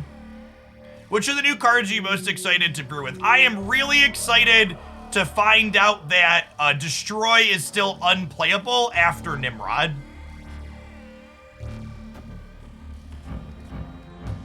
I am really hoping that the Destroy deck can maybe be playable after Nimrod.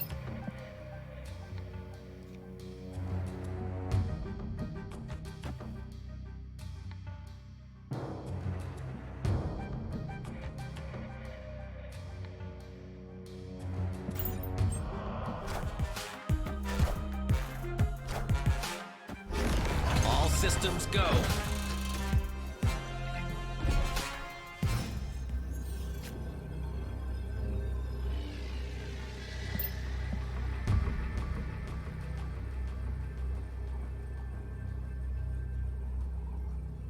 I think Cerebro 2 is much better with Hobgoblin. I think we just die here, unfortunately. Because Shang-Chi kills Chavez and then Sunspot soaks. I just can't put stats on the other side here. Escaped.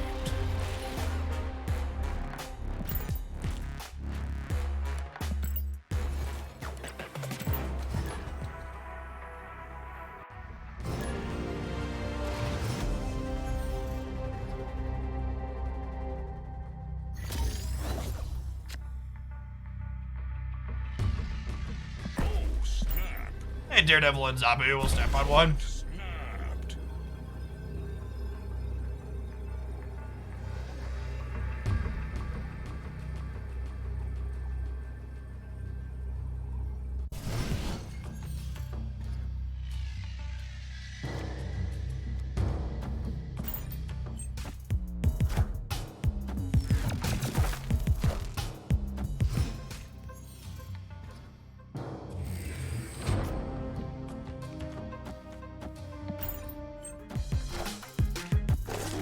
I think Hela will be competitively playable. I think there's a chance that MODOK will make Hela competitively playable next month.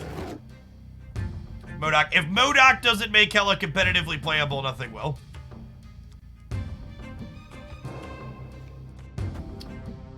So,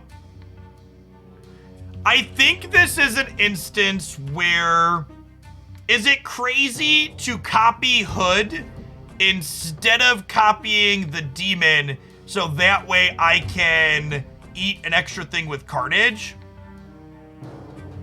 That might be crazy. Maybe this is just better, so that way I can play Moon Girl here on the last turn. Yeah, that's probably better.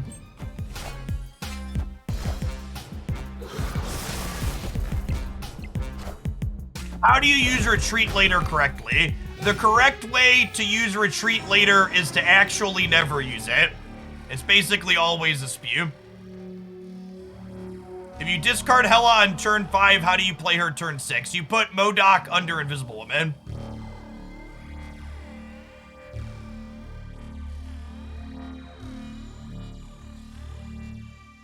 Play the game, please. Shut up and dribble is never an appropriate thing for you to say in my Twitch chat. If you are unhappy with what I am currently doing on my screen or anybody else is ever doing on their Twitch stream anywhere, you should fuck off quietly. You should not ask that person to stream differently. They are going to 3, 6, 7, 8 over here. I'm going to go to 10.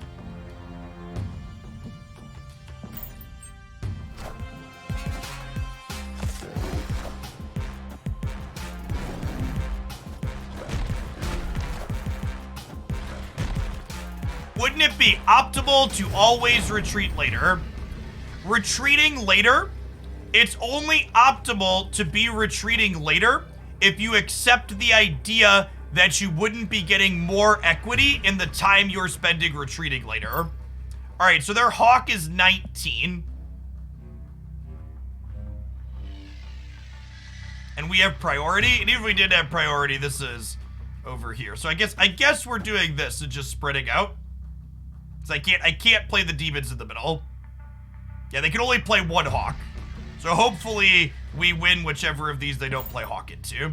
Opponent left, God bless. Victory. Tefrian Trading, thank you for the 27 months of Prime. Welcome back.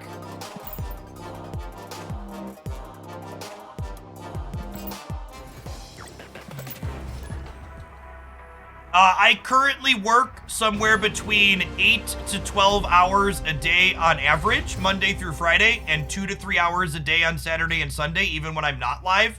So I do not intend to expand into other content types at this time. I just do not have the bandwidth to do so.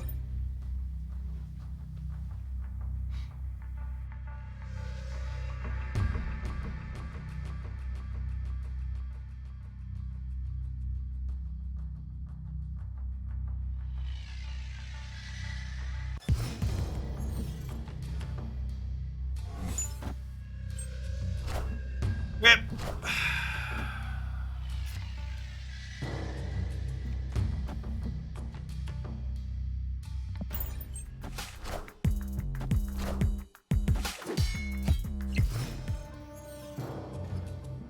I do not do sports at all, actually.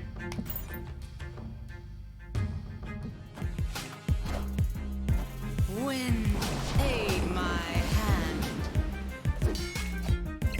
Happy Friday, Adam.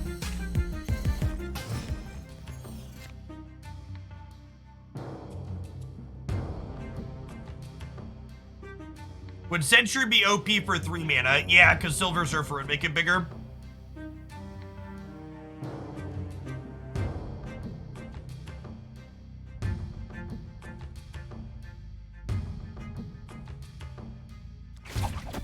We're probably dead.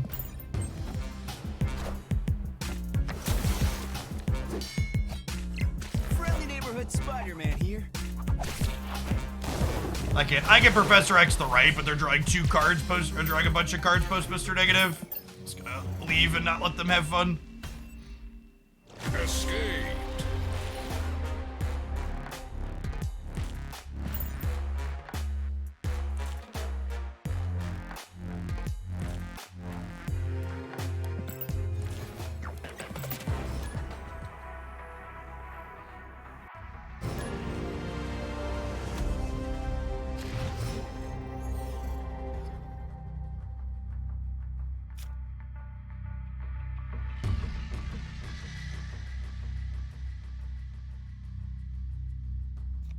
Storm and Negative is not a common one. They're probably Surfer Negative, if I had to guess. Yeah, I think Sentry being a 9 power -9 is probably applicable. I don't know. I like him in this deck. I enjoy this deck, but Sentry is definitely a little bit understated, I think is accurate.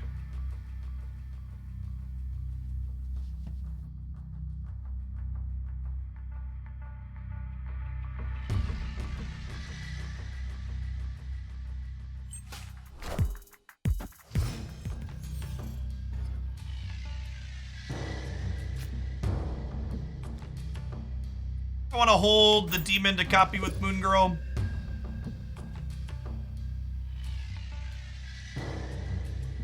I decided which card guide I'm going to do next. Yeah, I'm not doing a card guide this week. Usually I post them on Fridays. Well, I guess I haven't fully decided. I'll be doing either She-Hulk, Titania, or Absorbing Man. I'm gonna do those are gonna be my next 3, are She-Hulk, Titania, Absorbing Man.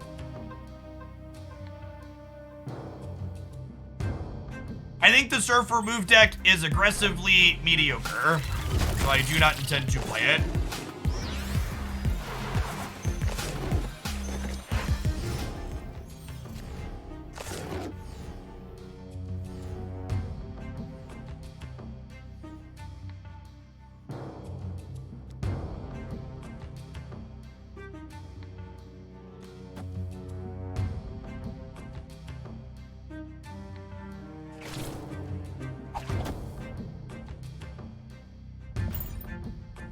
Let's do this, and then we'll Absorbing Spider-Man the middle of the next turn.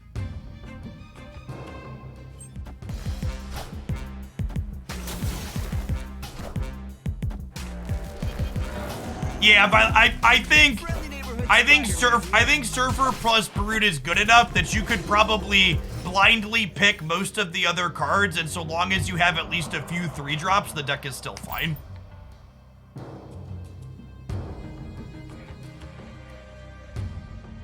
You can basically do almost anything with the other cards.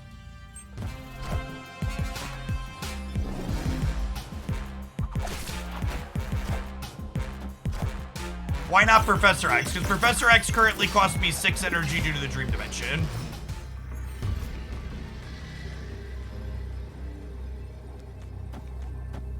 It's only 10 up to 18. Yeah, I'll give him a cube. I am Iron Man.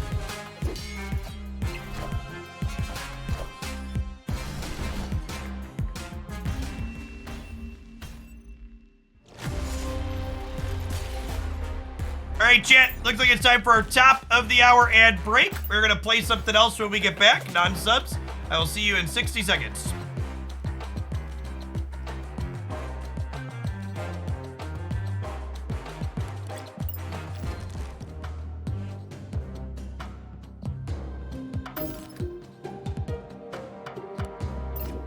I want to play a different Viper deck. We're 4 boosters off of getting another Viper split tonight. It says Moon Girl in it too. Yeah, we'll do this.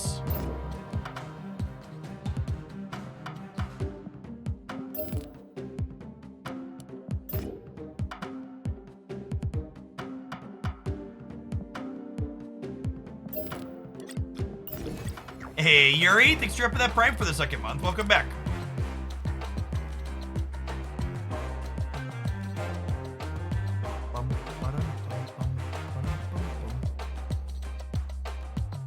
I think it's really hard to say what cards need changes without seeing what they nerf in the patch, Toadmaster. Like, if they nerf nothing, they need to buff a whole bunch of cards, I'd wager. But if they, like, hit key players, then there's fewer cards that need changes. I don't know. Nick Fury is probably a card that's bad regardless of what happens.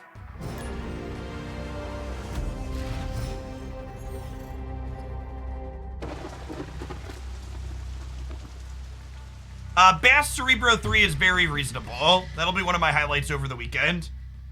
I think Bast and Valkyrie together make Cerebro 3 a pretty reasonable archetype.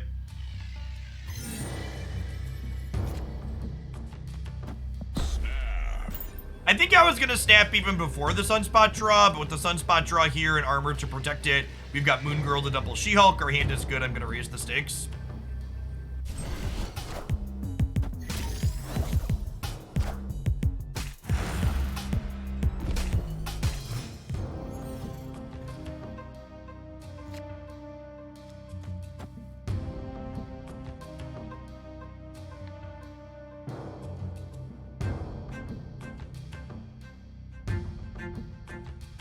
This is fine.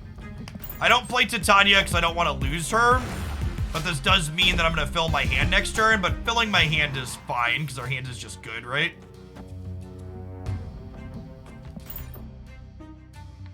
Hey, Coach Chrono. Thanks for the raid. We got a good stream.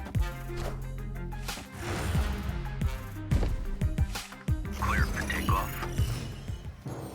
And then the way this deck works, we're just passing on 5, and then our turn 6 is going to be She-Hulk, She-Hulk, Titania, Juggernaut, or She-Hulk, She-Hulk, Titania, Titania, Black Widow.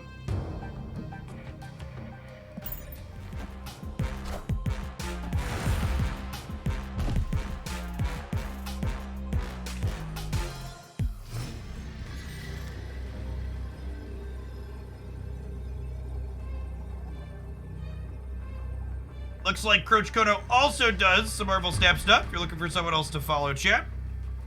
They visioned. I have priorities. So, Razor, thanks for the quarter of a year. Titania can be a little sketchy at the end with us having priority, but Juggernaut helps a lot with that. So if we Juggernaut plus Titania here, we know our Titania should be staying because they're not going to have any cards to play here. And then I think we just spread out other than that. Just play for all 3. Opponent retreated. Victory.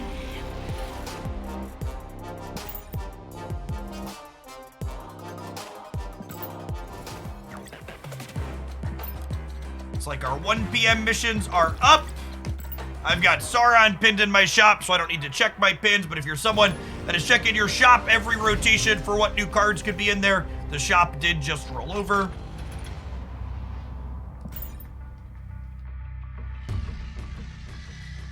Yes, Titania and She-Hulk will both be Series 3 next week. This deck will be all Series 3.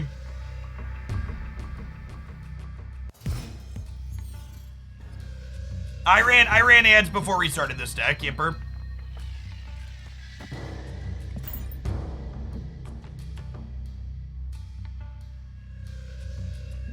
Yeah, I'm up to almost 50 reserves, so we'll be good to open what's his name? Scroll when he drops. Can Valk be a solid backup plan of the Devil's Abu deck? Maybe, Grindel. It's just tough because it feels like you'll be short on, what's it called a lot of the time. 4 drops if we try and fit too many non-4s in.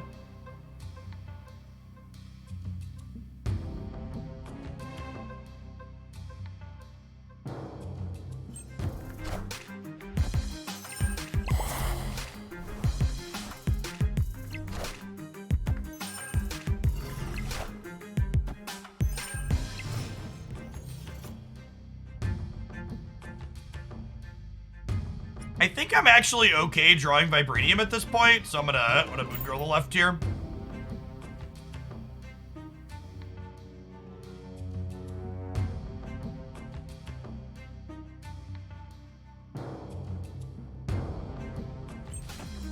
Oh, they forgot to play the Widow's Bite, is why they did the Deadpool. I thought they Deadpooled because I was Vipering them, but they forgot to play the Widow's Bite. That's pretty funny.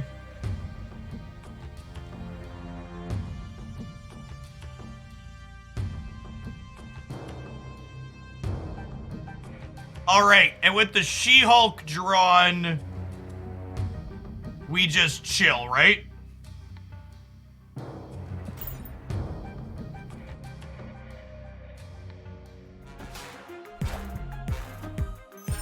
am Iron Man.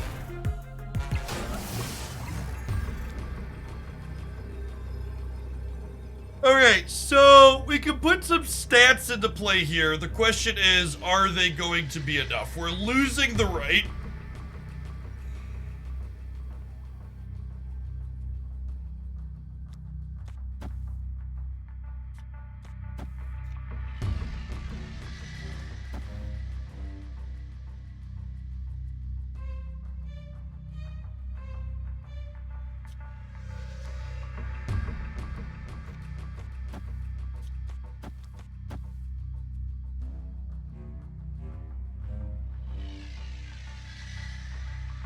I think we do this, and we hope 7 holds on the left.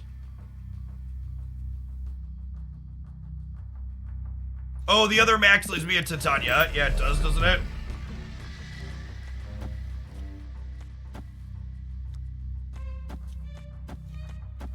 Did we do this then? Because 8 should be good here. Yeah. Oh, I guess this is bad if they go Brood Surfer. Victory. This looks like negative Surfer.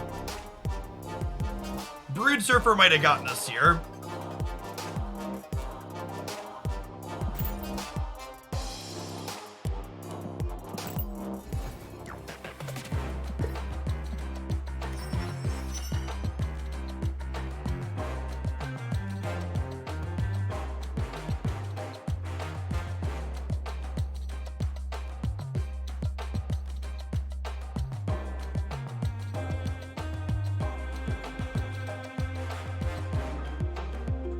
Update the submit deck command to say I'm not taking.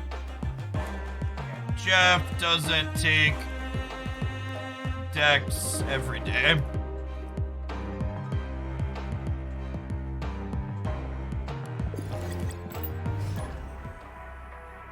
The max amount of mission refreshes you can hold is 10.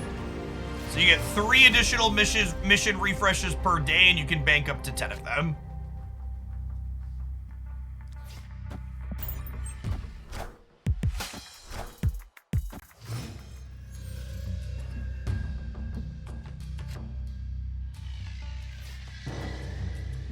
Worse. We'll armor on the right. Viper. Viper. Black Widow.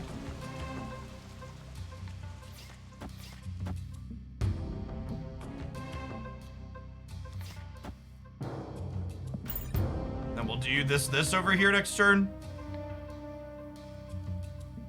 I guess playing the demon out means I don't get to moon girl it, but free raft thing's probably better than moon girling demon.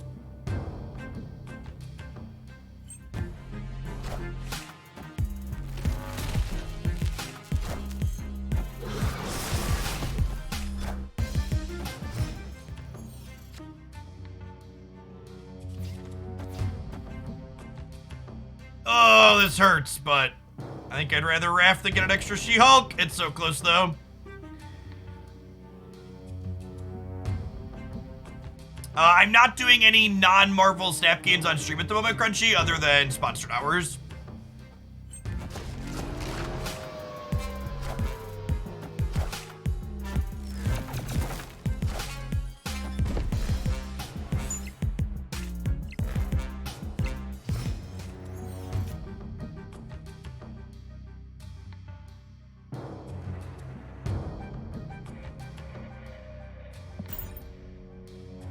Yeah, I've put deck submissions open or closed on my overlay on days where I'm taking them, but on days where I'm just not taking submissions at all, I don't put it up there because it's cluttered. Asperia, thank you for the prime. It's not like people don't really ask about them every day.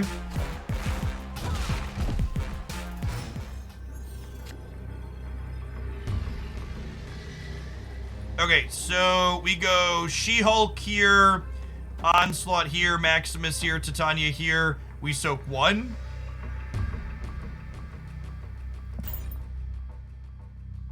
Thanks for hanging out, Hooks. I try to do a mixture of answering repetitive questions verbally as well as just referencing commands that we have, because I do know people that are consistent viewers, it can get a little dry hearing the streamer repeat the same thing all the time. I overdo it occasionally. But I have a lot of commands for a reason.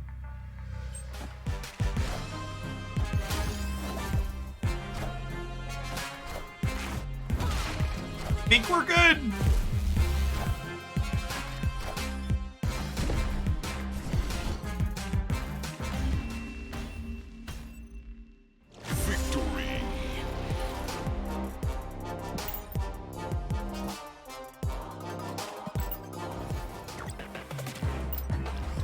Yeah, this ain't my first rodeo, Crook. We've been doing this a long time.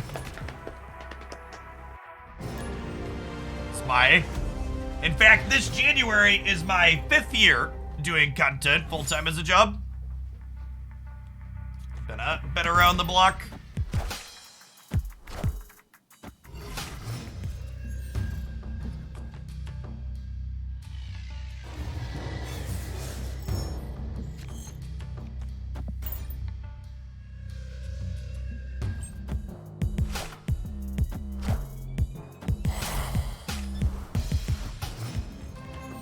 Nobody gets the super flow.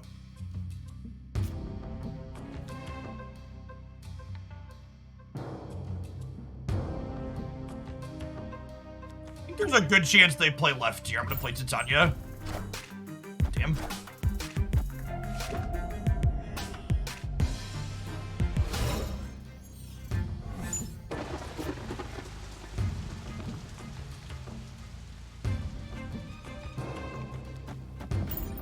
It could be right to play the rock after Carnage here, just so it soaks the Murray bonus. It's gonna get 4, 5, 6 for 3.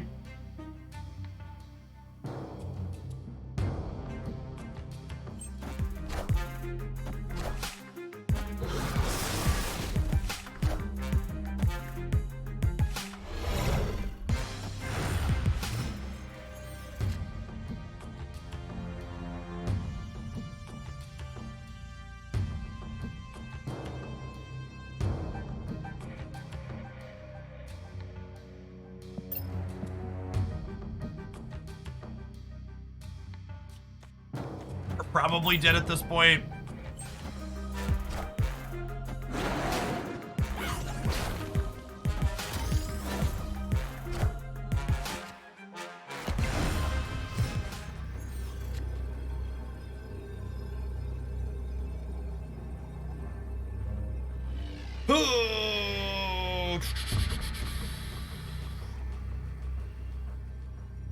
Yep. Time to go. Escaped. Escaped.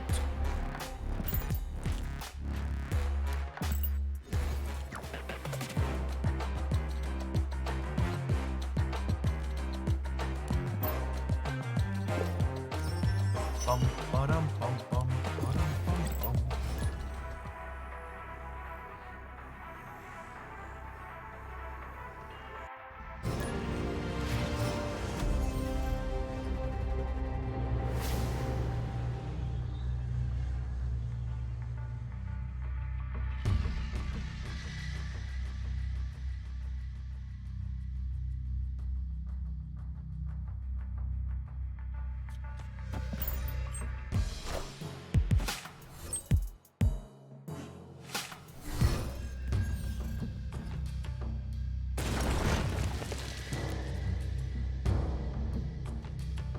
It's really unfortunate that Adeline is here, because our hand is really good.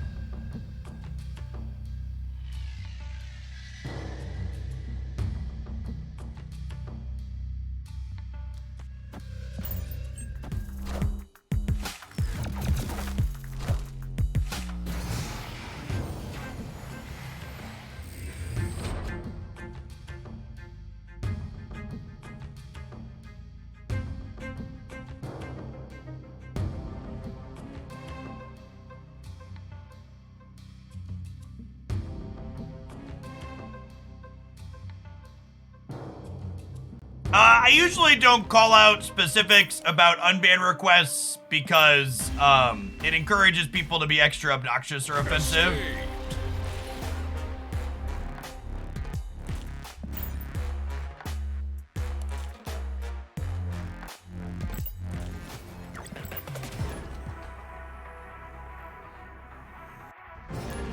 Enjoy your echo chamber. Whatever will our channel do without crypto bros inside of our echo chamber? Whatever will we do? I'm not sure I'll survive. We'll figure it out though. We'll figure it out. I'll be strong.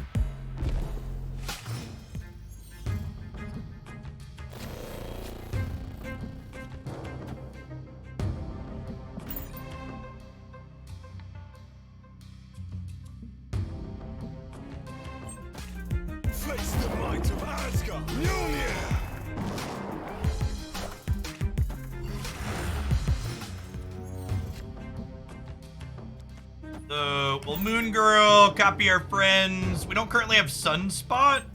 We have like 2 She-Hulks, Juggernaut stuff for the last turn.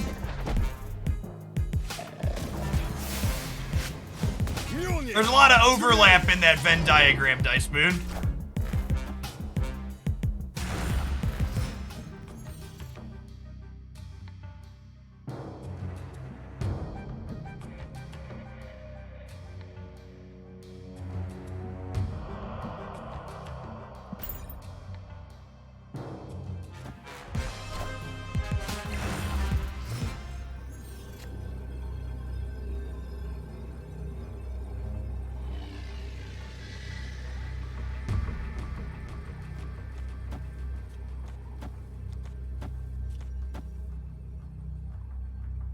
Is this game winning? Thanks for the Prime Hunter.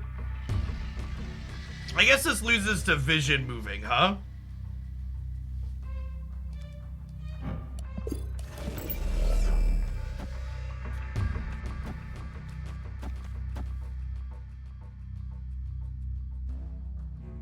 Let's do the opposite.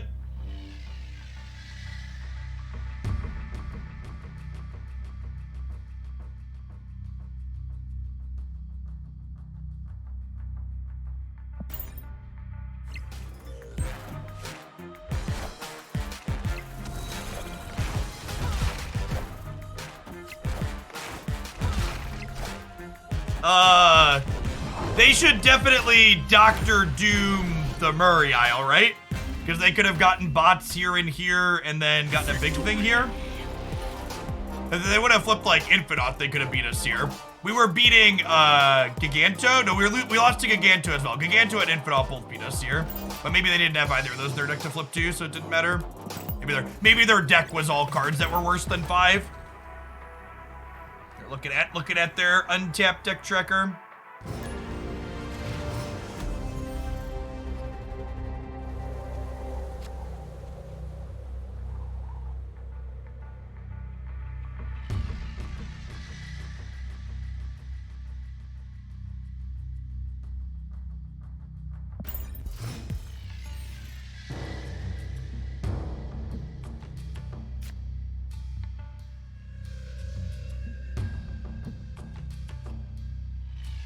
The untapped tracker does not currently do stats tracking.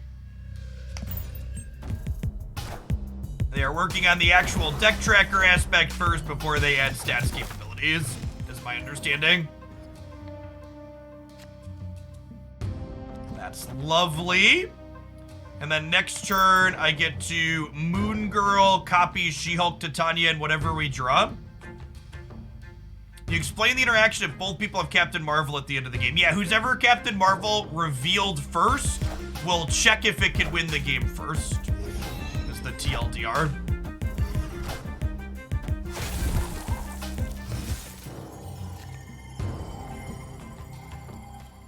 Maps is a great additional card to get to copy here.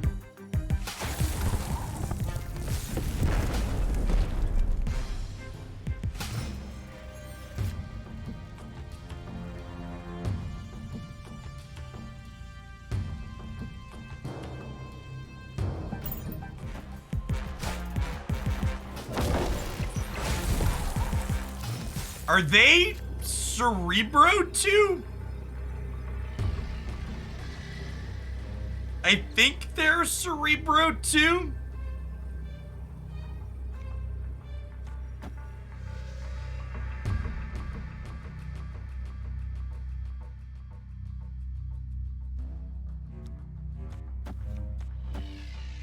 Should we give them a Titania?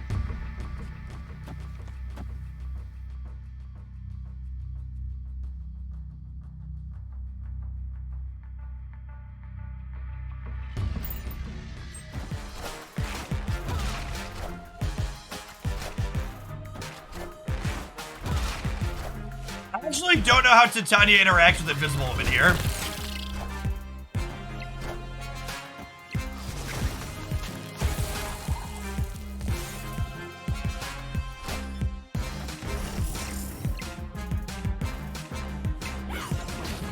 does jump. Okay, fun. I thought that was how it was going to work. Good to know. Good to know. It is a sweet cerebro variant.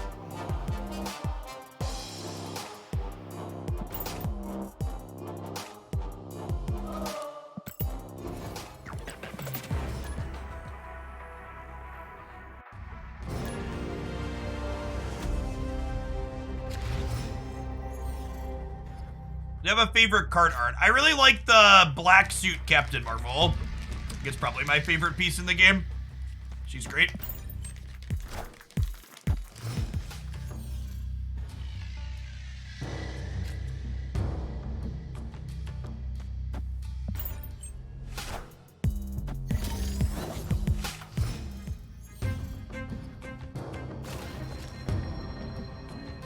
Do I like this deck more than the She-Hulk, than the Infinite She-Hulk one? They're just kind of different. I think this deck has less predictability, so it probably has a little bit better cube equity.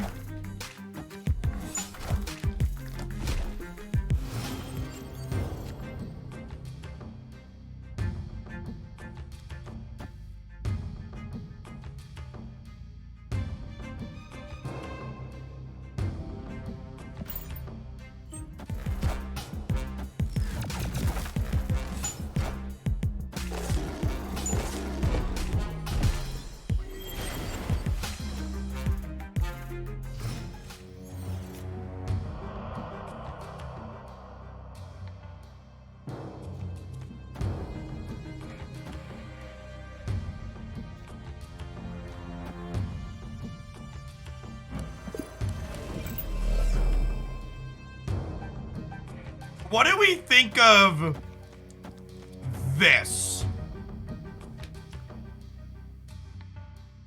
This goes Hood, Carnage here, and we have priority, so Titania is here.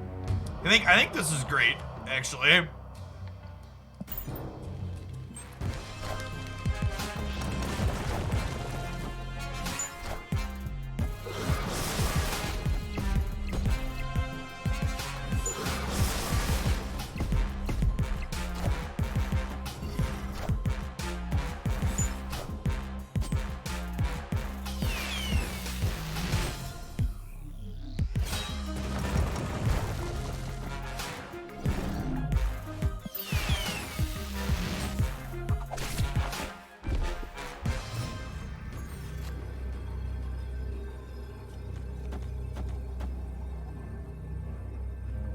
Yeah?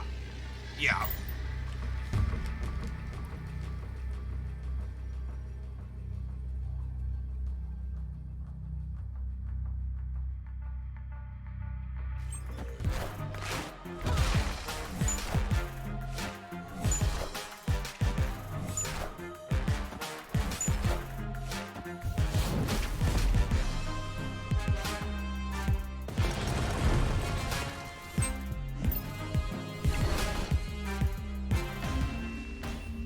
They ran out of cards to discard, chat.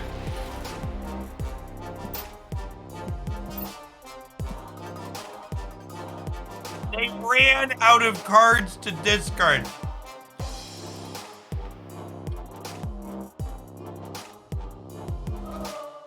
Yeah, why didn't they, Shang-Chi, man? They just messed up?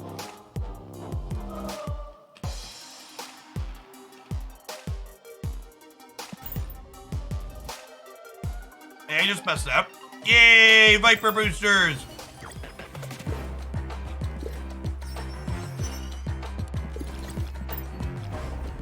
Level 107 on the battle pass. Oh wait, those are crystal boosters. I couldn't remember how many crystal boosters. It's only 23, chat. Someday we'll split crystals, someday.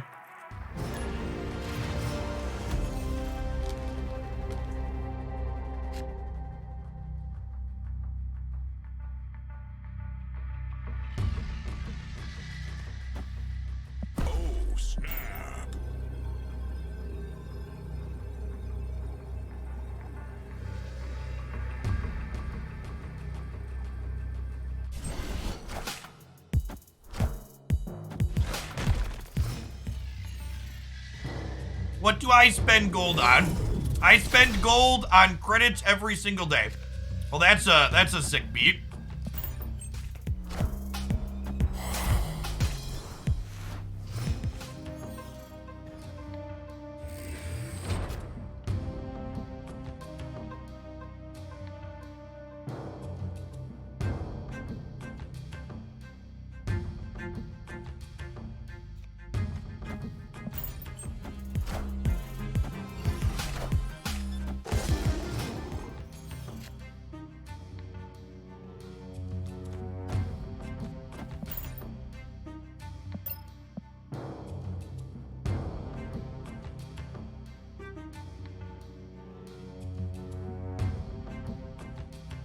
Viper does not count as a card moving for Miles Morales, no.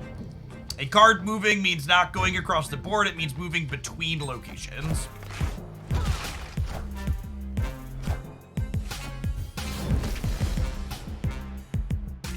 The fucking soul read.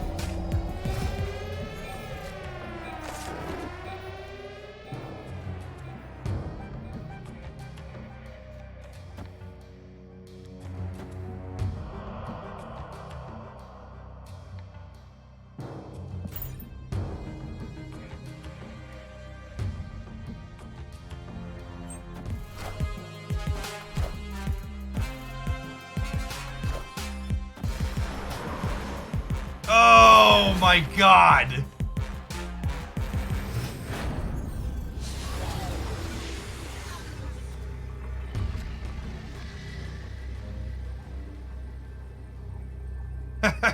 I was so happy when they only played one card. And we're dead. Escape. This is probably the best deck in Marvel Snap at the moment. I just like playing all the good cards. I assume there's a Darkhawk hiding in here. It's like Shuri, Arrow, Darkhawk. It's also got Shang-Chi for tech cards on top of Leader, like, just like all the sweaty things.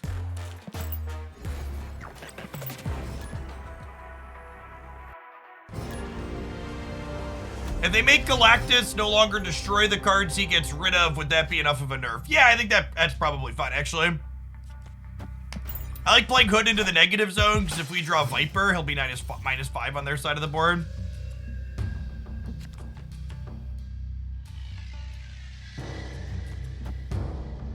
That being said, without Viper in sight, I'm gonna Black Widow left, that way Carnage can eat her.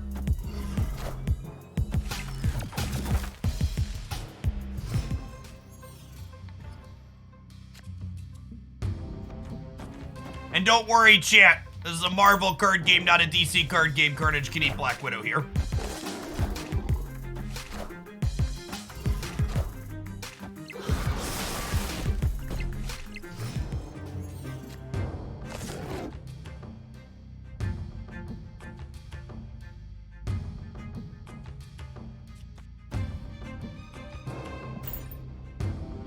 We just go ahead and copy these cards.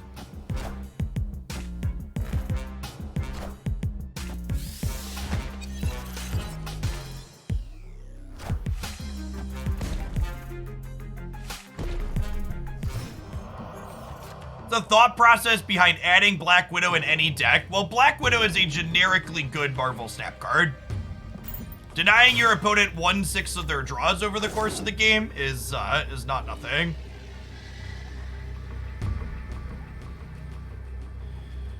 Okay, so I get to play out my cards, chat. I get to play out my cards. Which cards, you ask? Yes, all of them.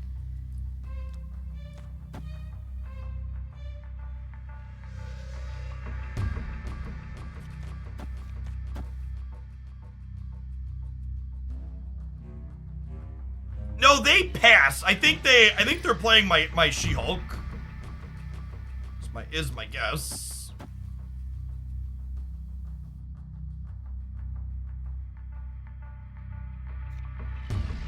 Oh, I could have played a demon on 5. Yeah, I could have.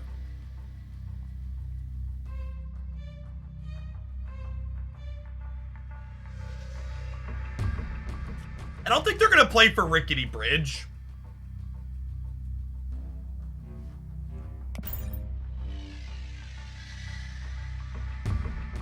Maybe I don't need to put She-Hulk there, actually.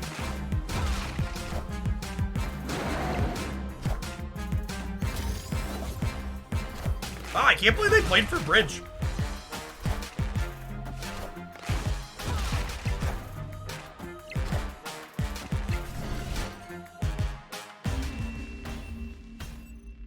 Pretty solid turn.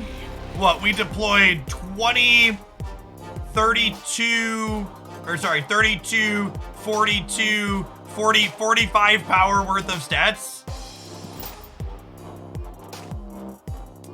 Slightly above average. Fair and reasonable. Their She-Hulk was Shuried. And we only spent 4 energy to do it. Also accurate.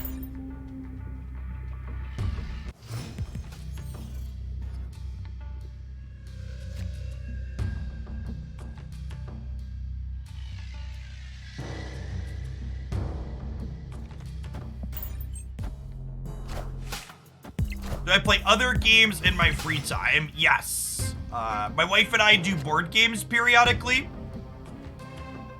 And my wife and I do board games periodically. And as far as video games go, I am a Genshin Impact enjoyer, and I'm currently working through a playthrough of Witcher 3.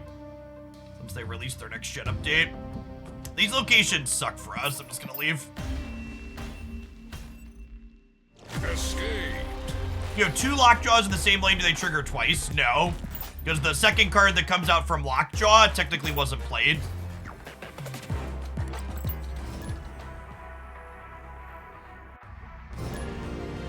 I think I'll stream more Genshin. No. I'm not doing any non-sponsored stuff on...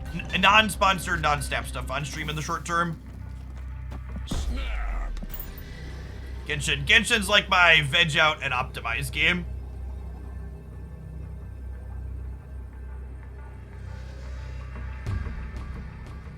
I will have you know, I only spend around $100 a month on Genshin. Thank you very much. I have some semblance of self-control. I have played the card game they added to Genshin. It's pretty reasonable.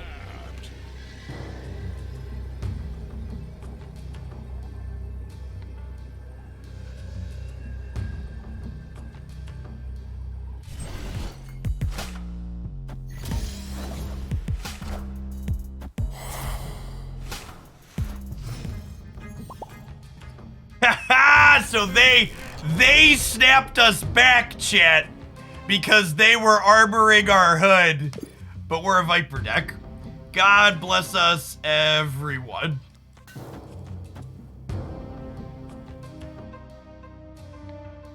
I'm gonna play these 2 out. Hopefully we're gonna draw Moon Girl next turn. I have never played Gwent.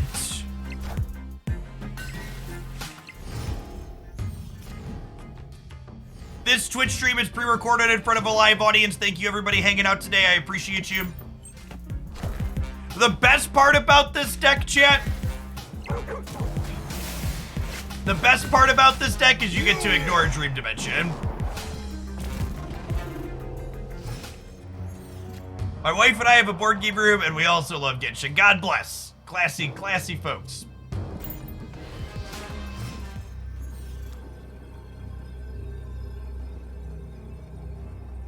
Okay, we have priority here, which makes Titania a bit worse. They also passed. I think this deck is a great competitive Marvel Snap deck. Do I play Genshin on mobile or PC? Mobile and PlayStation 5. There may or may not currently be 2 TVs and 2 PlayStation 5s in my front room, so my wife and I can sit on the couch together and play at the same time. we had one up there. We had one up there for a little bit. And then for a while we just had one of them up there, but then we didn't want to like wait to play, and I didn't like sitting in my office, so I had a PlayStation 5 at my work desk here for a while, but being all Marvel Snap these days, it wasn't getting a lot of use down here.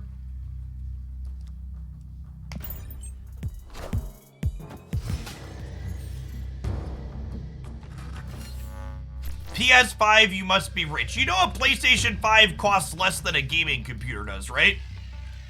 It's incredibly economical. Really want to Viper them on Mojo World, huh?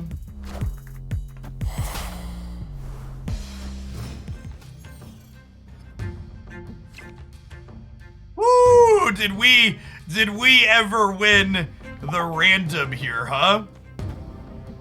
Feels good, man.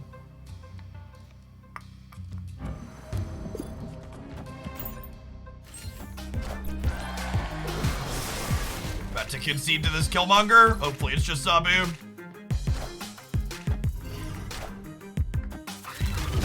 Yep.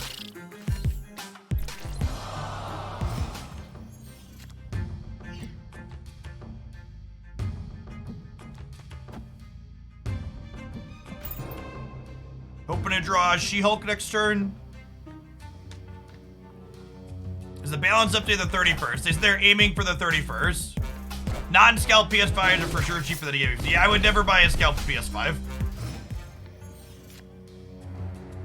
Well, that's the card we were hoping to draw, but without our Quinjet, I think we're just done here. We just didn't have a good time frame to play it out. What software to use for your stream layout? OBS is the industry standard for streaming. Most people you see broadcasting on Twitch are using OBS, myself included.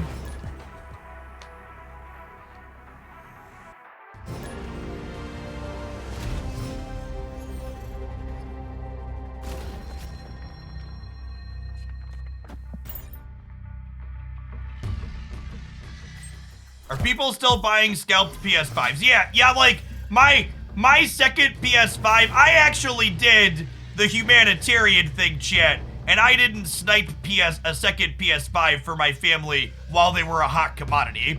The second PS5 that my family has came directly from PlayStation. I literally just went on their website and ordered one.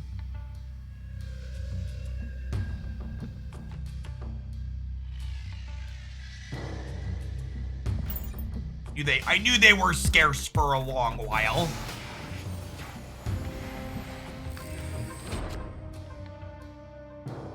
Well, with Adelan, we can play Maximus without penalty, at least, I suppose.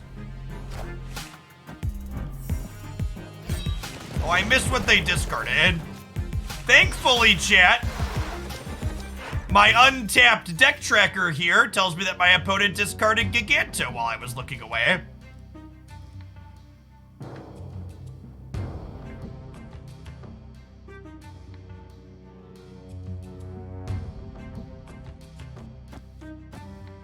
Looking at our shiny variant punished us. It did.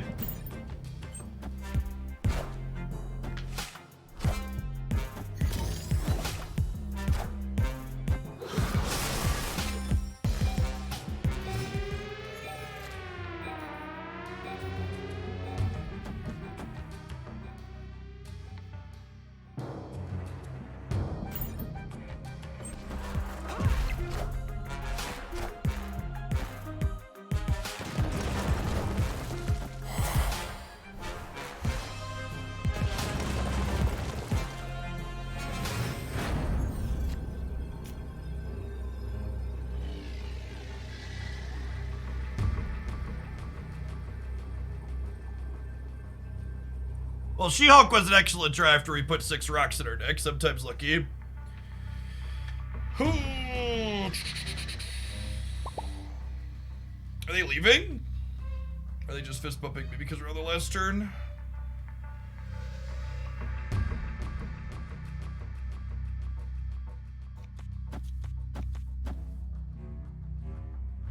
So, when we have priority here, and they have 2 spots open, I like to play Titania before I play my She-Hulk, because this way, if they play 1 card, Titania ends up back on my side, and if they don't play anything here, my She-Hulk keeps the Captain Marvel here. I guess this line loses to them playing one big 6-drop on the left.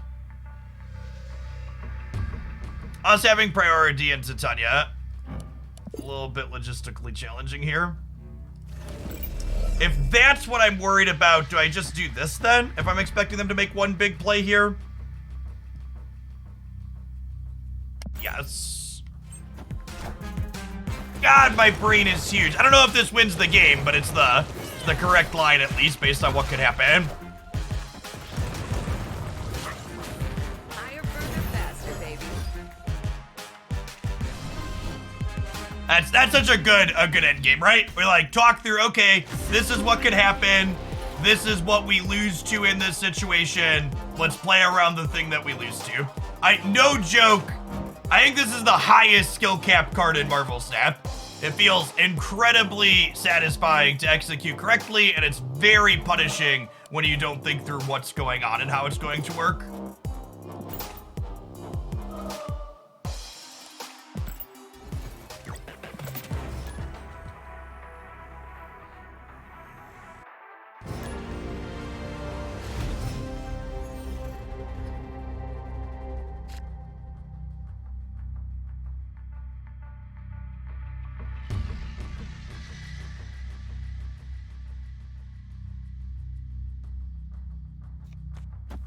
Oh, snap.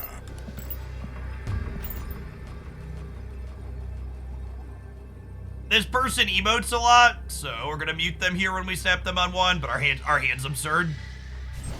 We're like, just we need an armor in case they're a Killmonger deck, but God damn it. God damn it. At least the Quinjet makes these things cheaper, I guess.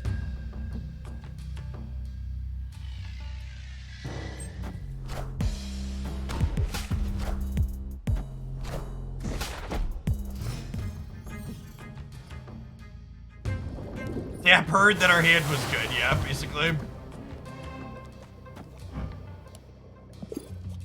Now the good news here is we can play enough of these things to Quinjet that Moon Girl will get to copy She-Hulk on turn 4, which is great.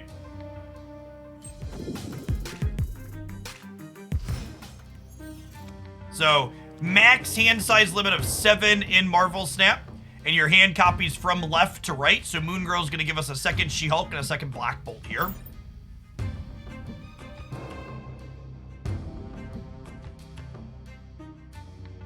Titania jumping across the board does not count as moving. Viper and Titania do not enable things like Miles Morales.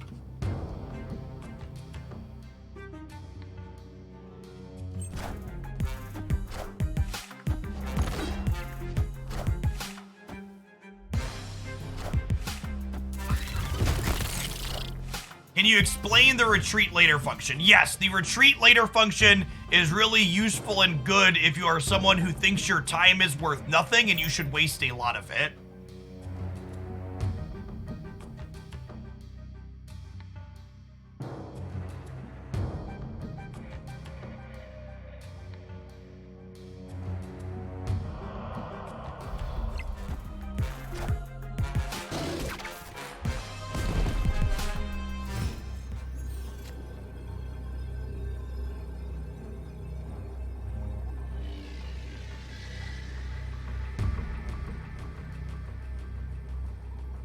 No joke, the single biggest thing they could do to nerf Silver Surfer would be to make this card cost 4 mana.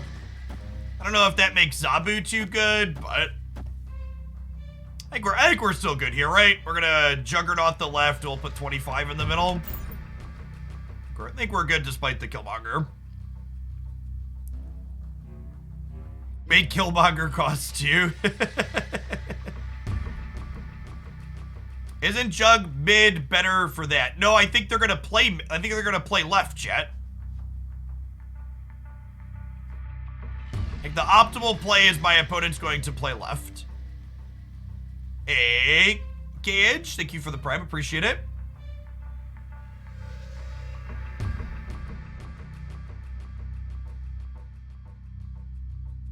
Victory.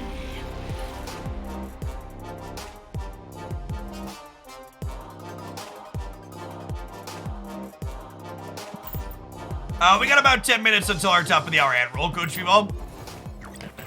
We're gonna play this deck for another 10, 15 minutes. We'll hit our ad roll, and then we'll change decks again.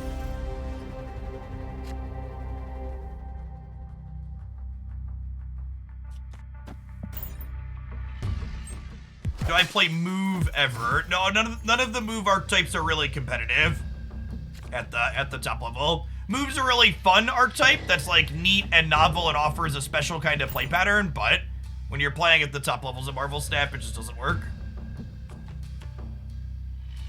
We do viewer decks on occasion. Not today, though.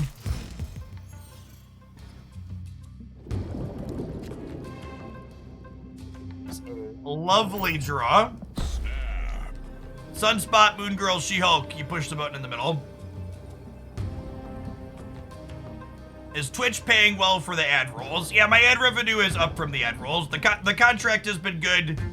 I think 1 minute of ads per hour is going to be the norm on the channel moving forward. Victory. As someone who watches a lot of Twitch, 1 minute of ads per hour puts me significantly below what a lot of other people do, so I think it's probably a fine rate. And I don't put them over actual gameplay.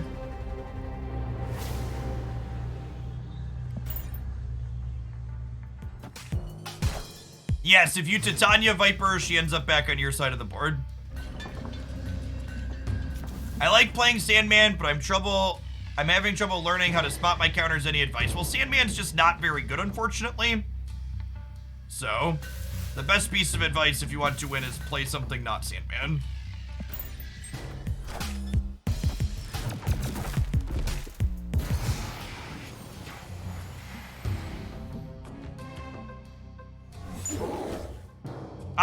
I talked about this earlier, but I had an esports organization approach me to offer me a contract since my metrics have been better, and their contract would have required me to play 4 minutes of ads per hour on the channel, which I politely declined. Bap Life, thank you for the prime. It was really funny to me the way they brought it up too. They're like, "And it's the standard ad rate contract, 4 minutes per hour," and I was just like, "No, nope, hard pass." This is news to a lot of people, but because a lot of people don't realize this the way Twitch works. Twitch streamers have control over all of the ads that run on their channel other than the pre-roll ads that you see when you first join their stream. Whenever you see a streamer say, "Oh, I didn't realize that ad was going to run, I didn't have control over it," they're either an idiot who doesn't understand the contract that they've agreed to and their technology, or they're lying to you point blank. And to be fair, a lot of them probably are just idiots. But also, like,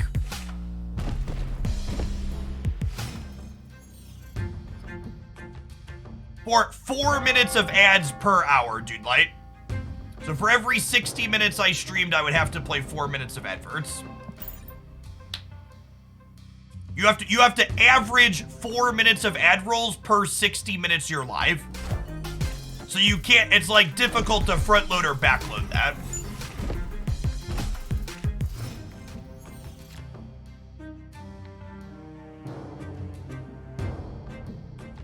How often do you manage priority in the game versus just adjusting on whether or not you have it? It really depends on your deck and the situation.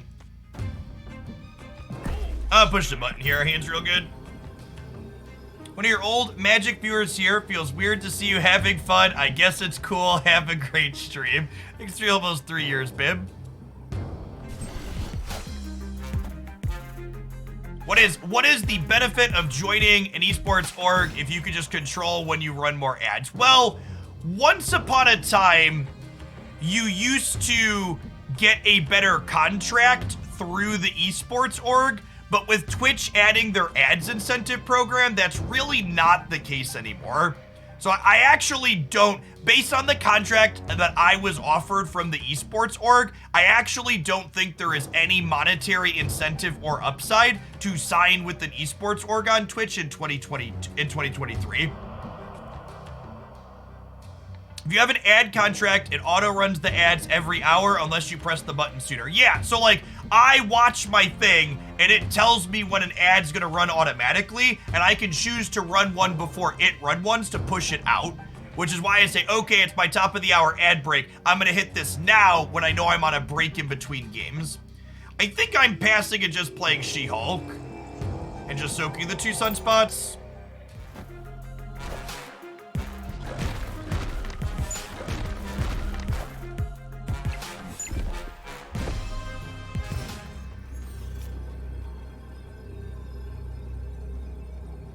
Oh, that meant I didn't draw a card, which made their Darkhawks bigger, though, which is sad.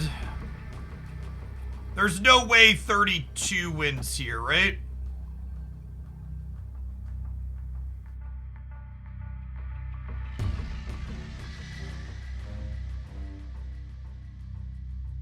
There's a chance this wins the game, right?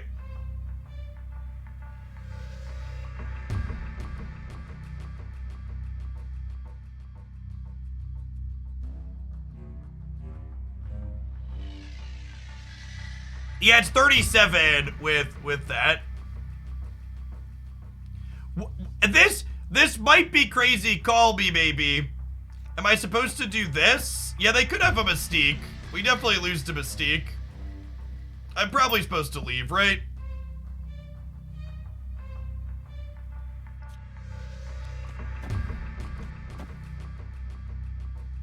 This is only 22, 25...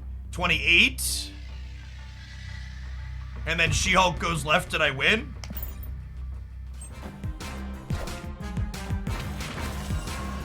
All right, we're a coin flip on the She-Hulk spawn shit. Oh, they have another rock slide. All right, we were in a coin flip. This is a great example of something that I frequently talk about, which is, oh, wow, and they fucked up, and I didn't notice that they fucked up. So, this is noteworthy. They played their copy rock slide, which meant we knew they had another one if I would have checked here. But, to make the point about snapping and equity, this is a spot where I was like, oh, we're 50% to win this game. If She-Hulk goes left, I'm gonna stay in. But we were actually 0% to win the game because of something on Karmatage making the Hawks bigger. A lot of the time, they didn't mess up. They needed to play the copy since they didn't have Zabu. Oh! Oh, because of the Quinjets. Yes, you're right. They had to play because of the Quinjets. Yeah. I just assumed they had Zabu, but you're right. You're right. So they played correctly. But anywho, back to my point. If you calculate your 50% against a specific thing, there's a good chance you are less than 50% against a lot of other things. So if you run through the math and you're like, oh, I'm 50% here, you're probably less than 50% and you should leave. There's a lot of people that are like, oh, you're always supposed to call when you're a coin flip. It's like, yeah, but saying you're a coin flip makes the assumption that you've calculated everything possible and everything possible equals 50%.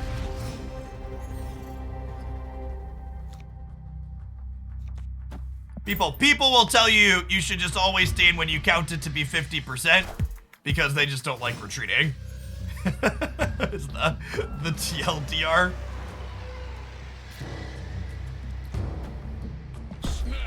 Our hand's absurd. I'm snapping. We got rewarded for putting Hood into the unknown location. We're gonna get to Quinjet here on 3. Moon Girl, copy She-Hulk, Demon. Hand's absurd. Is it better to pin Absorbing Man in your shop or Darkhawk? If you're Series 3 complete, you're gonna open Absorbing Man really quickly from... You're gonna open Absorbing Man really quickly from reserves next month, so I'd wait for Hawk. I already clicked the snap button, chat. Why won't it let me snap again?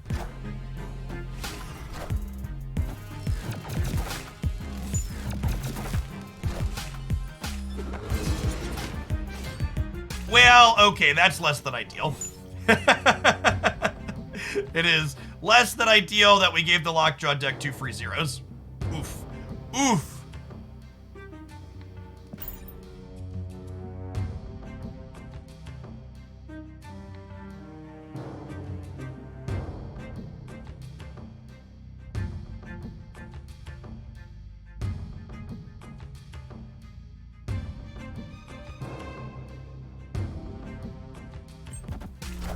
Oh, the Widow's Bites will get copied from London. Is that how that works?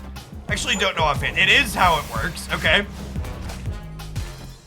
Oh my god, and they got a wasp. LOL. The board is very full, chat. The board is very full. I'm gonna demon here because it's free. And then we'll get to play a bunch of stuff next turn.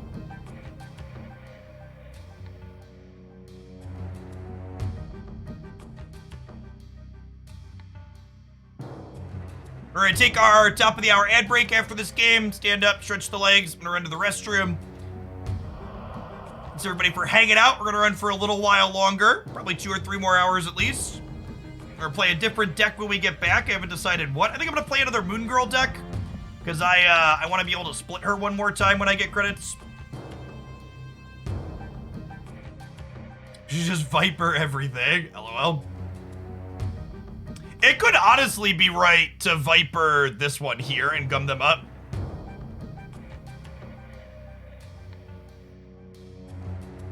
What cards are moving to Series 3?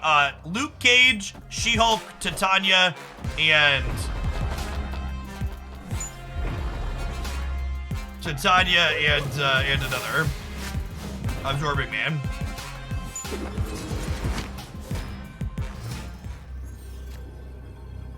We still probably win here, right?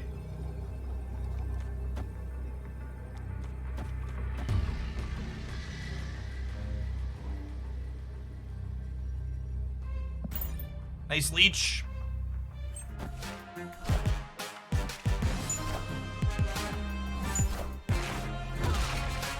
We're gonna win all 3.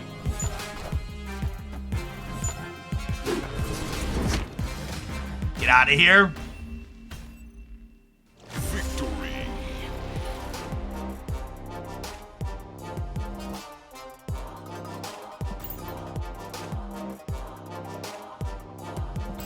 Moon Girl could be a fun one to do an Ultimate Deck Guide Series for.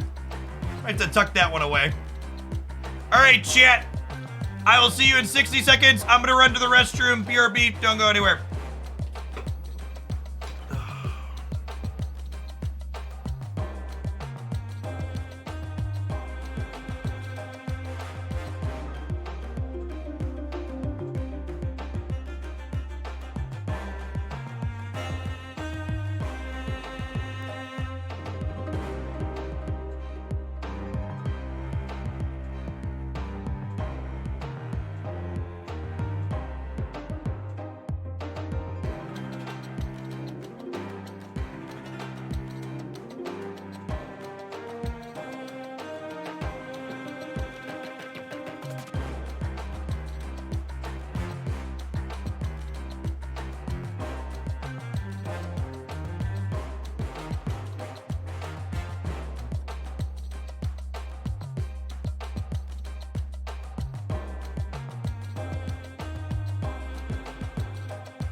A number of Moon Girl boosters still, right? I don't think we got many in that set. Oh, we got a few. We need 18 more to split her. Is it 18? No, it's 13, right? Because I already have her at green.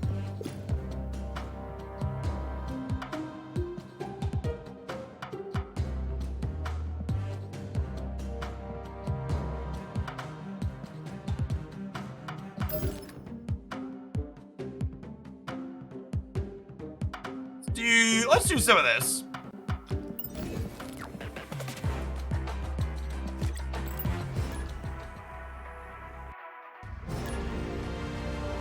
I do not have Sauron yet. He is pinned in my shop and will be my next token purchase.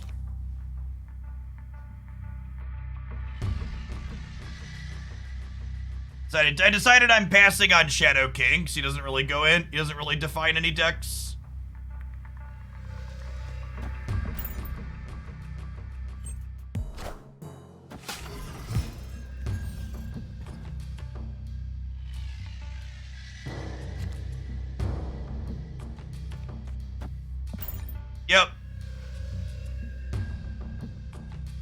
If Modok will make Crystal playable. Why would Modok be good with Crystal? Escape. No, once you have a card, you have it forever on your account, Retro. I thought you said Shadow King is a tech card. Yeah, so a tech card isn't a card you build a deck around, right? So Shadow King is likely a great card that will see play in particular metagames, but it's also not. There aren't Shadow King decks. There are decks that will want to play Shadow King, but there's never a, oh, I'm gonna build this deck around Shadow King. Hey, Kamal, thank you for the half a year. Welcome back. A fun interaction here. Luke Cage, if we draw him, will set Rock Slide back to 6 power.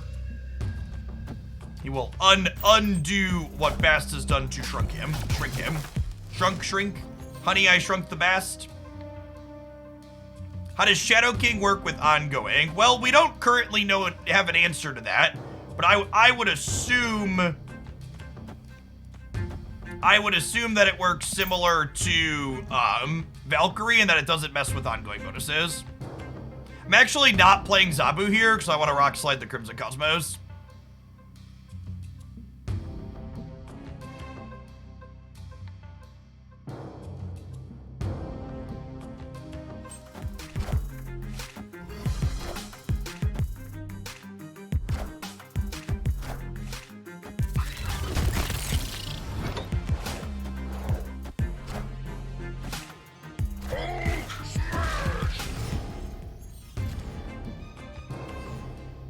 Okay, so if they're Surfer, they can't really play here. Oh, they're gonna be able to play here because of the Dream Dimension next turn. It's actually kind of annoying. And the Cosmo here, let them play Max for free. Rip.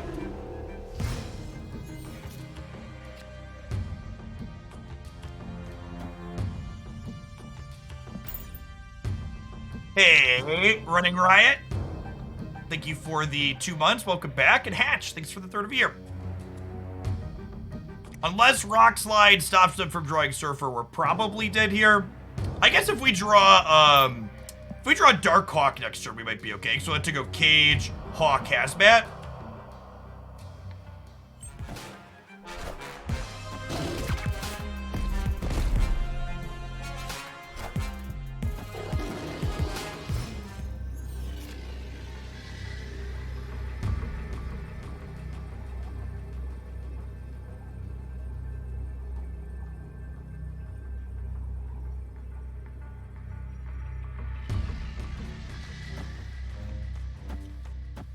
Does this win?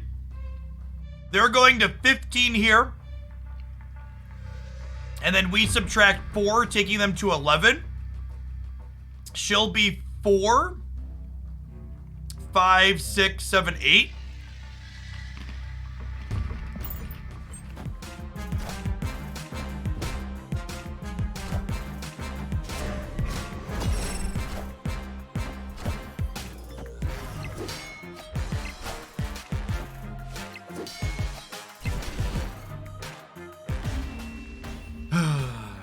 We'd have won if we'd have drawn Darkhawk. We'd have won if we'd have drawn Darkhawk. Hey, hope things turn up for you soon, owner. Good to have you here, Mystic.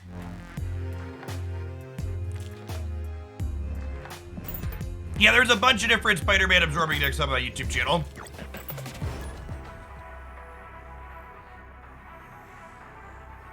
That's the story of playing against Silver Surfer, right? I put 2 rocks into their deck and denied them a draw, and they had Silver Surfer, but I couldn't draw my Darkhawk anyways. Feels bad, man.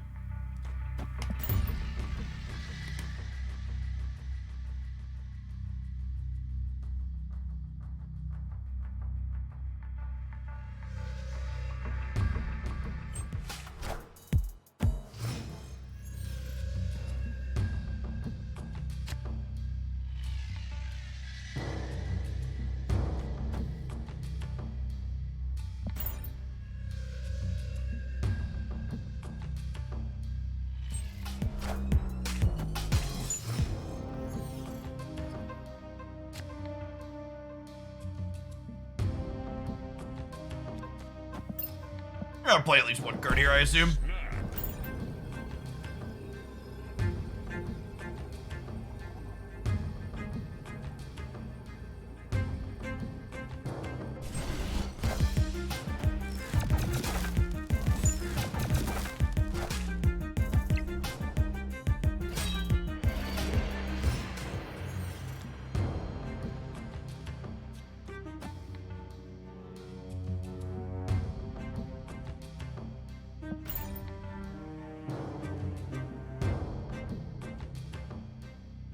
You cannot simply replace Darkhawk in a deck playing Darkhawk. You need to just build a different deck, is the unfortunate answer that a lot of people don't want to hear, but they need to hear.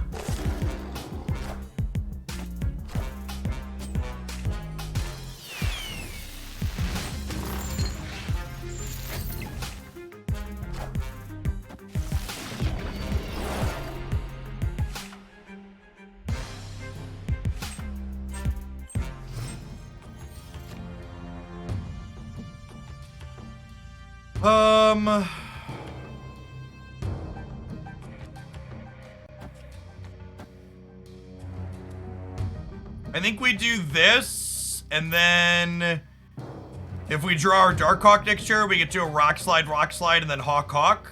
And they lose the game. Friendly neighborhood Spider-Man here.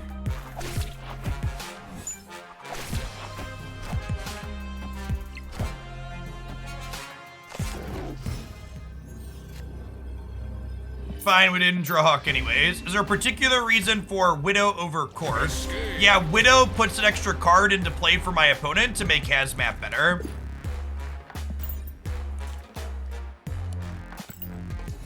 So Widow is an overlap between a card that works well with Hazmat and a card that works well with Darkhawk. It does both. The variant shop resets at the daily reset, so it's another 7 hours.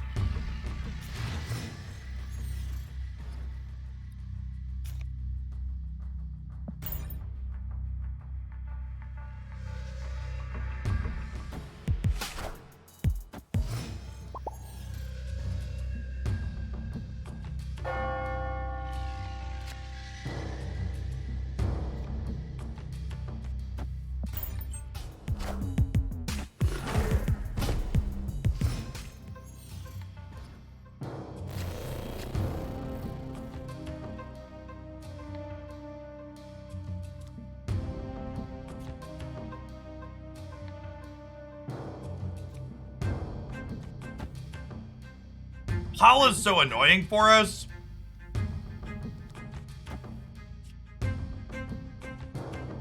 Like, if I Widow, they just get to put them in Hala, and then they don't matter.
Come on, bud, play your card.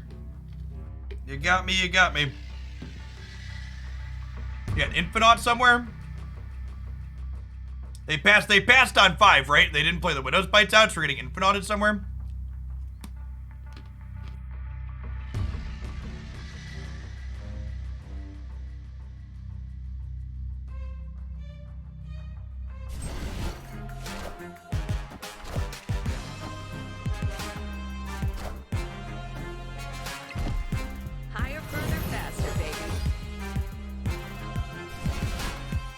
good chat. Nice snap. Victory.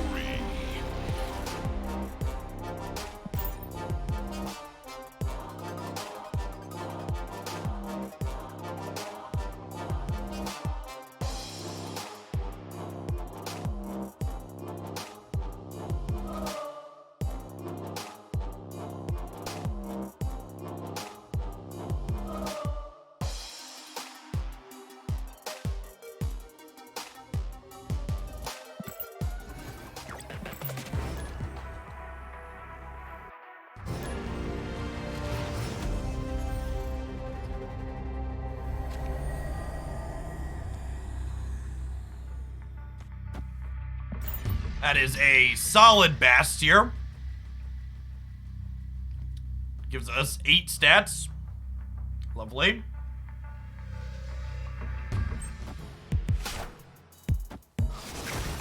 Oh my gosh, and Angela dodged Iceman? It's like Christmas, chat.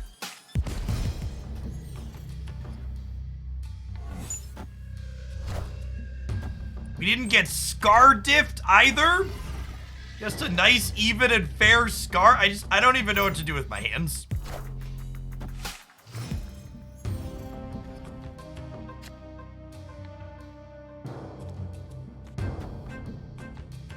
I don't know if our hand is strong enough to actually snap on, though. Here is the problem. Like, things haven't gone bad for us, but I don't know that our hand is, like, strong at the moment, right? If that makes sense.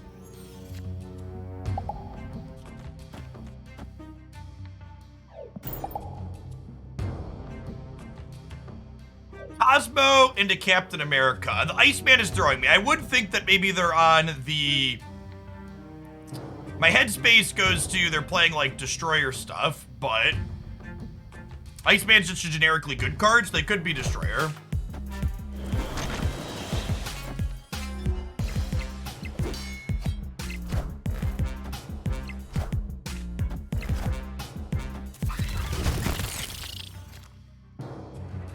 Okay, and they're Silver Surfer. Got it. I think the hazmat means I can snap. The hazmat means we can snap. Victory. They're leaving. Yeah, I think we even like so we cut them off of a draw with the Black Widow. And we're gonna get to on our last turn, we'll get to go demon, hazmat. And we have Cage here to protect from our hazmat. So we're just gonna like put an incredible amount of stats into play here. And just shrink all of their stuff a bunch.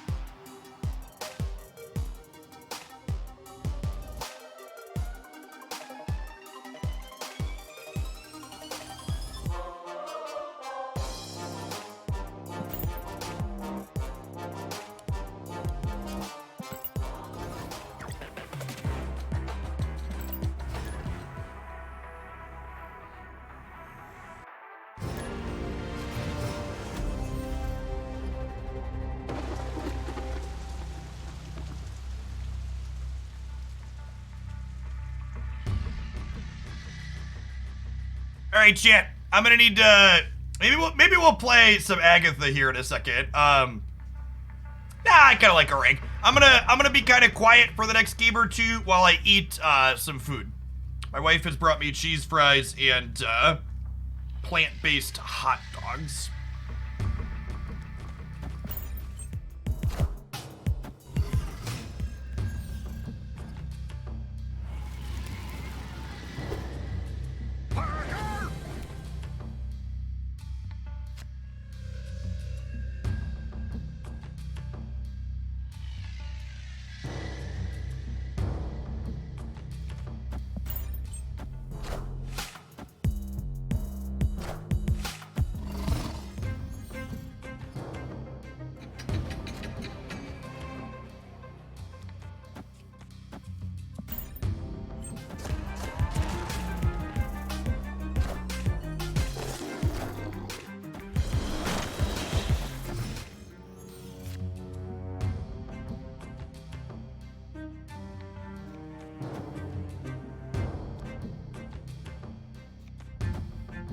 rock sliding?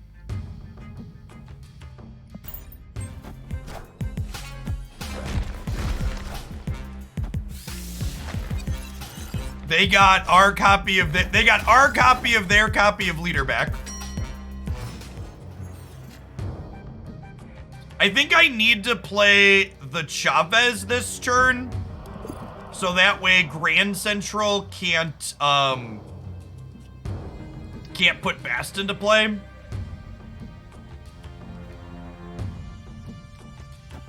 think we just do this.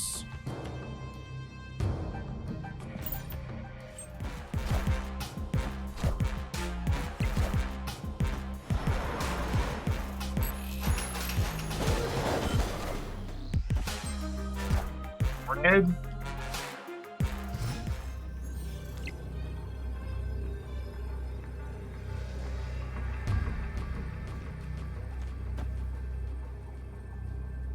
Victory.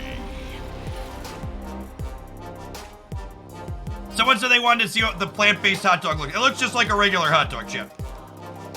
So we just you kind of see it buried in there under all the stuff.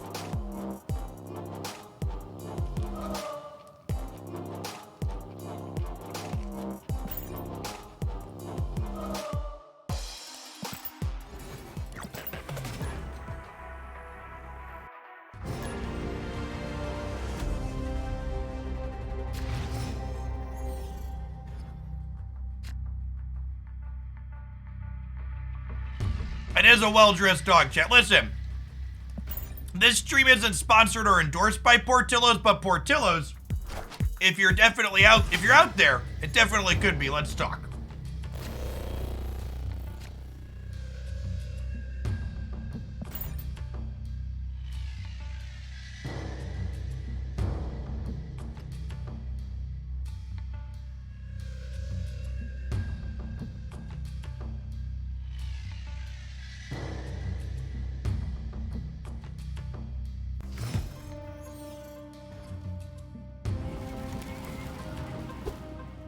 This just in.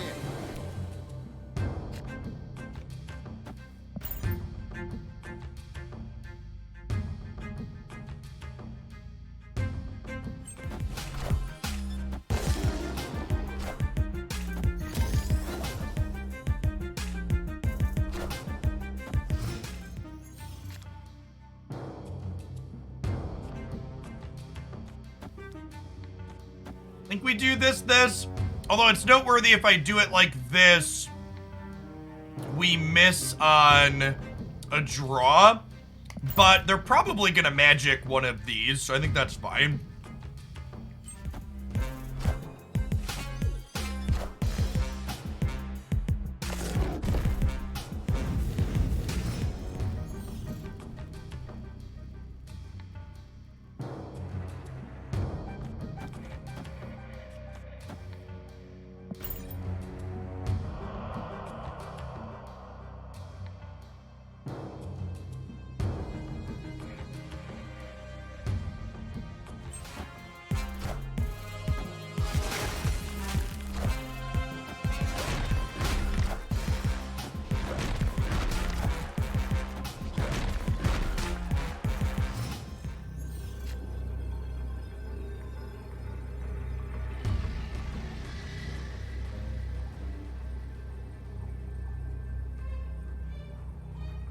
Are we dead? I can't tell. This is 18. I'll play fish for a cube.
So I think there's merit in saving Bass for later turns a lot of the time. But Murray Isle kind of changes the dynamic, right? Especially because I know I want a cage on 2 already. I'm snapping here because I have cage debris hazmat, which lets me put a rock into the sanctum and then make their rock smaller so we can be winning the middle here.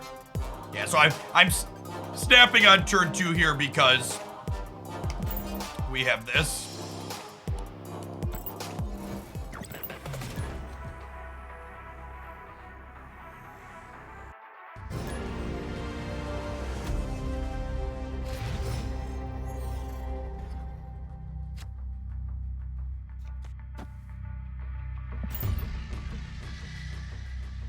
Well, that's a solid Bass gem.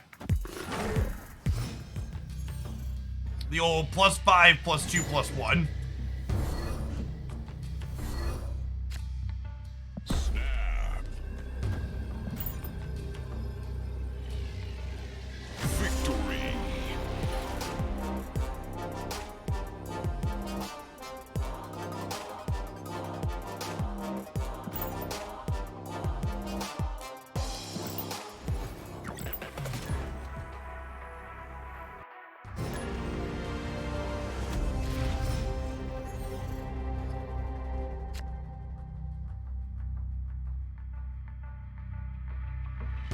Any advice on when to use the escape function for new players? So, the hard truth for the escape function for new players is that there's simply going to be a lot of games that you have to stay in and lose because you don't know what you don't know, is like the TLDR. Knowing how to retreat appropriately means you have to understand every deck that you're playing against and know when retreating is better, when you are likely to be beat by what they could be putting into play. This is a solid best. That being said, Crimson Cosmos is not great for us.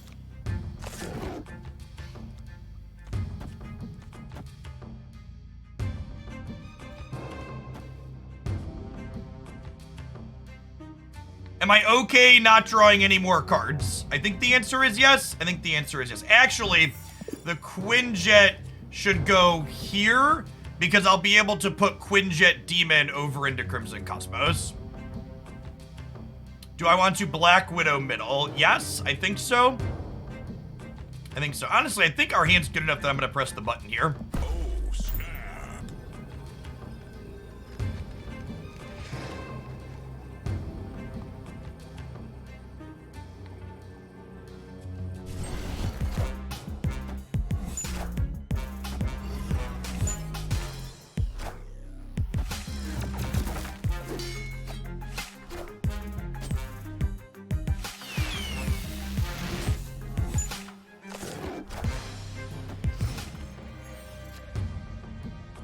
That's really unfortunate for us because it means that I can't shrink this with my stuff. I think we're hazmatting this turn though, so we're hazmatting, so we can hazmat again next turn because the hazmat I get from the cloning bats is going to be double reduced and can be played here. And I think I want to save the middle as a surprise. Although I don't really want to get Spider-Man either, right? Yeah, I guess I'm playing Luke Cage, so I don't want to get Spider-Man out of playing into these locations. Friendly neighborhood Spider-Man here. Okay. Is this enough to win, though? We have to... It's probably going to come down to Dracula here.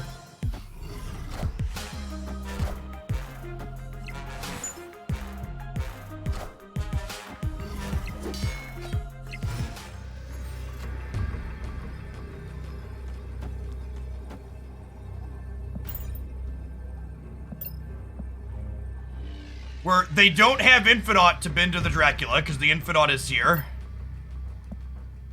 And we're adding 9 more power over here, so we should be good to go. We're subtracting 2 more here in the middle, putting them down to 10. Dracula could be max 14, but also worth noting that they're kind of at 3, because this -1 goes away. It could be 14 from Giganto here, or 15 from Red Skull. Giganto's more likely, though. They could Enchantress our Luke Cage. A lot of the Dracula Zabus don't have room for Enchantress. They've been favoring Shang-Chi. So I think I stay in here. Victory. I guess Shang also kind of hurts the Angela, though, huh? Yeah, I don't know. I think we're staying in there. I think we're in it to win it. We've actually won a lot of these games without Darkhawk, huh? We haven't been drawing it at all, and we've still been winning.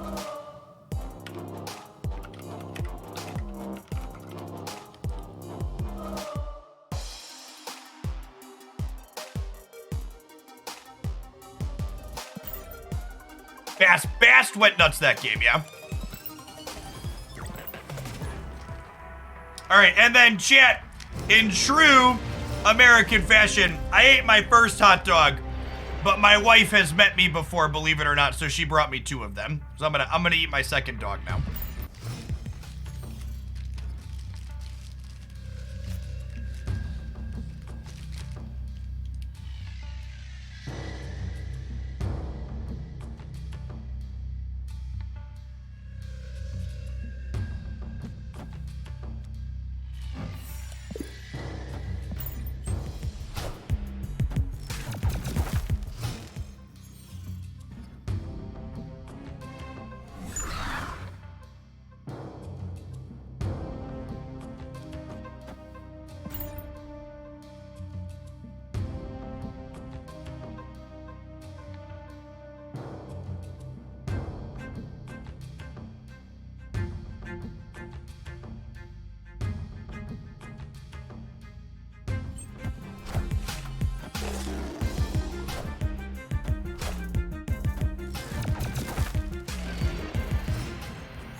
What are my preferred hot dog condiments?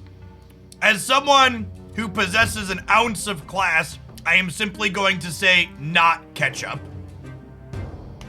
This is a Chicago style dog. So it's got onions and relish and mustard and tomato and a spear of pickle on it.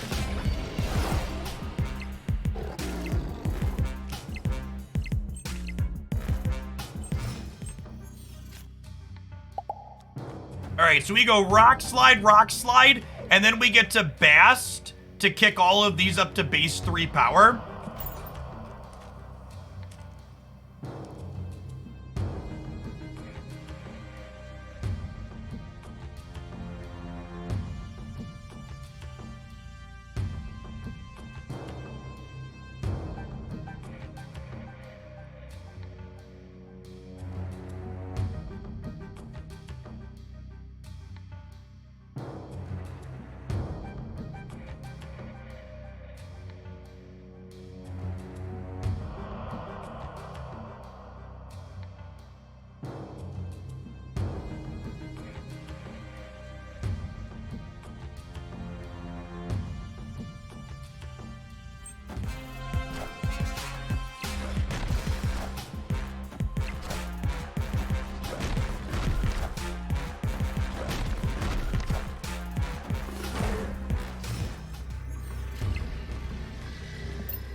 All right, 8 cards in their deck. So these are 19 power Hawks left and right. We'll play a Bass in the middle for breakers. Their Hawks are only 15.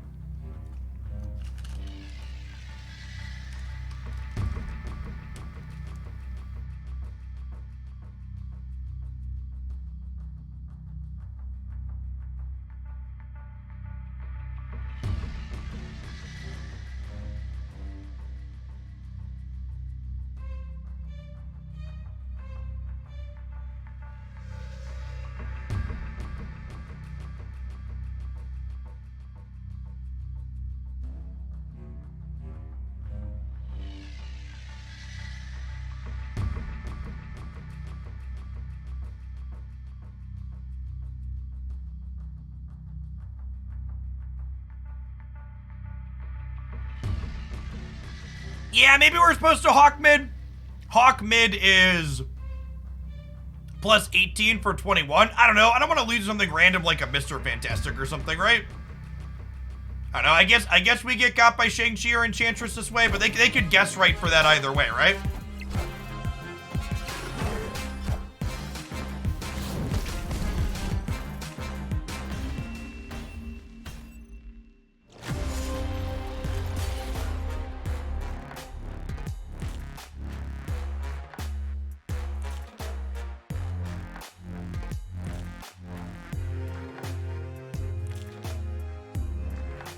I guess I wasn't thinking about it that way. I guess they don't Shang-Chi here because of the stats, right? Yes. Okay, yeah, chat's right. I'm gonna blame my food. We should have gone Hawk here, Bast here. We should go Hawk here, Bast here.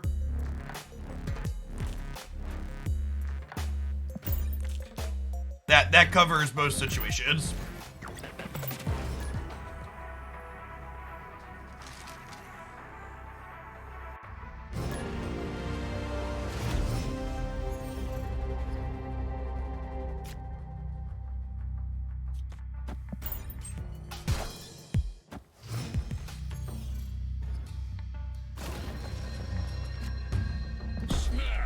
I have Zabu, Darkhawk, and Demon on Asgard. We're gonna be a strong favorite to win the game. So we're gonna snap. Victory.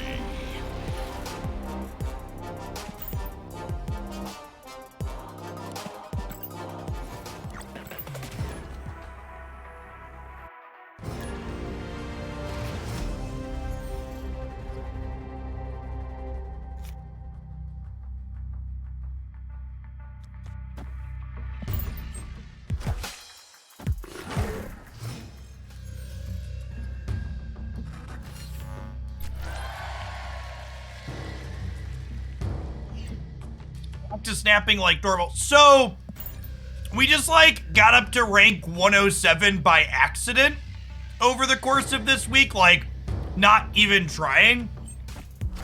So I've been snapping and retreating a little bit more aggressively, like I would before I was infinite today, just to kind of anecdotally see how high we climb.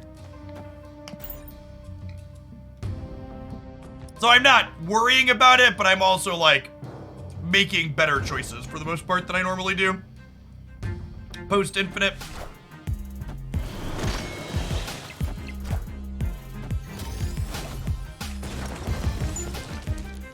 Hey, Tide, 6 for the prime.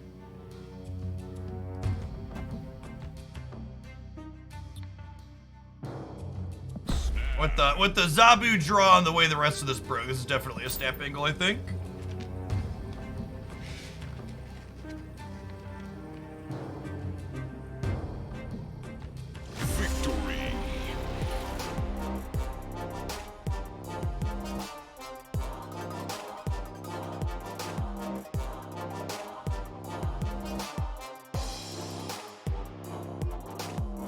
I think if you felt like you wanted to double on reveals in this deck, I would probably play Absorbing Man before I played Wong, because it gives us more flexibility around the sequencing. But I also don't know that I don't really want a double up effect. Like I don't think a double up effect is necessary. Doubling up like Rock Slide kind of has diminishing returns, because like Darkhawk's usually big enough off of the first Rock Slide.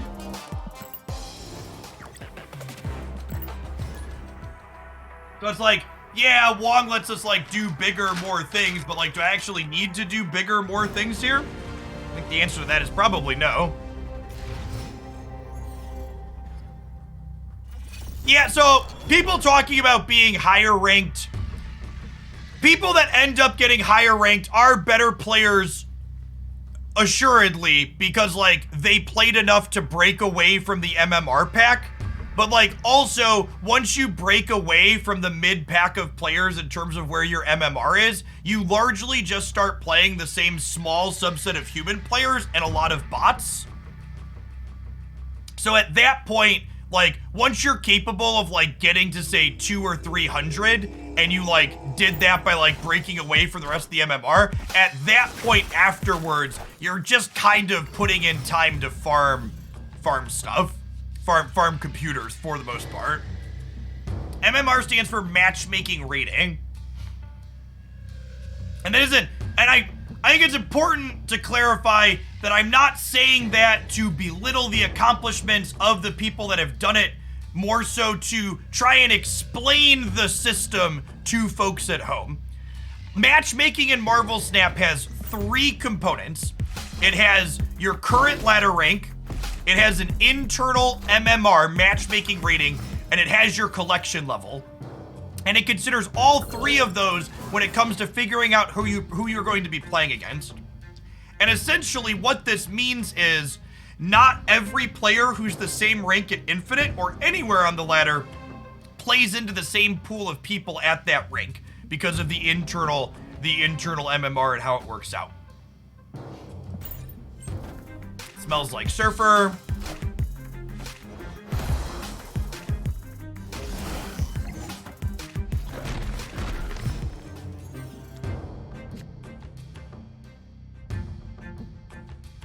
What do we think of past Infinite? Then we can still play cards on 6. I think I'm into it.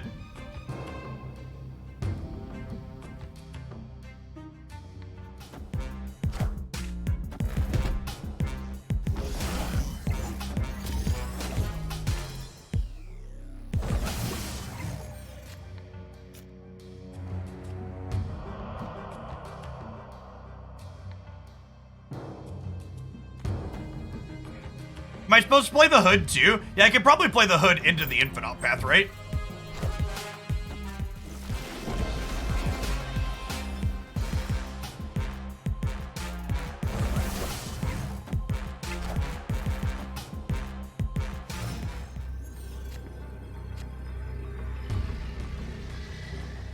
So there'll be +6 here.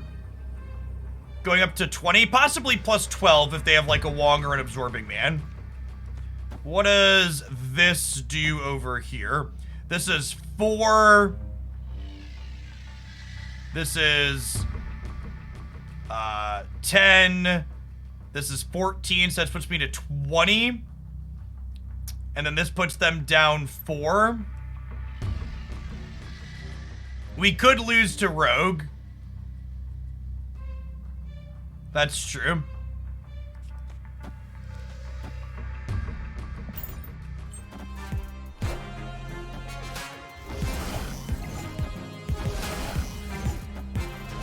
I think we're good even without Hazmat, right?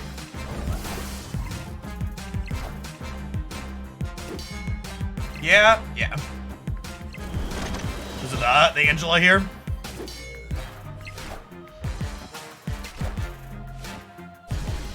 You're at collection level 3,000, and I'm missing 6 pull 3 cards. Is that normal? Yeah, the expected place for you to currently finish Series 3 is somewhere between level 2,900 and 3,300.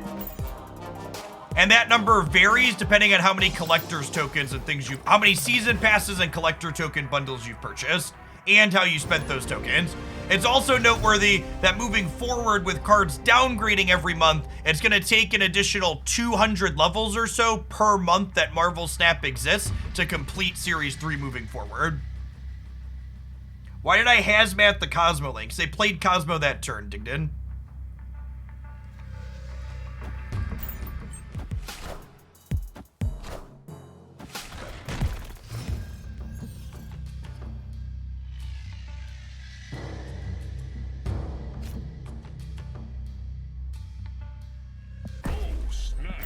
I think this is a button pushing angle. Our hand's pretty good. Victory. Feels like a button pushing angle. And honestly, all these retreats where I'm snapping people early, this is a good reminder of why I don't snap super aggressively most days on stream. So just like chase people out of all the games. Free-to-play players get 400 to 450 levels per month. It's 500 to 600, depending on how you spend your gold. We are collecting more cubes, you're not wrong.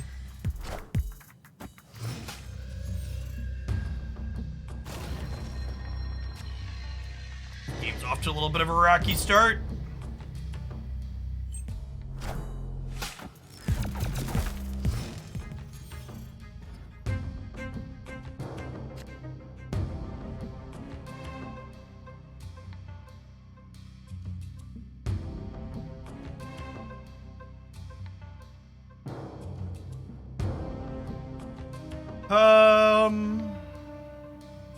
Am I okay play Angela into Vibranium Mines at this point? I think so.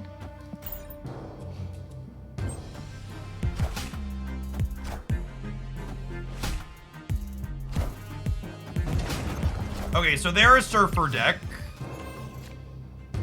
They're a Surfer deck who probably doesn't have Surfer yet, based on not wanting to play here. They could have it, they're just being, but they like didn't play another 3-drop too. Feels like their hand is weak. I'm gonna snap them. Feels like their hand is weak.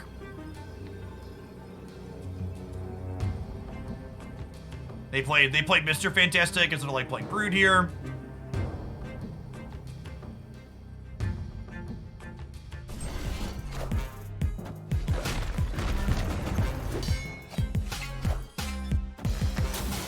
Oh, they're Mr. Negative Surfer. Okay.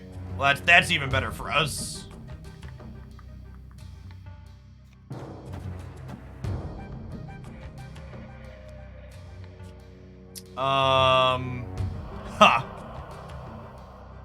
I just lock up DC now, right?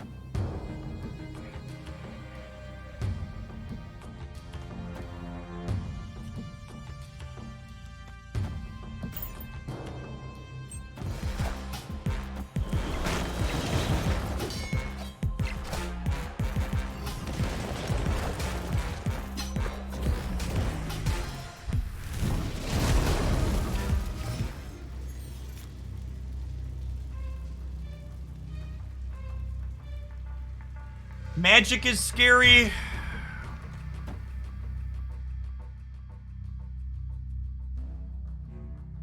think I just play Mr. Cage and chill for a second here because we could draw. We want to draw Darkhawk or Hazmat next turn. There might be some extra cards there, quite possibly.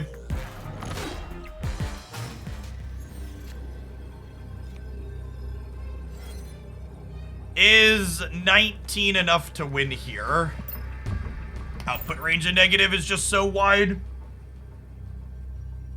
Opponent snapped.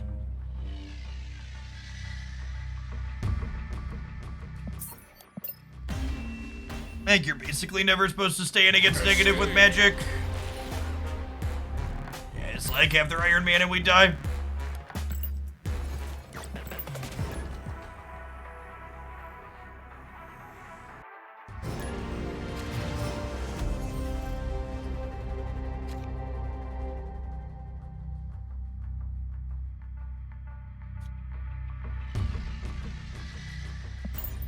A great Bastion. What's going on, Minority? Thanks for the 2 months of Prime. Welcome back.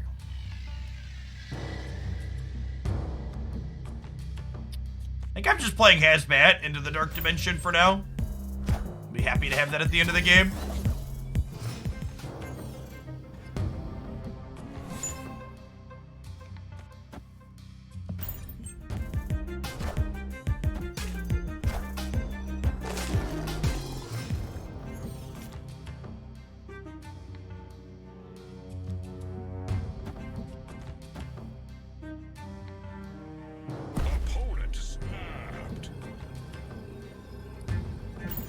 I'm staying in.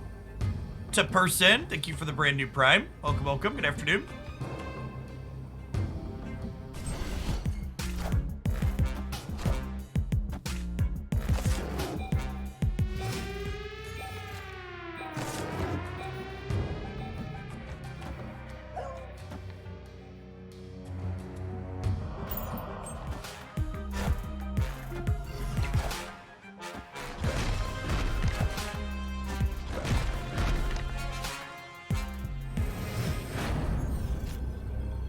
Okay, and they have to Taskmaster here because otherwise it copies this. Their Taskmaster is 30, but our Hawk is 23. So we're beating Taskmaster.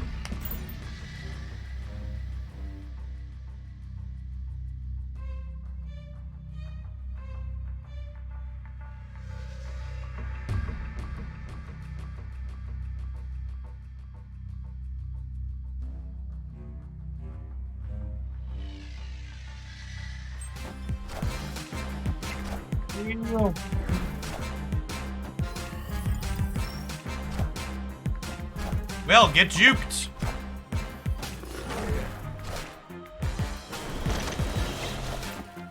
Yeah, well played, opponent. Ebony Maw was their one card that could get us there. You know what's funny? They won that game because they didn't know they were fucking up. I think the Deadpool there was them not realizing they were copying Ebony Maw. I'm pretty sure what just happened there. I think if they would have known they needed to play for this side, we'd have won the game. That's funny. This is a good example on how you can't bluff people in this game, because a lot of people just have no idea what they're doing. You can only bluff someone that understands what's going on.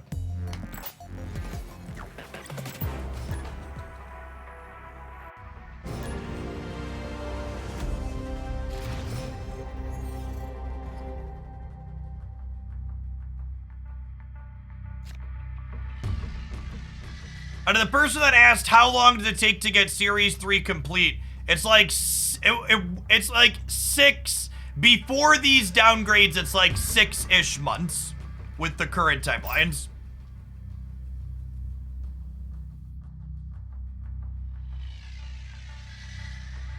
They'll slowly get longer. I would also, every time Marvel Snap has made a change to their in-game economy, the change they've made to the in-game economy has made it faster and easier to get every card in the game.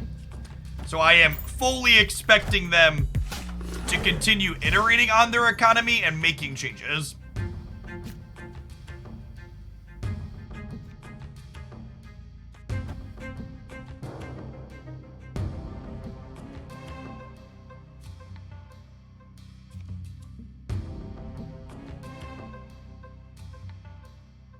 Bass, Dazzler, or Sentry? Well, Bass goes in the most decks, probably followed by Sentry and then Dazzler. Yeah, Dazzler. I've liked Dazzler. If you like Thanos, Dazzler's pretty good there.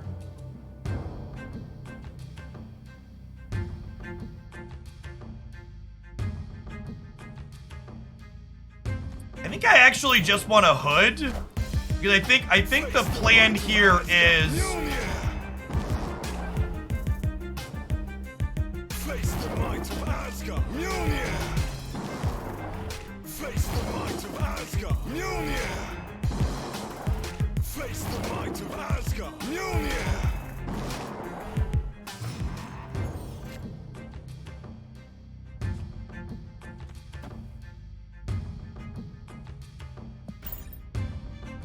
I'm gonna put a bunch of rocks in their deck, I think.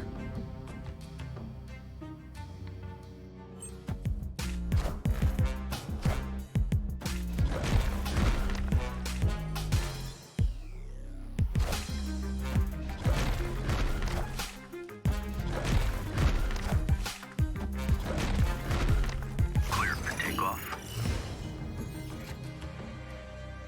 So then we'll go Luke Cage into Hazmat into Demon.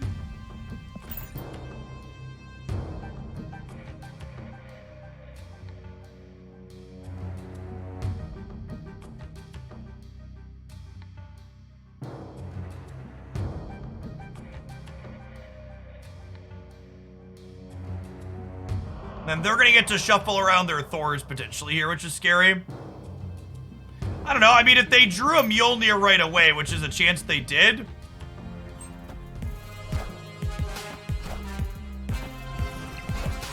Because Hazmat also doesn't impact the Dracula here, is the thing.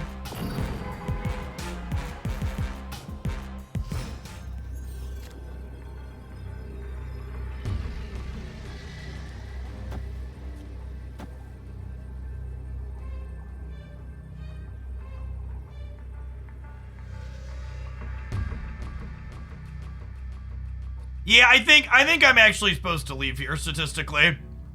I'm gonna stay in and go fish because I know it's what chat wants to see. But I think the person in chat suggested is correct. I should have played Darkhawk on 4 and then like moved Hawks off of here and then rock slided on the last turn probably. This could cut a few different directions, but I assume most of them cut with us losing.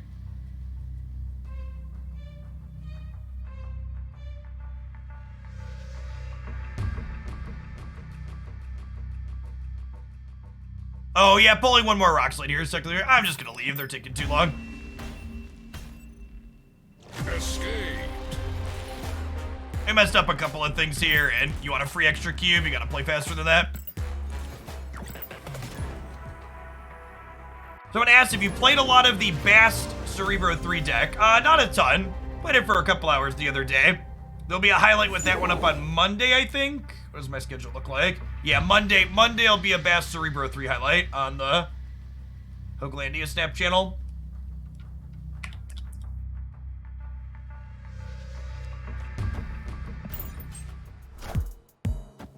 We're gonna play this deck for another game or two. Then we'll take our top of the hour ad break, and then we will, I think we're gonna play some Shauna when we get back. I would explicitly not recommend my standing desk, and it is an Uplift brand standing desk.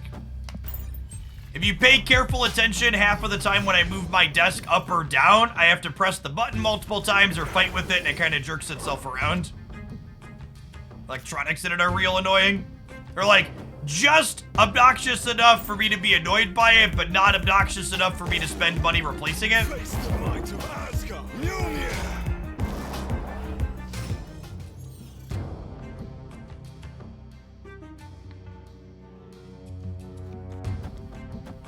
We have Luke Cage here, so setting this to 3 isn't a big deal because Luke will undo that.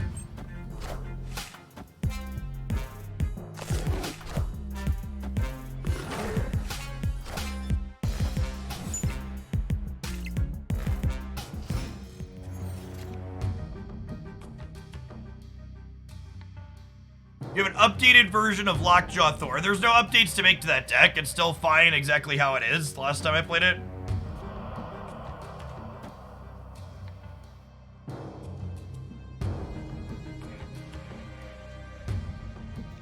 Ronin is a card that is very bad in the current Marvel Snap metagame. So we're going to put a bunch of rocks into their Lockjaw deck. Then we're gonna hood a demon up, and then we have like a demon and double hazmat on the last turn potentially. Sounds good.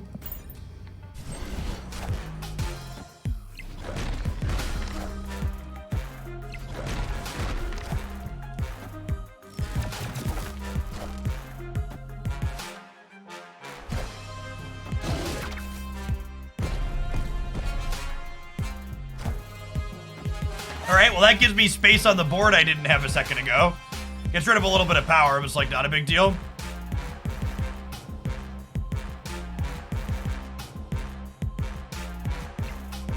Okoye and Lockjaw, eternally laggy.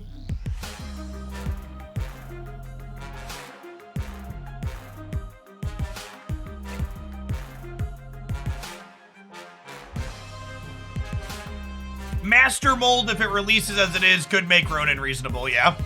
Putting a bunch of sentries in their hand. Come on, game. It's trying, chat. It's trying.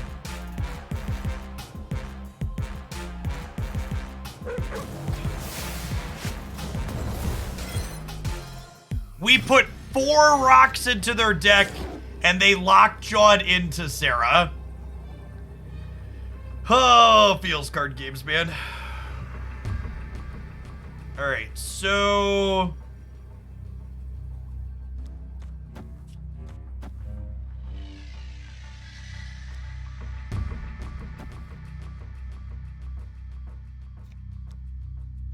statistically, they're getting a rock here, right? Copium. And my Hawk is huge. My Hawk is 17.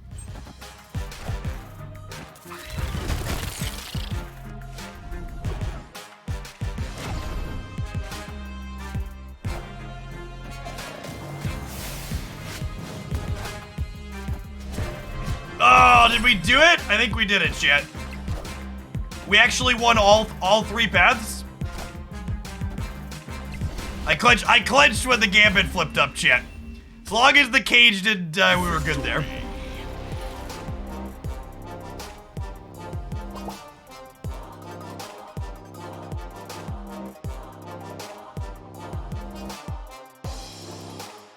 All right, that seems like a good one to end on for this set. I'm gonna take a 60-second ad break and sit back down. When we get back, we're gonna play some Shona, I think.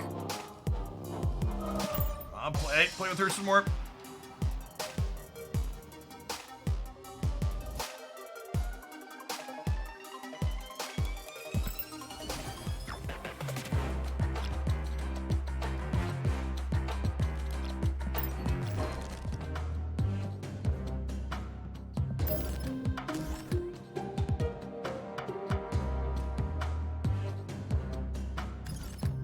Oh, actually, is this just...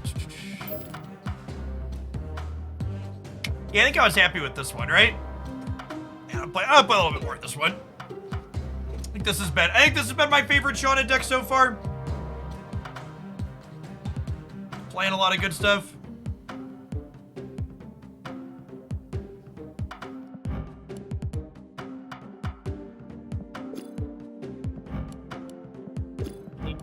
Oh, we actually have enough boosters to get her to red. I missed that. I'm out of credits there, right? Only 475.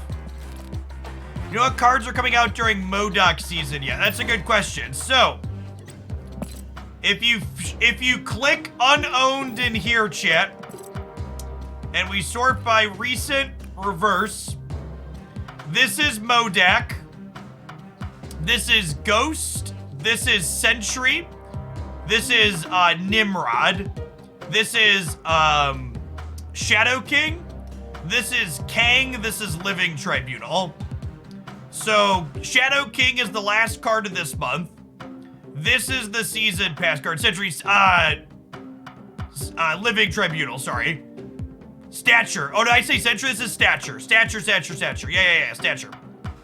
This is Living Tribunal and Kang. So Living Tribunal and Kang are like bigger, more special characters in the Marvel Universe, is my understanding. So I would bet these are not going to be weekly releases. They haven't announced this yet. This is speculation, but I am assuming the 3 weekly Series 5 cards for February are Stature, Nimrod, and Ghost, with MODOK having been data mined to be the season pass. So Stature, Stature, Nimrod, and Ghost, I think are the three weeklies. So you think and that's one. This is something we're gonna have to find out. Some people are speculating that Kang is gonna be one of the weekly releases. I think Kang is likely going to be a pseudo-permanent. I think Kang and Living Tribunal are gonna be pseudo-permanent Series 5 cards like Galactus and Thanos. So I would bet Kang is going to release in February, but I bet it's gonna be a third, this thing is perpetually Series 5 for the foreseeable future drop, like Thanos and Galactus are. Jam, thank you for the Prime. So if I was a gambling man, I would put money on these 3 for weeklies. We know this is the season pass, and I bet this is gonna be a new Perma Series 5. How did I get them all together in my client? I hit show unowned, and then I sorted by recent with the arrow up to get the cards that I don't have, and then the silhouettes.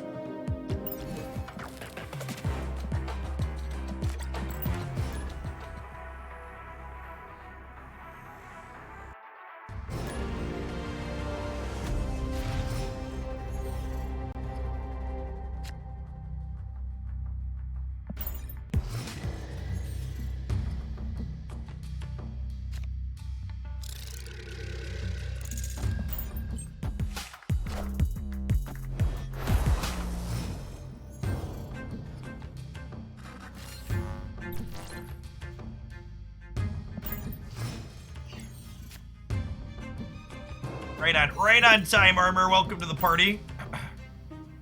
Opponent's also doing a whole lot of nothing, though, here. No play on 3 from them, so they're not a Surfer deck. What does Tribunal do? Tribunal is data mined to say split your power evenly across all 3 lanes. But again, that is a data mine. We don't know that for sure.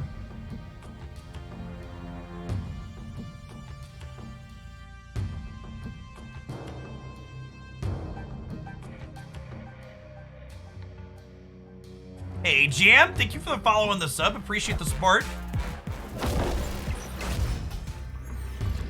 I think it's a 6-4 if I recall. I think it's a 6-4.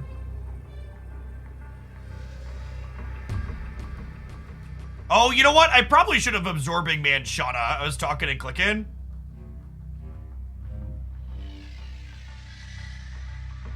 Yeah, I agree, KMS. I always try to add plenty of quantifiers where applicable when I say stuff like that.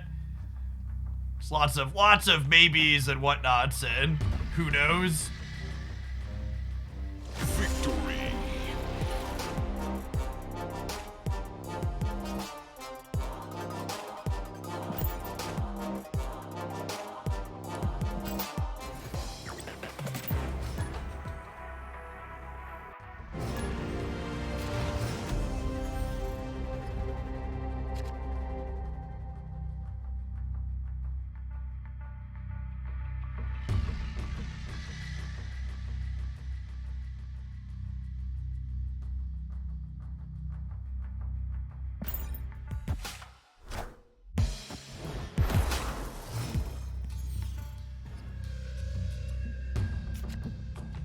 Okay, chat.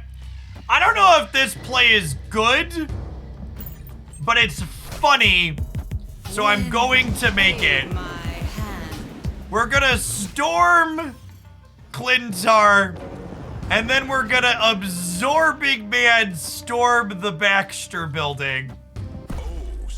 And and then we'll get to Spider-Man Elysium, maybe. We'll see. We'll see. Maybe we won't get that crazy. No! I shouldn't have snapped, chat. I wanted to see it play out. Shouldn't have snapped. So we would have gotten to absorbing man storm here, and then Shauna here next turn, and then like Spider-Man into Blue Marvel. Someone said, how has Dazzler been so far? Dazzler is super playable. I think my favorite Dazzler deck is Spectrum Thanos, but she's also pretty reasonable inside of Khazar Swarm.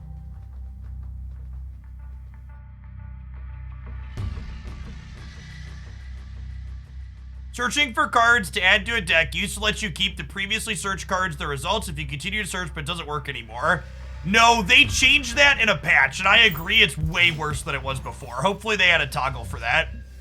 You say it used to show you the last 4 things you had searched for. It doesn't do that anymore. It's not you, it's Marvel Snap.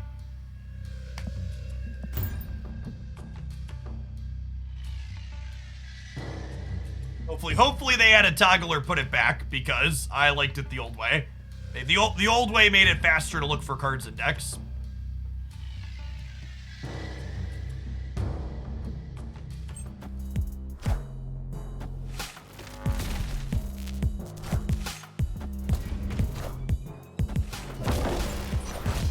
Yeah, it's more clicks per card you want to add, which makes it less efficient. Where is Dazzler in this deck? So chat, Dazzler is a card that you have to fill your entire board to meet the requirements on. This deck gets close to full and occasionally is completely full, but it is often not 100% full.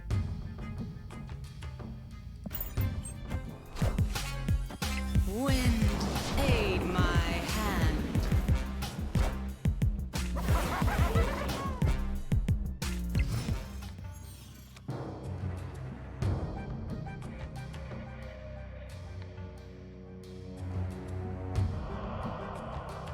Does Dazzler work if location only allows 1 card? She does not.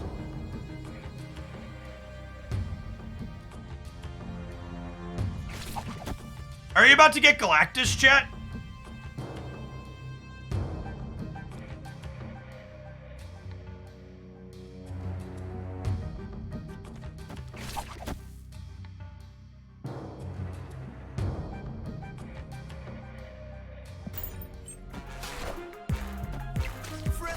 Damn it! Spider-Man here.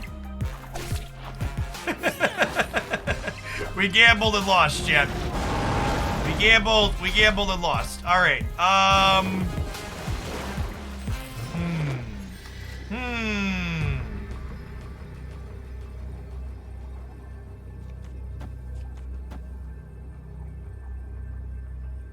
Oh, wait. Enchantress would turn off my blue marble.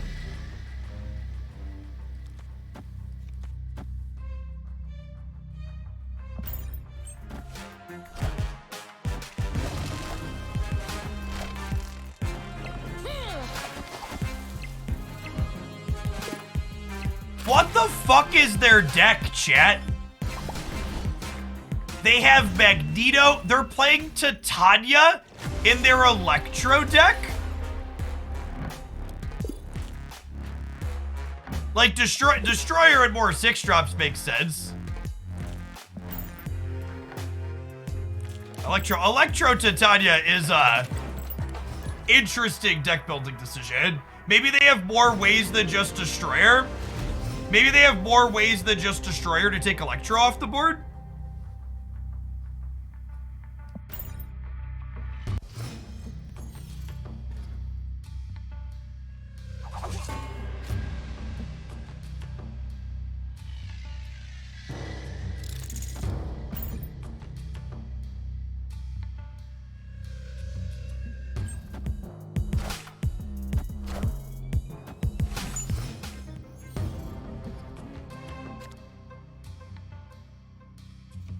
Yeah, well, I was thinking about storming the rickety bridge. Not anymore.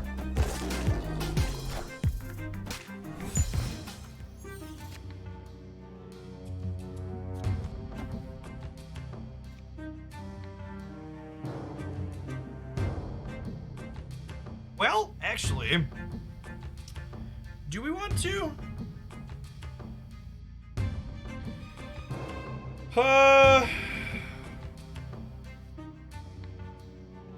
It could be right to just Shauna too, though. What if I go Shauna into Spider-Man over here?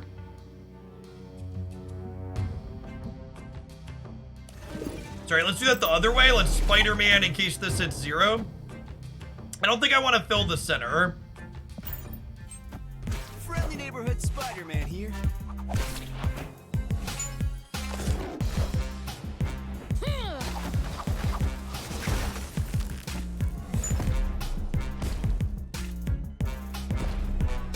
And the hood over here actually doesn't matter, right?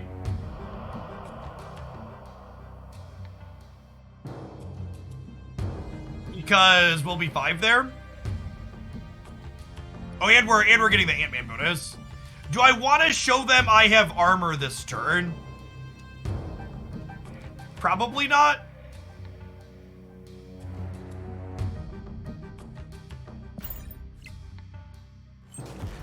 Friendly neighborhood Spider-Man here.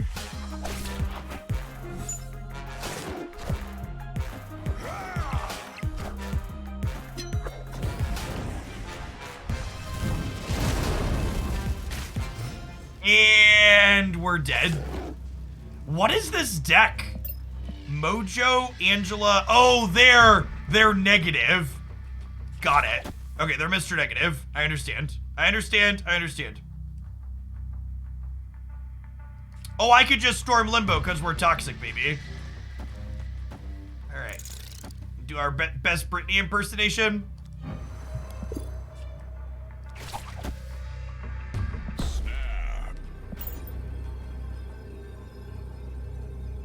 Victory.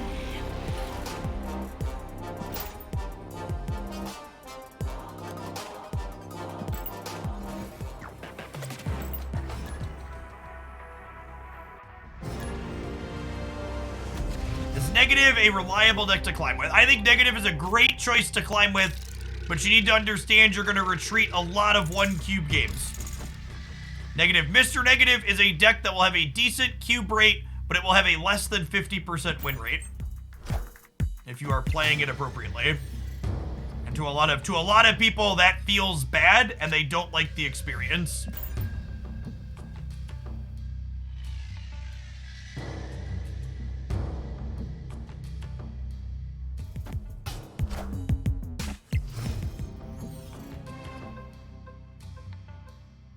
You get double cubes when you get rid of limbo. You should not. Fine, chat. I'll build my own TVA with Storm and Killed and Sanctum Sanctoriums. Oh, they don't even know, chat. They don't even know. Come at me, bro. Come at me. Is this gonna be like, if like Mr. Fantastic, or what's the deal out here? What's the deal?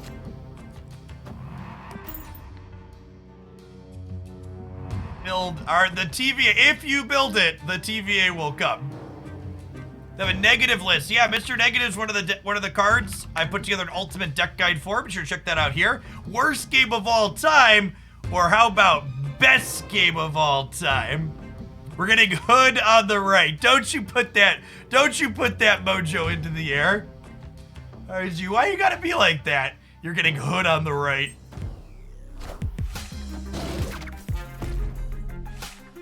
I believe. Oh, yeah, there's Miguel. We even hit the sunspot over here, chat. That's just good, clean 4-cube living. Good, clean 4-cube living.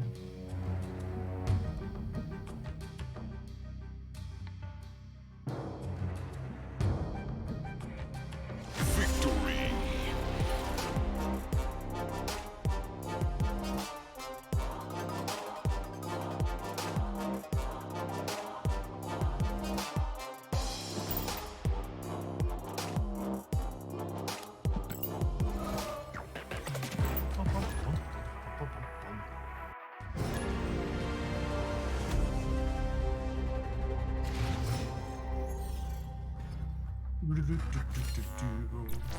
I sent you the bill for a new keyboard because it made me do a spectac. God bless.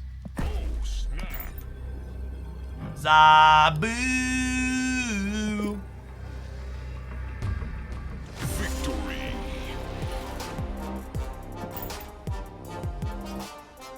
I think we've had more retreats from my early snaps today than we had like all the rest of the week. A lot of solid. Is today lessons in snapping? Yeah, kinda. So I like incidentally ended up at rank 107, and I decided to see if we could climb today. So I've just been snapping and retreating a little bit more like typically like I did the first week of the month, and we're up like 40 cubes.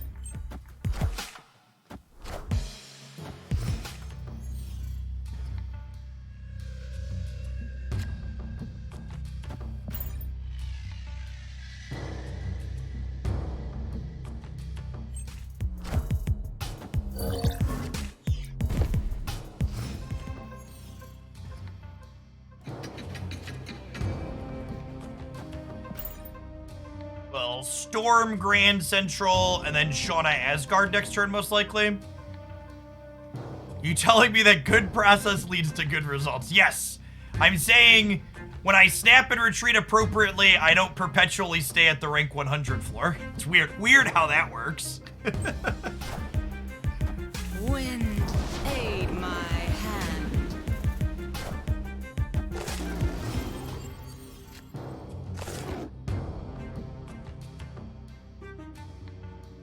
I think under optimal gameplay scenarios, up over half of games should end before probably before turn 3.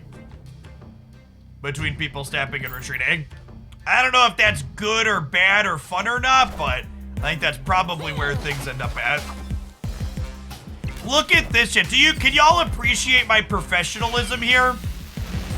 The Hawkeye landed perfectly in the one location I could still play to. That's some good, clean living right there.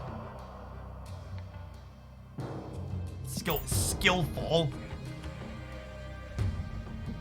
And Spider-Manning the Fisk Tower here will mean that their Dracula is super high variance, so there's a chance this wins the right, Copium. And I want to believe that I am living in a world where 6 power wins the right, chat. It's the fastest way to earn cards with the most powerful card in mobile gaming, your credit card.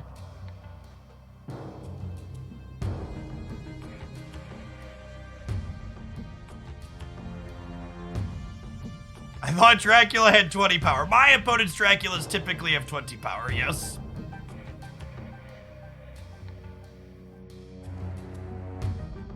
Snap.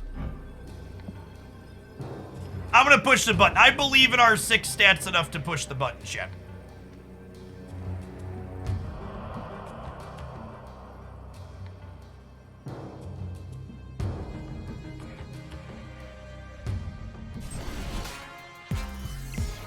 Friendly neighborhood Spider-Man here.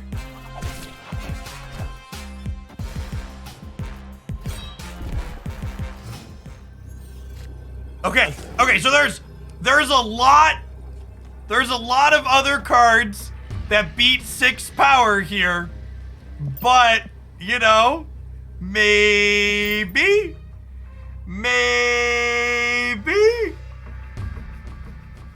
I believe.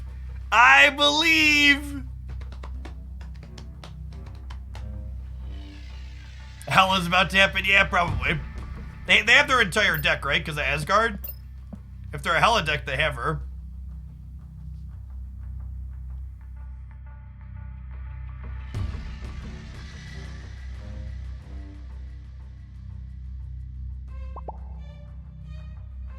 Opponent snapped. Alright, chat. Good decisions are no longer possible. Put your Hela into play, bud. We're gonna pay you out. We're gonna pay him out, chat. Cube spew! Always. Never once has my opponent's Dracula ever discarded anything other than the biggest possible thing in their hand. Never in their life.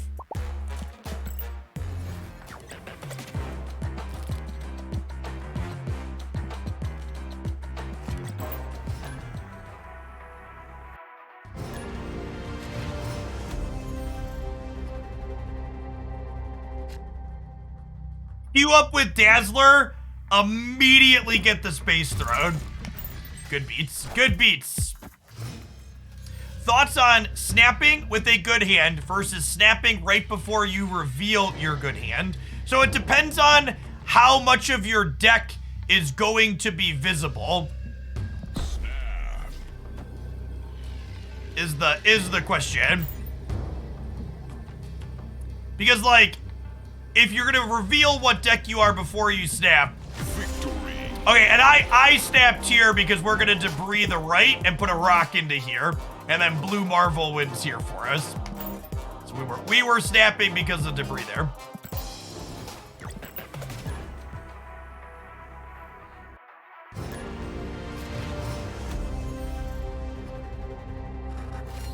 I mean, Doc Ock is a super playable tech card. It's just not good into decks that are trying to Dracula. I agree that Dracula is kind of frustratingly not interactable though in general.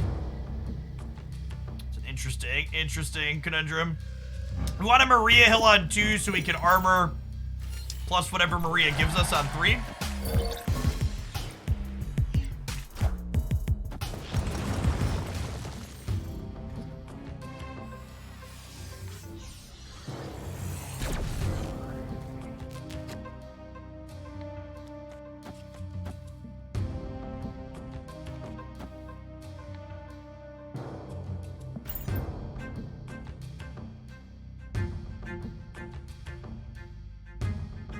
Armor up on the left.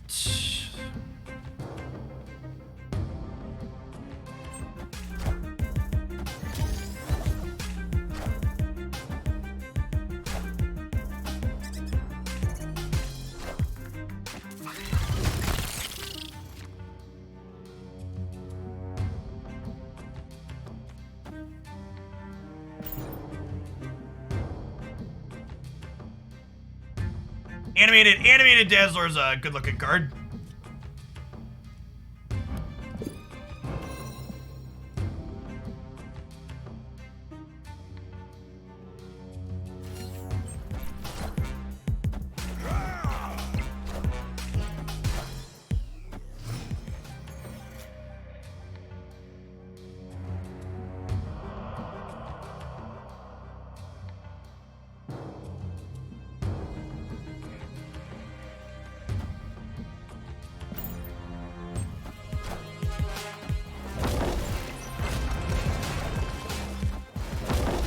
wonder if this is wrong to play for here.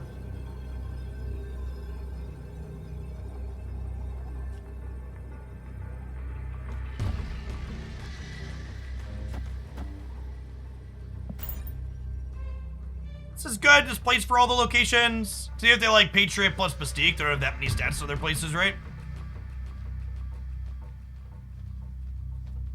How often do you run into Ego as location? Not often. It's one of the ultra rare locations. Didn't you want to Dazzler last turn so you go Shauna plus Mysterio? Well, I wanted to add more stats to Mojo World, basically forcing them to have Patriot. Was the idea here with my sequencing. Dazzler is often not the best thing to be doing. She is only, sometimes it's very valuable for her to be a tall stick of stats for us, but a lot of the time we're just going wide and playing for all 3 locations with this deck. I wouldn't say Dazzler is bad, but she's also like, she's not like you're always playing her, right? She's not like, it's not like a Dark Hawk deck where like when you draw a Hawk, you're always playing Hawk essentially.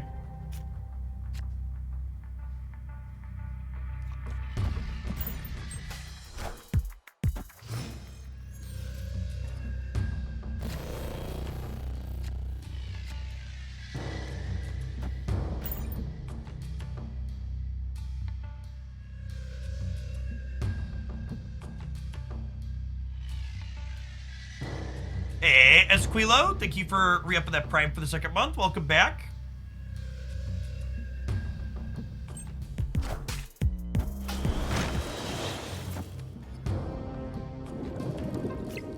It's the most fun Agatha deck I've played. To be completely honest, the more Agatha I play, the less fun she is.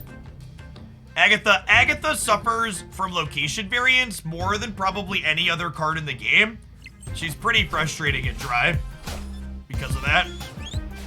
And she's like kind of novel, but she's also just like super high variance.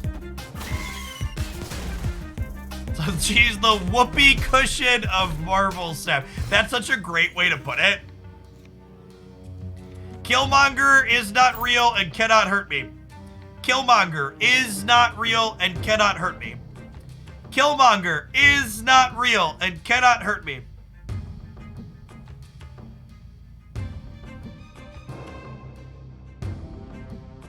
You think a rare location that enables each player to make a second snap would be good or frustrating? I think there should be an ultra rare location that just automatically snaps when it flips up, adding a 3rd possible snap to the game. That would be my ask for a location that does an extra snap. There should just be one, boom, the stakes are raised. And then each player can incidentally raise the stakes as well still over the course of the game.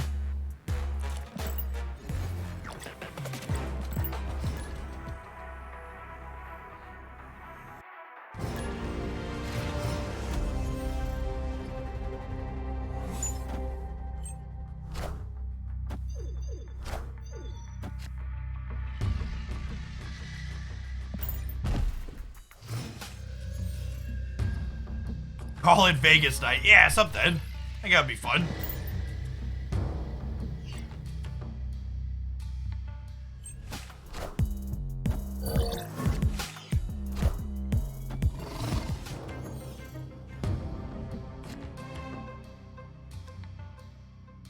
Oh, that's awkward.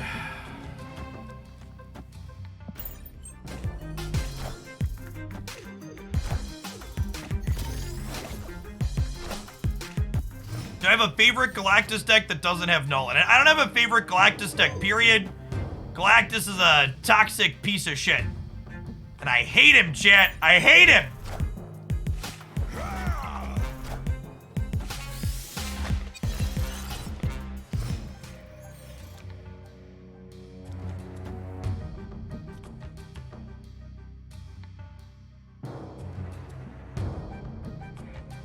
Yeah, but how do you really feel exactly? What's in my deck? My deck is Ant-Man, Mysterio, Dazzler. If I play Blue Marvel and then we draw Mysterio, Mojo, or Ant-Man, draw anything other than Dazzler, we're pretty good here.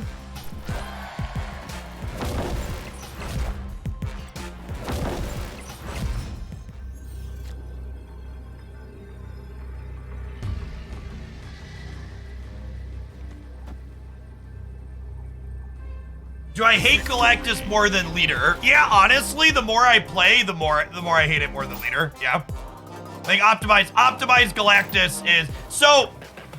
Let's have ranty time with Papa Jeff here for a second. I dislike Leader as a card for 2 reasons. 1, you have to play specific types of decks to have a chance into Leader. And 2, Leader has no meaningful deck building restriction other than you need to be ahead going into turn 5, so it can go into almost every deck. Galactus, I hate because it basically isn't capable of generating a good card game. It feels like playing Magic the Gathering. The Galactus deck either does its thing and one person has no choices and they don't matter, or Galactus tries to do its thing and either doesn't draw its combo or gets disruptive, and then effectively one player doesn't play the game and does nothing. It feels like no matter what happens in a game with Galactus, regardless of who wins, it was a shitty game for at least one of the people involved.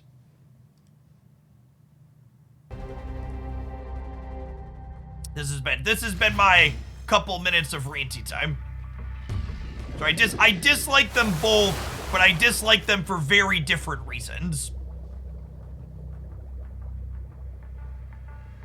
What would you say differentiates Galactus from Leech in this context? With Leech, I can play to the board and get under it. With Galactus, he explicitly invalidates the fact that I've played to the board. I also think Leech is something, Cam, I'm not sure if you've heard me say before. In my opinion, Leech should be considered a canary in the coal mine, and under perfect circumstances, Leech should not be a playable Marvel Snap card.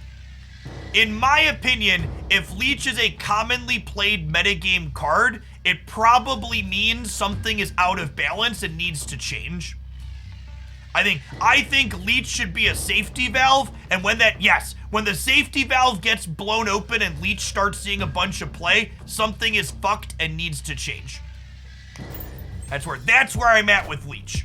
I don't think, and for the record, I don't think Leech's card text should change. I think Leech's card text is good and a necessary safety valve. I just don't think the game should ever be in a state perpetually where that safety valve needs to be blown open. Yeah, same thing with Sandman. Sandman fucking sucks to play against. It should never be a common competitive card. It should exist, and it should be like, okay, break the glass in case there's an emergency and they need to fix something. But it should not be people always ask me like, okay, Jeff, what does Sandman need to be playable? No, dear God, leave it alone. Do not want.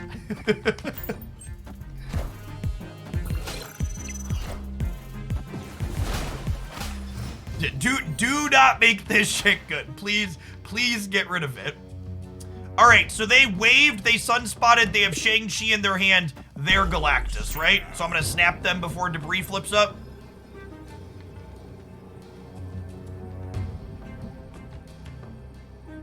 Maybe they're Electro Control and they're gonna shove us in a box, but Shang-Chi is usually indicative of Galactus.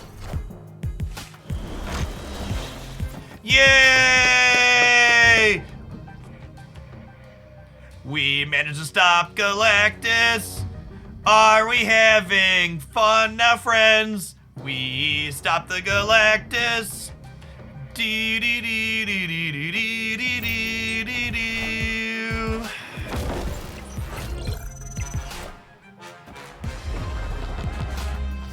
Man, this opponent has to be a barrel of fun at parties, chat. I honestly appreciate the fact that this is happening after the rant we just fucking had. It's just chef's fucking kiss perfect. What we were just talking about it, and he's just like, yeah, here's my big fucking ugly face to make your point.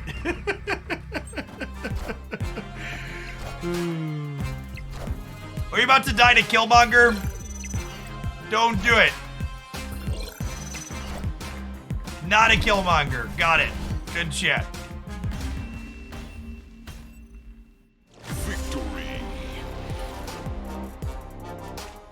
Why Squirrel Girl first and then to Tiggs? They have no abilities and it does not matter.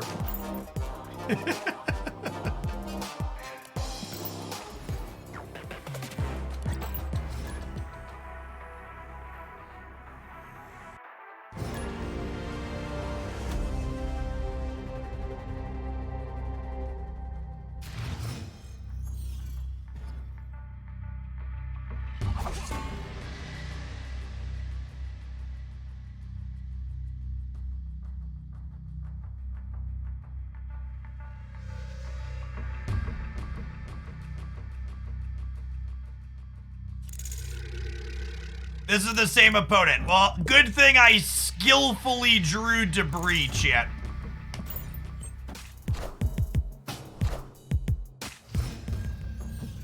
I hope you're having fun, dead man.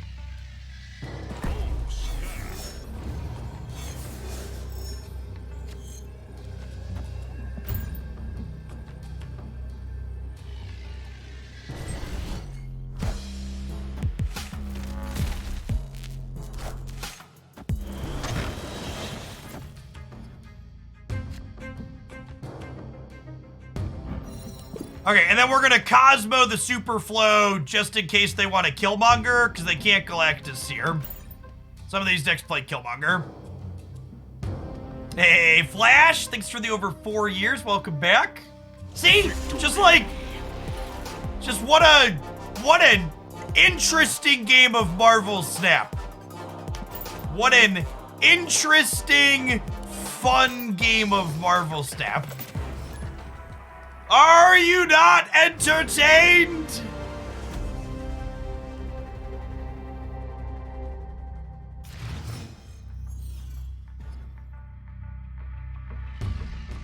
Round 3, fight! Snap. I'm snapping because I have debris. What are the odds they change decks? Yes! Victory. Get fucking farmed!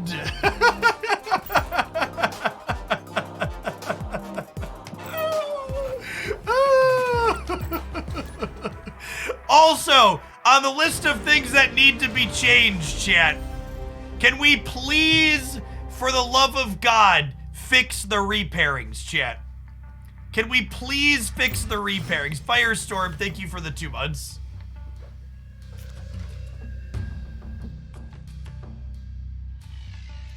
I might have bumped my ring light over when we tapped the desk saying get farmed.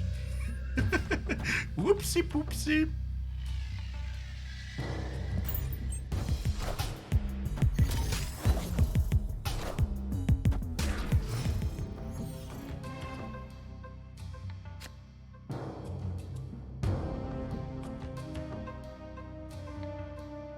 Oh.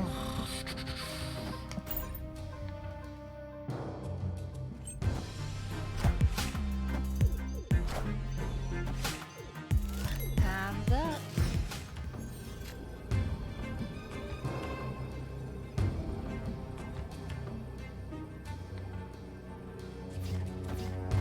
If I put 7 over here, we go down to total power, he says before they play Mr. Fantastic.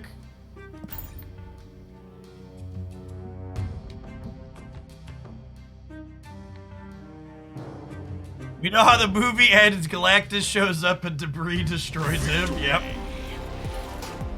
Yep. Yep, yep, yep.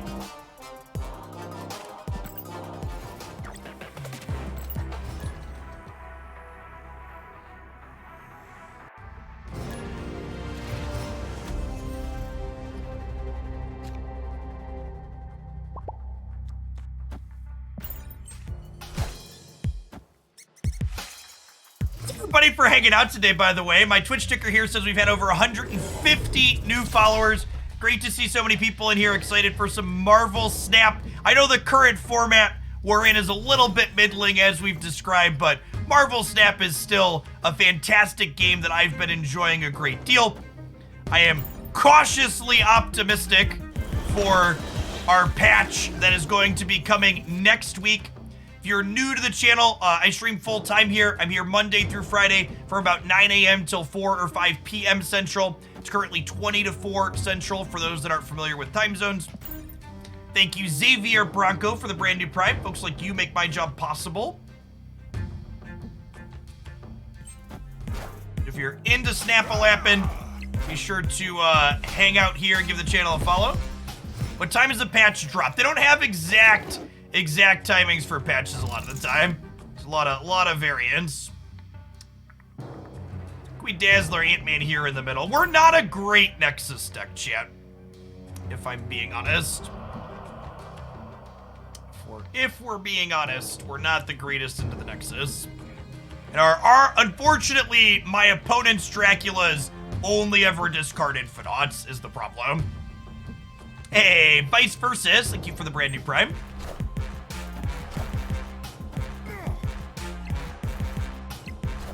I think it's pretty unlikely we get leaked patch notes again. Leaked patch notes only happened last time. Oh my god, they discarded the Infinaut. Leaked patch notes only happened last time because the patch was delayed initially. Is going up to 18 enough to win middle?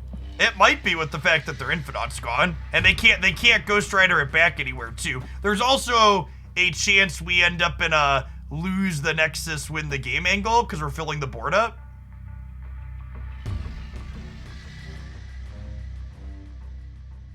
Oh, they can Ghost Rider right, huh? It's a damn shame I can't. Wait, I can fill the board with this, right?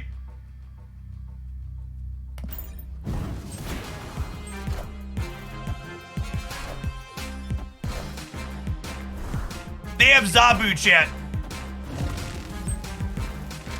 Ah, so close, so close. Zabu would have let them put Ghost Rider here.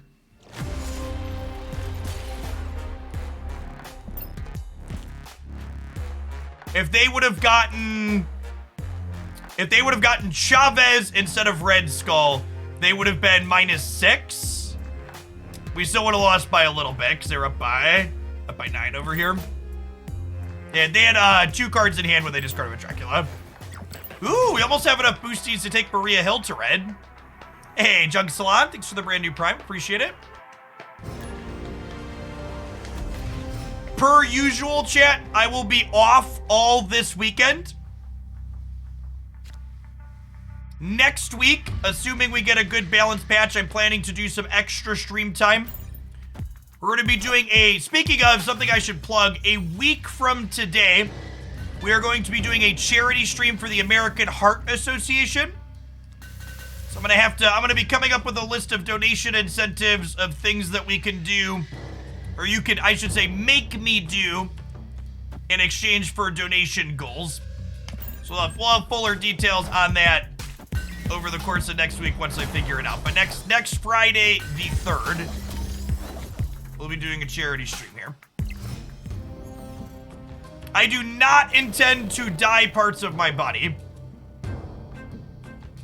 Probably more costume change or challenge type stuff related.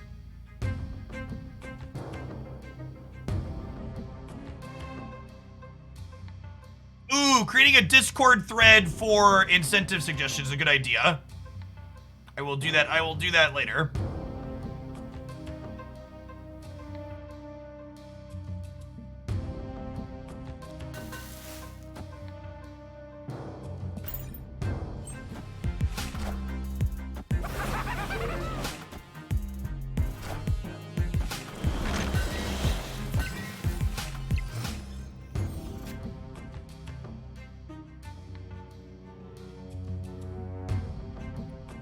Shauna the Danger Room and see what we get.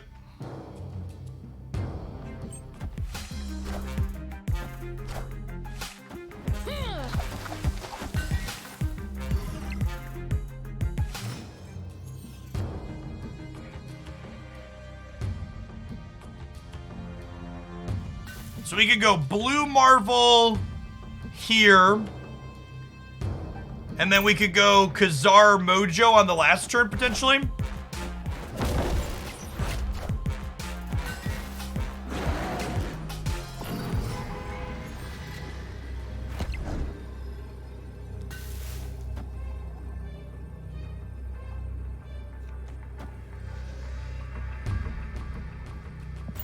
Opponent snapped. Snapping me. I think we gotta go, unfortunately.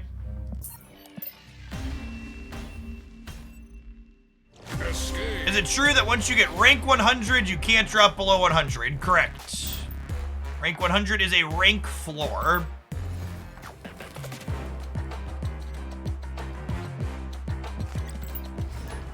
To close out on Sun Spectrum, Thanos. This has been my favorite deck lately.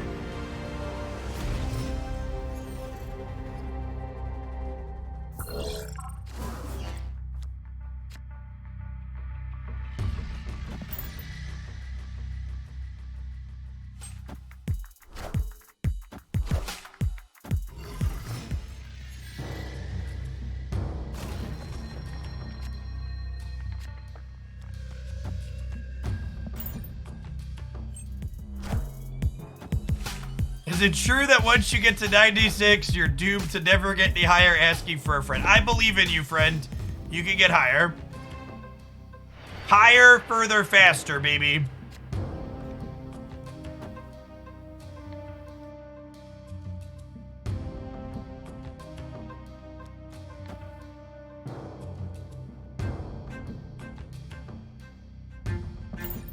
All right, well, Thanos is on.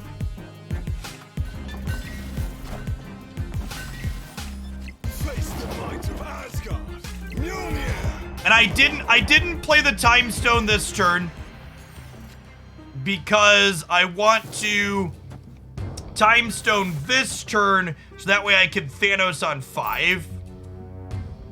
Hey, Lazy Gamer, thanks for the brand new Prime.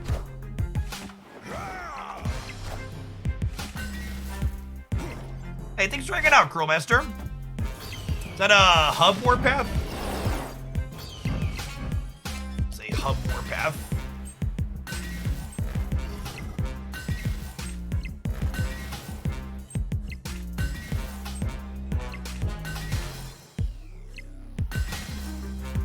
Nidvaler is working through some stuff. Give it a minute here. Opponent snapped.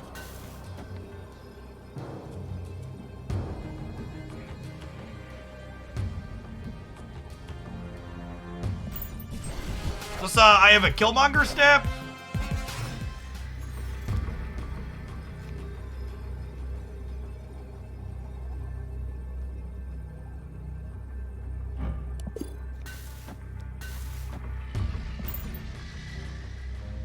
This is a win under the right circumstances. Spectrum.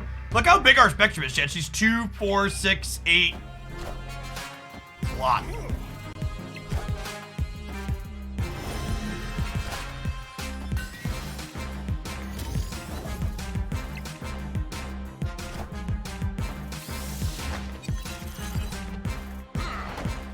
Baku, Baku, Baku, Baku. Victory. Yeah, we could have gone Dazzler, Ant-Man, Power Stone, and then let Baku fill here. There's always room for Mr. Baku, chat. Yeah, adding Spectrum to this list really felt like the missing piece to the puzzle. Yes, I think you can play this deck without Dazzler. And you can just swap Dazzler for your favorite other ongoing card.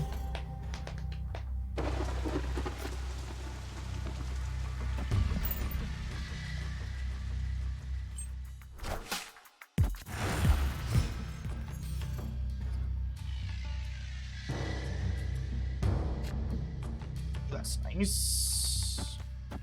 Get to do this, then slide. Oh, crap! I forgot we Space Stoned last turn. Well, shoot. I was about to say we can slide Power Stone. I forgot we already did the Move Stone. In my brain, I was playing the Move Stone this turn.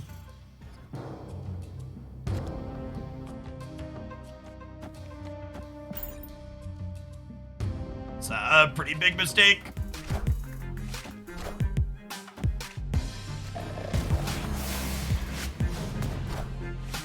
Just reality stone the sanctum, yeah.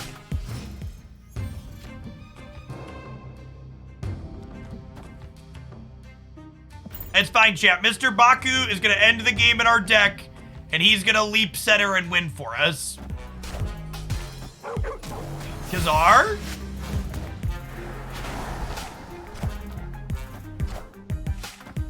Oh, reality bites.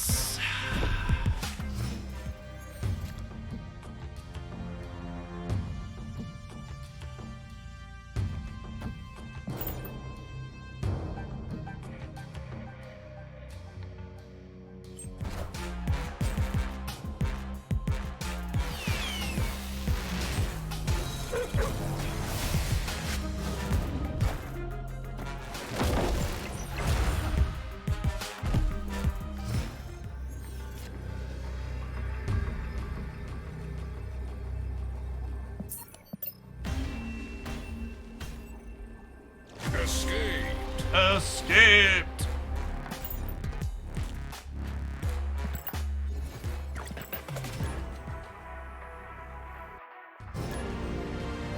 I think we were losing that game even if I had move stuff, right? I guess we win the middle. I don't know that we were winning the left. I don't know that we were winning the left regardless.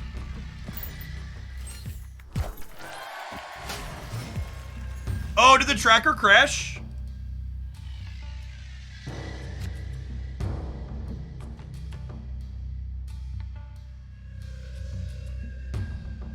Weird. Yeah, the tracker looks like it crashed.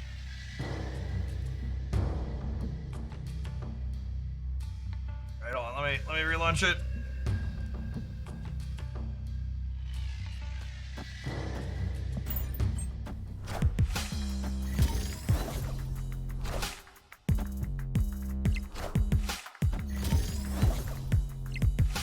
And Baku scared the tracker, something like that.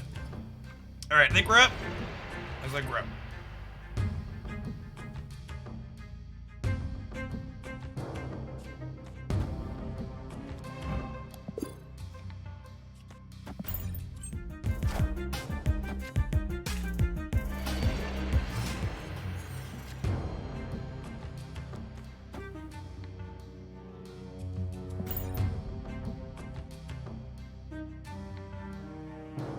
Want to wait to play Mojo into Mojo's World, obviously. It's our best draw next turn. Probably Lockjaw.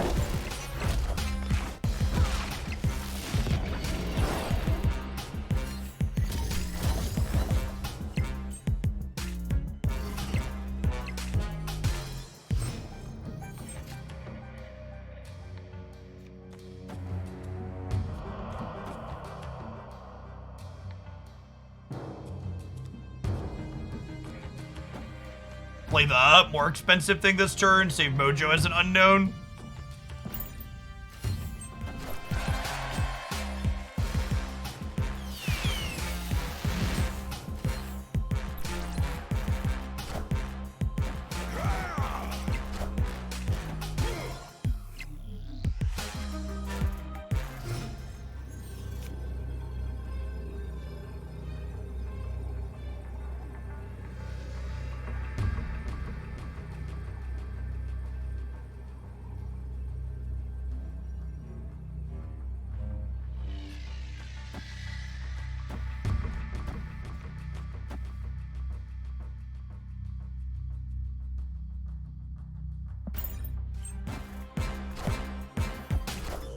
They just didn't think we could win the right?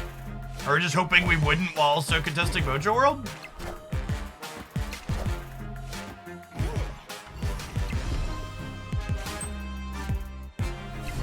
Wow! Dracula misses, but I don't care if he hits. Victory.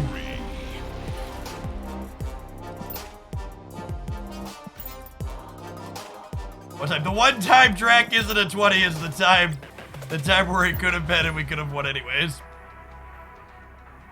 Curses.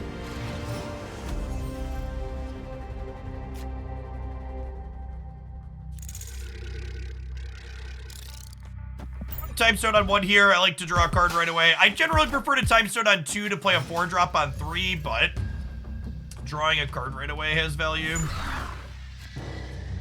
All right, not gonna have a problem turning Dazzler on this game.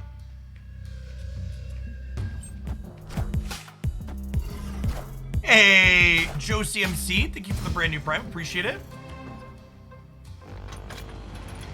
Vibranium. Okay, we'll draw some Vibranium. Is this the Mojo's crap deck? No, the Mojo's crap deck is like a Viper Debris Doc Ock deck. This is Thanos, Dazzler. You can see the title above the tracker.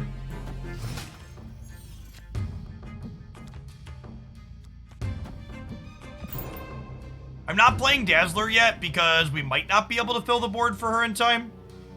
Oh, you meant the opponent? Could be. Could just be like a Swarm deck or maybe a Valkyrie deck. Some kind of brew from them. Yeah, it looks like maybe a Valkyrie deck of some sort. Our deck's pretty all right against Valkyrie specifically.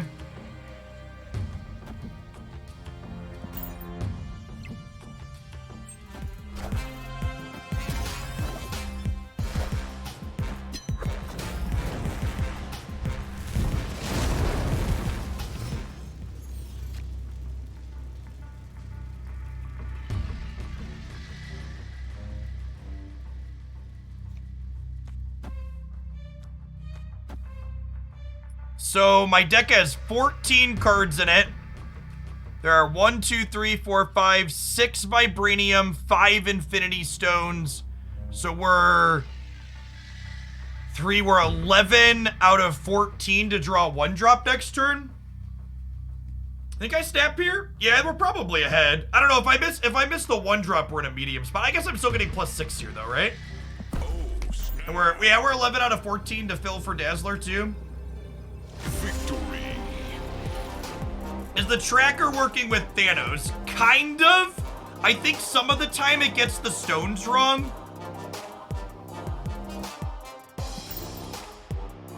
I think some of the time it gets the stones wrong still.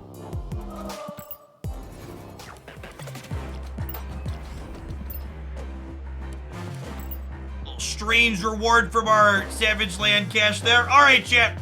At any rate, it is about 4 o'clock Central. I am going to go ahead and call it an afternoon. I will be off over the weekend from live stuff, but you can find daily deck highlights continuing over on my Snap YouTube channel 7 days a week. As always, I'll be back Monday morning, 9 a.m. Central, bright and early, as I always am. Hope you enjoy the rest of your weekend, and good luck snap-a-lapping.